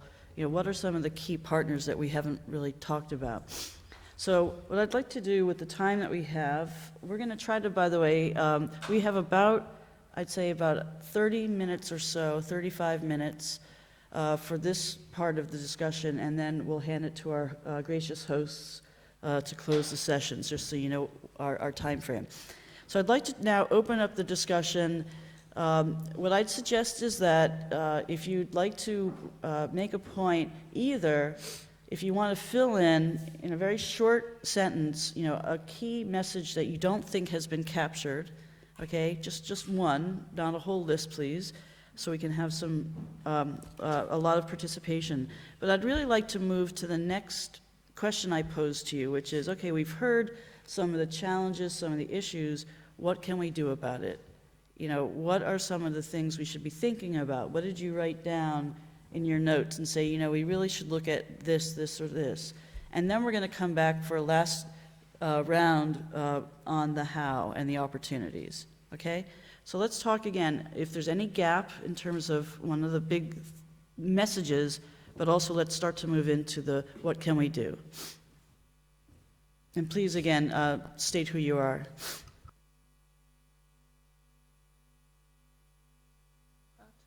We should start now. Yes. Hello, my name is Rasmus Vincent. I'm from a Danish company called Habitats. And I think actually there is a very important aspect that have not been mentioned or touched upon at all. And that is related to the communication that you asked for, because that is aesthetics. I think biodiversity, yes, it is extremely complicated to communicate about biodiversity because it is so complex.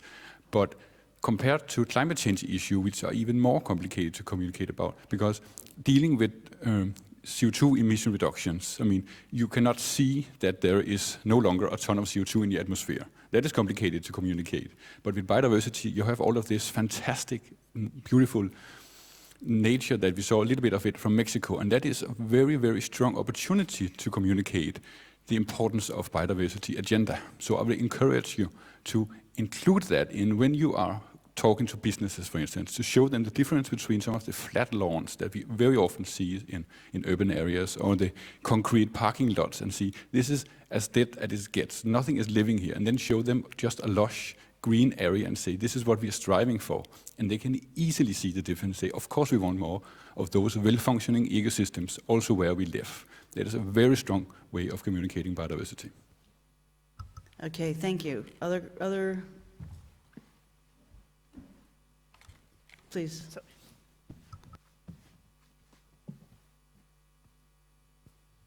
Good afternoon. Thanks very much for a fantastic day, and yesterday was excellent as well.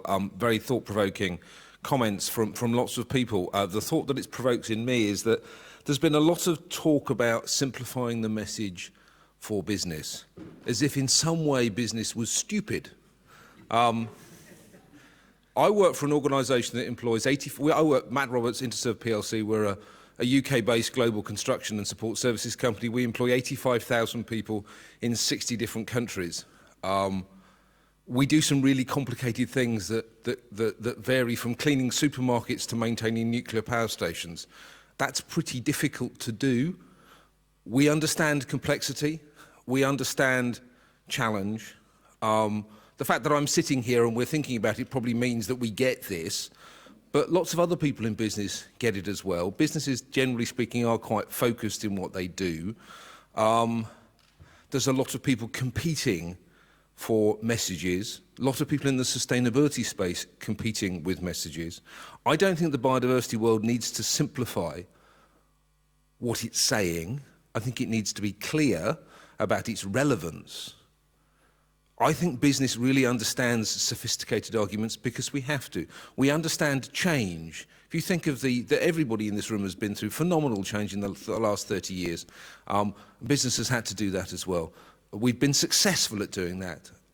There's quite often a bit of a doom and gloom message, and we don't talk. And I was having a conversation at lunchtime with people about talking about actually the fact that when we solved is an interesting and slightly pejorative word, but when we tackled the challenges of acid rain, we never actually told the world that we'd done that. When we tackled the challenges of ozone, we didn't ever tell the world that we'd done that. It just went away as a conversation piece. We are now tackling climate change, and if Paris is successful, the level of intensity of conversation about that will decline. But we'll never tell people that it was success. We'll never celebrate the fact that we managed to come together as a global community of business and the NGO and civil society and government and solve these problems. There are lots of people who think that these are insurmountable problems that went away but were never solved. We have to be better at telling people when we've solved the problems. We have to be better at saying to business, this is difficult and complex, and actually you're really good at this stuff. I'm quite confident that my business can tackle the challenges of biodiversity that we face because we've tackled lots of equally complex and difficult solutions. We don't need simplified language. We need clear, focused, prioritised conversations. Okay, thank you very much. Right there behind. I'm Tanya Free, University of Helsinki, and I have a comment only, not any question or nothing.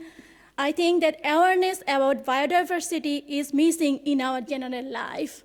It's like in general, before I come to here, I did not know many things about biodiversity. So it's like consumer awareness is missing in regard to biodiversity. Suppose I am the consumer and we're talking about business, but I am not aware about biodiversity. So it's the kind of comment from me. Thank you. Yeah, we had Rick from UEBT gave a presentation about that and the awareness that people have. So it's a good point. And when my notes, just so you know, about communication are not only to businesses or with businesses, but also consumers and people. I prefer that word to consumers. Other inputs?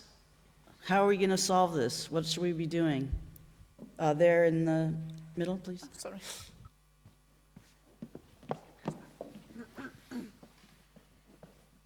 Hi, yeah, Matt Smith, JNCC UK. Just a few points. I've heard a lot about data gaps, and I know I've been going on about data a lot these last 2 days, but I mean, I come from a data wealthy country, and we are very, very lucky. The problem we have is actually data discoverability, so I think we need to make those clear distinctions. Is it an actual data gap, or is it we need to be doing more with the information and the data? Like my colleague Edouard said, you know, there is science out there. We need to communicate the knowledge that we have better. I think we need trusted information providers to be able to link that knowledge to the methods and tools, and there's lots of them out there.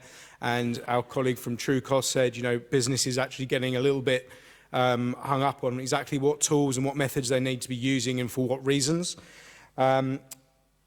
We need to be able to demonstrate the benefits better for the using those tools, why they need to be doing this in an appropriate manner, again, through coming back to communications, appropriate to the specific audiences, not just going, it's going to give you opportunities. Okay, well, is the opportunity the same for an agricultural business? Is it the same for a bank? Is it the same for an apparel company? No, it's not. That communication needs to be adapted for each other. And I think also that we need to be doing a little bit more about exposing the impacts of biodiversity. I used an example of a friend who would only ever drink bottled water. And she turned around to me and said, well, when it all gets recycled, it's fine. I was like, well, you know, have you thought about the impact of how it's made, where it comes from, is the shipping? And it's not, it's very easy for us to sit in here, people in the know, but people out there that aren't exposed to the thinking and to the messages that we are, you know, preaching to the choir a little bit in here, and we are very, very bad at doing that in our sector. We need to really start to expose the impacts on biodiversity more than just, you know, showing Borneo on fire. Unfortunately, those messages are falling on deaf ears. They really are. I mean, since 1990, biodiversity loss has continued. We need to really, really think about how that message is coming across and who's communicating it and to who. And I'd just like to finish off, really, we're all human beings, whether or not you're a CEO of a bank or whether or not you're somebody who's cleaning the supermarket. Everybody inherently loves the planet and they want to do the right thing. So that's what I would really take away from. Just make sure whenever you're talking to anybody, appeal to them as human beings and say it's not about profits and loss and all of these fangle-tangled tools. It's about reaching into your soul and thinking, right, is this the right thing we should be doing for our company, for our organisation, for our government? And that's what I would implore. Okay, thank you very much. I should have mentioned I started my career on Wall Street. Now, you know, so I've gone the whole gamut. But, okay, that's very helpful. I might now shift it a bit back to the panel to have another go at this, to talk about solutions and opportunities. One I just want to come back to, which is very important that we focus on, given that it's coming up next year and we're going to be very involved, and many of you, I hope, will be very involved, is COP13. And we heard about Mexico and what will be happening there. And I just want to reiterate how the general categories of outcomes that people are talking about. The first that everyone's very familiar with is, you know, having actually decisions by the parties. There'll be a negotiation, there'll be different topics on the agenda, and among those topics will be, again, mainstreaming is like the key focus of the work. So there'll be mainstreaming in particular sectors, including agriculture, forestry, fisheries, and tourism. So many of the discussions here touched on those. There are also a lot of sectors that are not in that list, including mining, for example. But we'll also have discussions outside of those four. There'll be discussions about cross-sectoral policies and tools like subsidy reform or perverse incentives, positive incentives, development planning, national decision-making, and how that's done. And there will also be discussion around the business work. So there'll be most likely another decision on the work of the parties, of the contribution of businesses, and also the support that the Secretariat can bring for the business sector broadly. So there'll be COP decisions. That's category one. There's also going to be a ministerial meeting, two days, with the plan is to bring in ministers from different sectors, the ones I just mentioned, along with environment ministers. They are planning to have a political statement, a declaration, and that is another opportunity. You know, what in your wildest dreams would you want ministers to come together from around the world to say that could help advance the agenda that we've been talking about? And last but not least, there will also be an opportunity for voluntary pledges and commitments, initiatives to be launched, not only by governments, but by different partnerships, nonprofit groups, businesses, et cetera. So we have these really a wide variety of opportunities for us to use the COP, in addition to the side events and parallel events that we have, the business forum and other opportunities. So really think about it. What can we do? What message do you want to send for us to start to work on and try to develop for the meeting in Mexico? Well, I think I'll just go right down the line again. Bianca. I agree with you. I think we have an array of opportunities ahead of us. I think the business sector, okay, we are kind of divided and everyone else is doing their own thing in their own country, in their own areas. However, I begin to see an interest of the sector itself into finding new ways to do business and still guarantee that its business is going to go on, because, you know, we only have so much resources. And I think it's becoming clearer and clearer, not for us here, the choir, but out there, businesses are starting to notice these things, and they are looking for ways to work better with what they have, do more with less, and so forth. I think we need to do a better job into communicating, as you mentioned, in terms of, okay, there are all these tools and mechanisms and studies and case studies, and it's everything out there, but how can we make it easier and more available to companies that don't know where to begin? How can, and I think that the Global Partnership can play a role in this, and, you know, compile all this information and have a channel where people can go and look for solutions, or even contact other members and, you know, start talking between themselves. There was something that was mentioned yesterday. It was, how do we connect organizations that are doing good work but don't talk to each other? And I think that would be a key point here. So this is something where we can contribute, and I think we should really. And whether it's academia or NGOs or businesses, we're all trying to achieve the same here, which is somehow preserve something of what's left and still stimulate businesses to keep growing. We don't want anyone to stop. We want everyone to move forward, but still look after the planet and preserve whatever we can. Mm-hmm. Okay, great, thank you. Thank you. I think the need to address the biodiversity, loss of biodiversity, is quite apparent and it's felt. But how do we transform this need into an opportunity so that the business is going to take something really useful for them to do something? So I think that will be a big challenge. How do we transform this awareness and the need that we have into a real business opportunity? I think that comes maybe through the collective knowledge and that we can put together, and the right kind of communication. And perhaps in the same backdrop, like in many other instances, the governments also can play a big role by creating the right kind of environment to make some kind of encouragement or rather inducements towards that, so that the businesses won't keep it away, because majority of the I think one thing I heard yesterday is 70% of the food production is by small and medium enterprises. So there's a big, larger group of corporates that needs to come in. It is not only the big corporates, but even the small and medium. So I think there's a big role for the government also to play, perhaps coming into a common understanding and creating that kind of environment. Thank you. Great, thank you. Okay. I'll start with the communication issue because I think it's fundamental. And it has to be in many, many diverse languages and forms, depending on who you're talking with. And I can just give you an example of a personal experience I have. About 3 weeks ago, I was talking with the tourism sector in Costa Rica. And they were all worried about sustainability indicators and all this. And I said, well, you know something? What is the main challenge we have? And everybody came up with water. And biodiversity is by far the biggest threat above nitrogen and above climate change at the moment. It probably will be a link, very close link with climate change accelerating in both ways.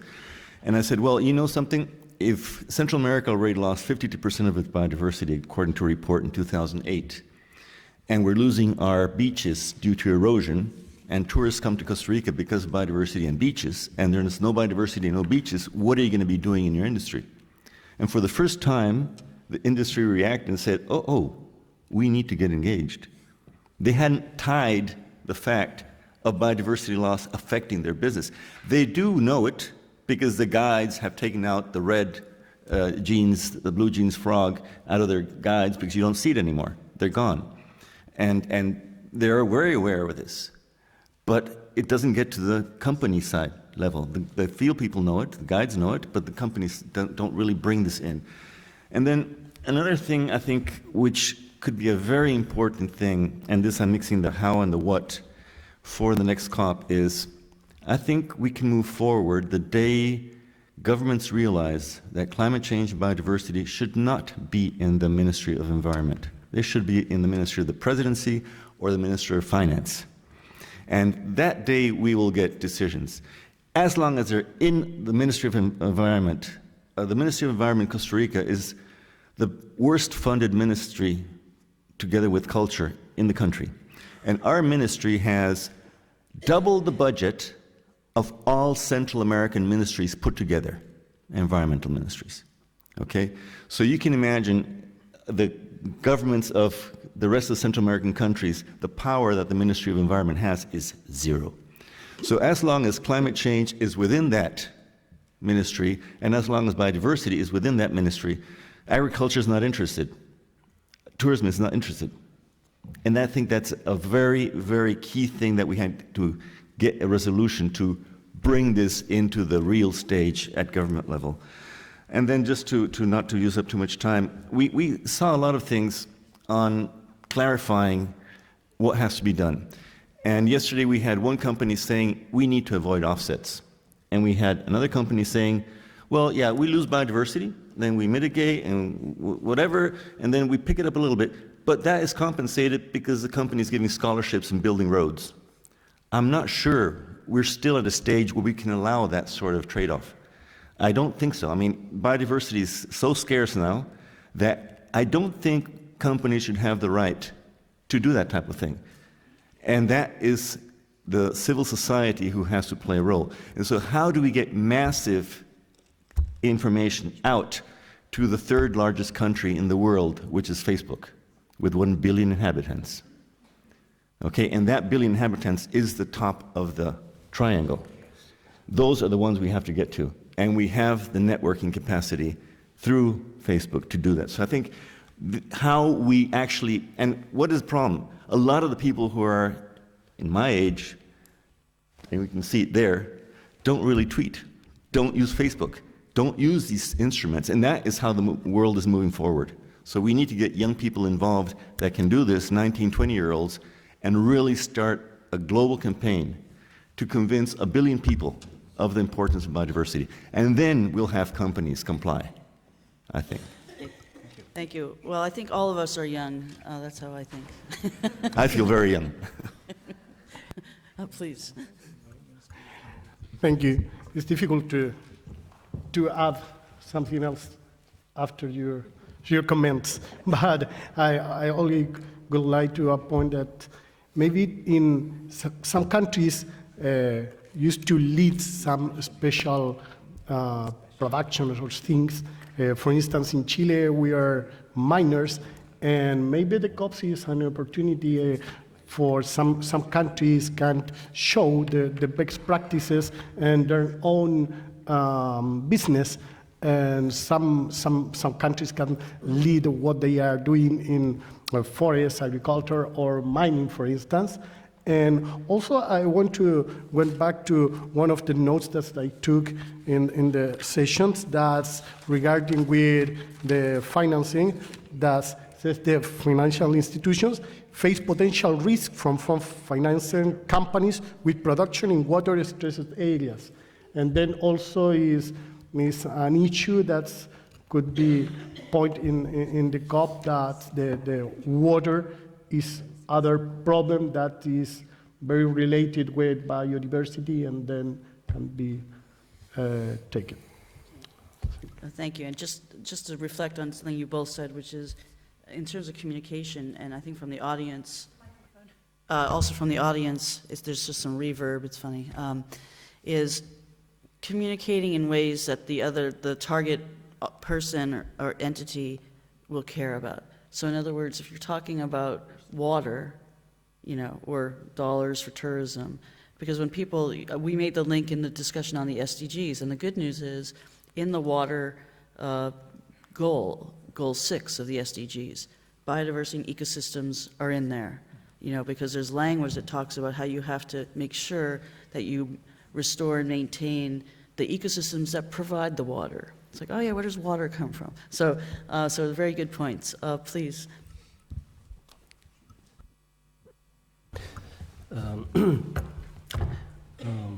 So in China, we have already seen some changes, so you can say that, these changes might lead to, kind of solutions or opportunities at different levels.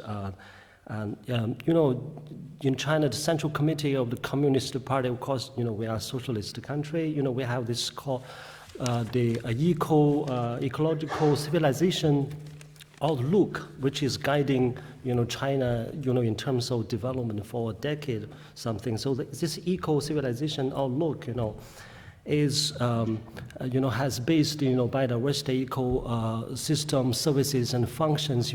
I believe that it has drawn a lot on the environmental conventions like CBD, like climate change framework. So at this level, this is a top level, and the businesses, the enterprise community should understand what, eco-civilization outlook implies, So at the second level is the legislation level. We have the new environmental law, which was newly revised and implemented just at the beginning of this year. This law specifies, that no companies should breach the maximum line of emission, within a certain territory, and not breach the bottom line of eco-function and services. These are the terminologies that are pretty new to the business world. And, these laws should be translated into, kind of language which is understood by the enterprises. But I'm talking about, the changes, at the legislation level. Next level is the institutional arrangement level. We have this newly established organization, the top decision-making organization in China is called the National Committee on Biodiversity Conservation. It has 25 ministerial members and chaired by the Vice Premier, meaning that China has already changed its mindset, the biological and natural resources are managed by different ministries and departments, such as land use, agriculture, forestry, husbandry, fishery, but now they have been all together, put together and all led by this national committee. Of course, the Ministry of Environmental Protection is the leading committee, ministry on this national committee.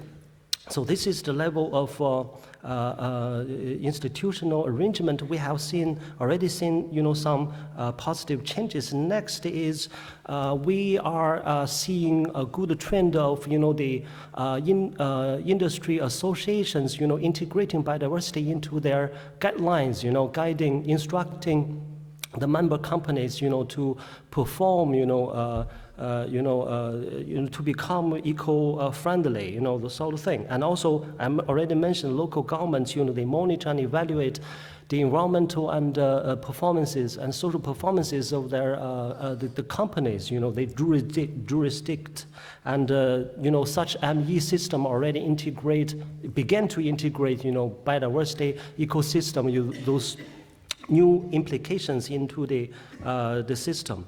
And we also see, at this level, and next level is the company level. We already see many CSR reports. The companies are required, are encouraged in China to issue their annual CSR report, and we began to see that, biodiversity and ecosystem services, those terms are already in the reporting. Okay, thank you very much. Some other good ideas. By the way, on the institutional mechanisms, I can also say a little plug for our host country, because I know that Finland has, from many years, I think from the beginning of the Rio Convention, from the Rio meeting, created a biodiversity council in its government, and that's been very helpful for their work. Please. Thank you. To come with the solution, what I feel is it's what even our environmental minister also says, which is technology is the answer for most of our problem. And so we need better technology because we cannot stop the growth. So we need technology to also help us face the problem that we are facing. That comes at a bigger level where you can help. And secondly, knowledge, collective knowledge, where all various streams come together, such as scientists, technology, economists. They all come together to find solutions, how to help industries, and as well as human beings as a whole. As we work, at least to engage business, it's mostly the business cases, because without profit, nothing makes sense. So we need to find out how it makes sense to them. And that's what we are trying to do. And lastly is the communication, which has to be more clearer and better to get them engaged. Thanks. Great. Last but not least, Kieran. Yeah, I'll be brief. I think, looking at the opportunities, the SDGs is obviously a missed opportunity. 193 somewhat heads of state adopted the SDGs, and even the Pope as well endorsed the SDGs and had something to say about it. So obviously, from the biodiversity sector, we need to actually look at the value proposition, not only for those specific SDGs, explicitly speaking about biodiversity, but across all 17 goals. I think this is where the opportunity lies in terms of the value proposition of biodiversity. I mean, this is happening at a very high political level, and obviously business takes the lead from governments. We need to actually try to mainstream the biodiversity agenda onto the WTO, the G8, the G20, and I think from that, you have this cascading effect down to national governments. And I think it's also a responsibility of the corporate sector, the private sector, to look at these opportunities, to look at these political levers, and to harness them and use the skills and innovation from the private sector to further the agenda. So that in that is where the opportunity lies. I think, yeah, and also the synergies with the other platforms like climate change. Again, and the sustainability Sustainable Development Agenda is obviously clear. You know, we cannot approach the problem of biodiversity in silos. It's just not working. Thank you. Okay, thank you. And I'm glad you mentioned the SDGs. You know, no one mentioned philanthropy. I mean, one of the hopes of the SDGs is that, you know, the philanthropic community, like the Bill Gateses of the world, the foundations who are really focused on development issues and poverty, will also now be linking that with biodiversity. I mean, biodiversity goal, look at target 15.9, I'll make a plug for that, which says it basically mirrors target 2 of the strategic plan for biodiversity, and it says that there should be integration of biodiversity into development plans and processes at the national and local levels. So it's very strong. Edward, I'll only just please one tiny second. Very short. If we do a reality check, we're past the opportunity to achieve sustainable development. We lost it, at least according to the Brundtland definition. Okay, there's no chance for us to achieve it. Planet has been destroyed beyond. So we need to go into a regenerative process. And that requires working on the 6 axes: economy, environment, culture, society. And probably the most important one is spirituality. And we are not linking spirituality. And spirituality is the only thing that can make a person change. And I'm not talking about religion. So if you ask me to choose between SDGs or the Laudato Si from the Pope, I choose Laudato Si. If you look at goal number 2, eliminating hunger, if you look at the actions, it says increase exports from food exports from developing countries. That is what got us into the hunger problem. So it's technocratic solutions that are going to make us get deeper into the problems. It's good that they're there. I'm not saying they're not bad. They're good. But the solutions are from technical people, have no contact to humans, from the heart side. And I think if we're going to solve this, it's going to be from the heart and not from the wallet. And unless we do that, I don't think we'll ever get the message across. Well, actually, the Pope, in his speech to the General Assembly and to the heads of state, talked about that and talked about it has to come from the heart. So I am glad to hear the human element in there. I'm more optimistic about the SDGs because I think we need all these different tools. But thank you for adding that because no one had mentioned that till now. So I think we're going to have to wrap up. So I'm sorry I couldn't come back to the audience for one more round, but you've had a chance to also give us your feedback through the questionnaires. I really am just struck by the incredible inputs you've all brought. Seriously, it's just been so varied, and I had already my own thoughts, but you've really added to, I think, what we can take from here. And we're going to have one last session now about next steps. Yes, Edda. Use the microphone, please. Yes. This came to me after Arnbad told about technology and finance. We haven't talked about cooperation, North-South cooperation, South-South cooperation, and cooperation agencies are stuck in climate change too. So we have to go through the message to cooperation agencies too. No, thanks for adding that. I sort of had that in my thoughts of technical and scientific cooperation, but you're right to mention it. But yeah, and so for COP13, we're going to still need to glean from this what we can do there, but we're going to have a meeting later today with the partnership. There's a few workshops tomorrow, so we'll be speaking with many of you. If you have additional ideas, I hope there's a way, and I'll ask our hosts, to get additional ideas that we couldn't capture in these 2 hours. About ideas for not just COP13, but what can be done, in various forms that we have. So now I would like to welcome you to please give a round of applause to our great speakers. Thank you very much, really.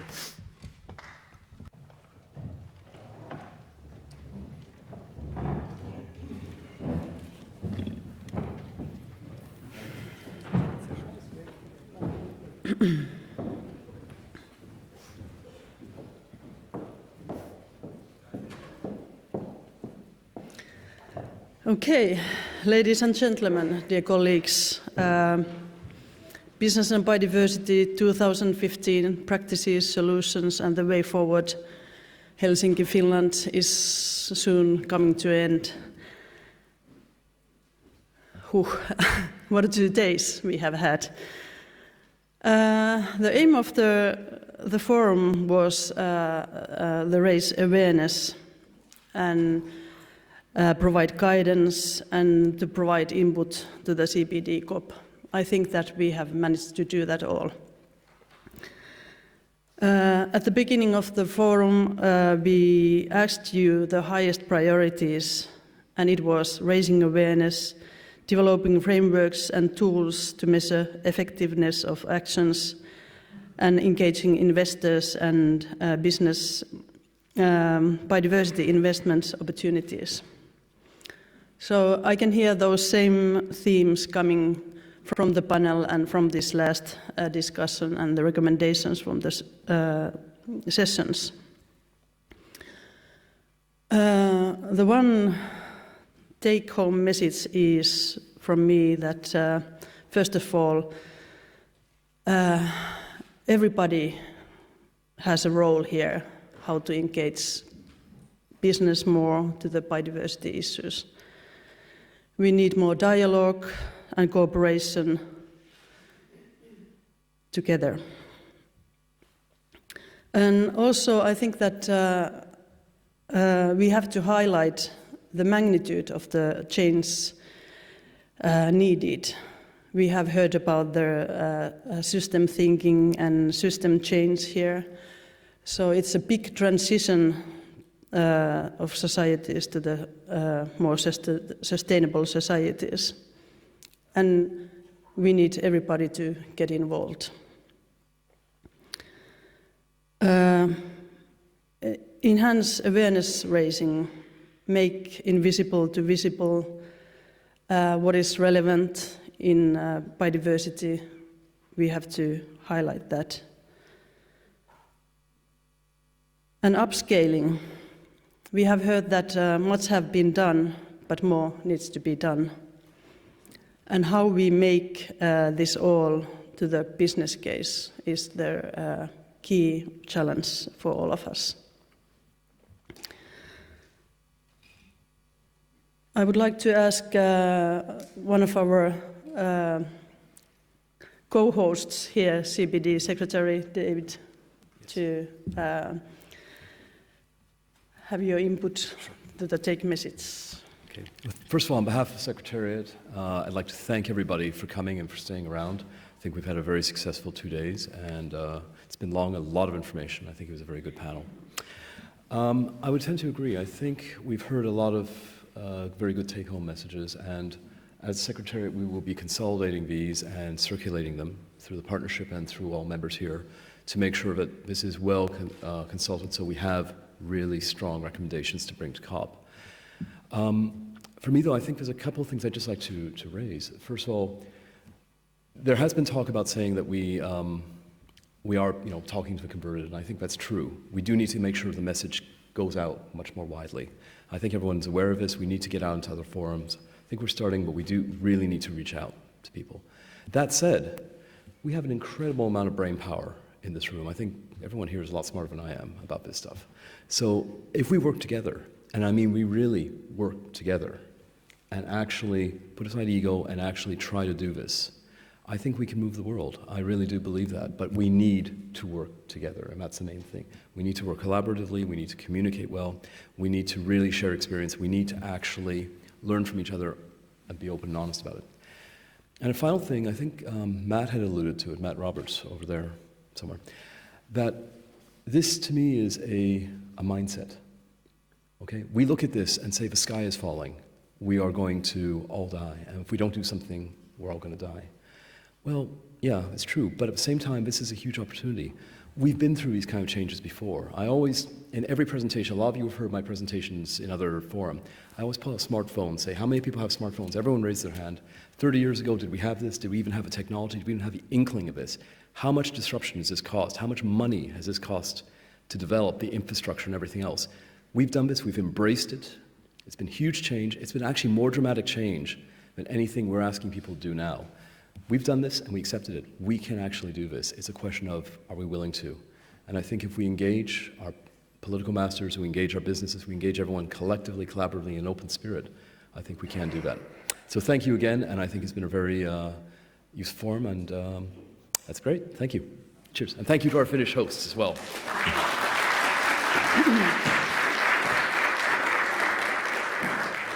So for the closing up the forum, I would like to say that yes, there will be an opportunity to give us feedback and how to enhance this forum for the next year and coming years.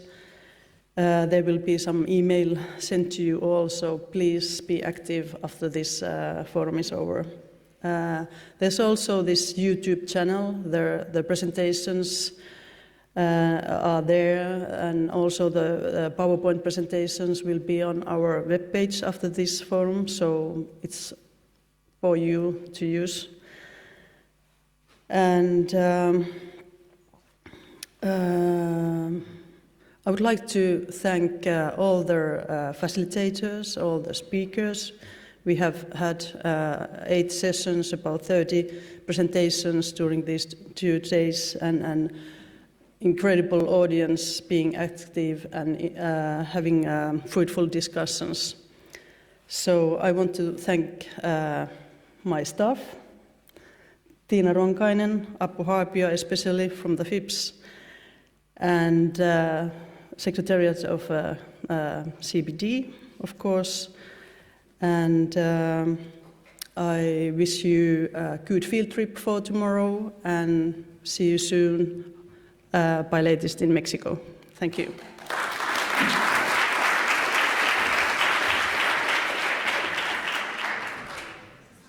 Sorry. Yes, 2 other quick just housekeeping things. First of all, there's a side event which will take place, where is that? Room 22 and 23, there'll be persons outside. For anyone who is participating in the closed session of a global partnership meeting, and you know who you are, please find myself, Christina, or both Christinas. Christina and Christina will be downstairs. Please find us. We're going to take a walk. It's about 15-minute walk to the ministry. So please look for one of us, okay? And again, thank you very much.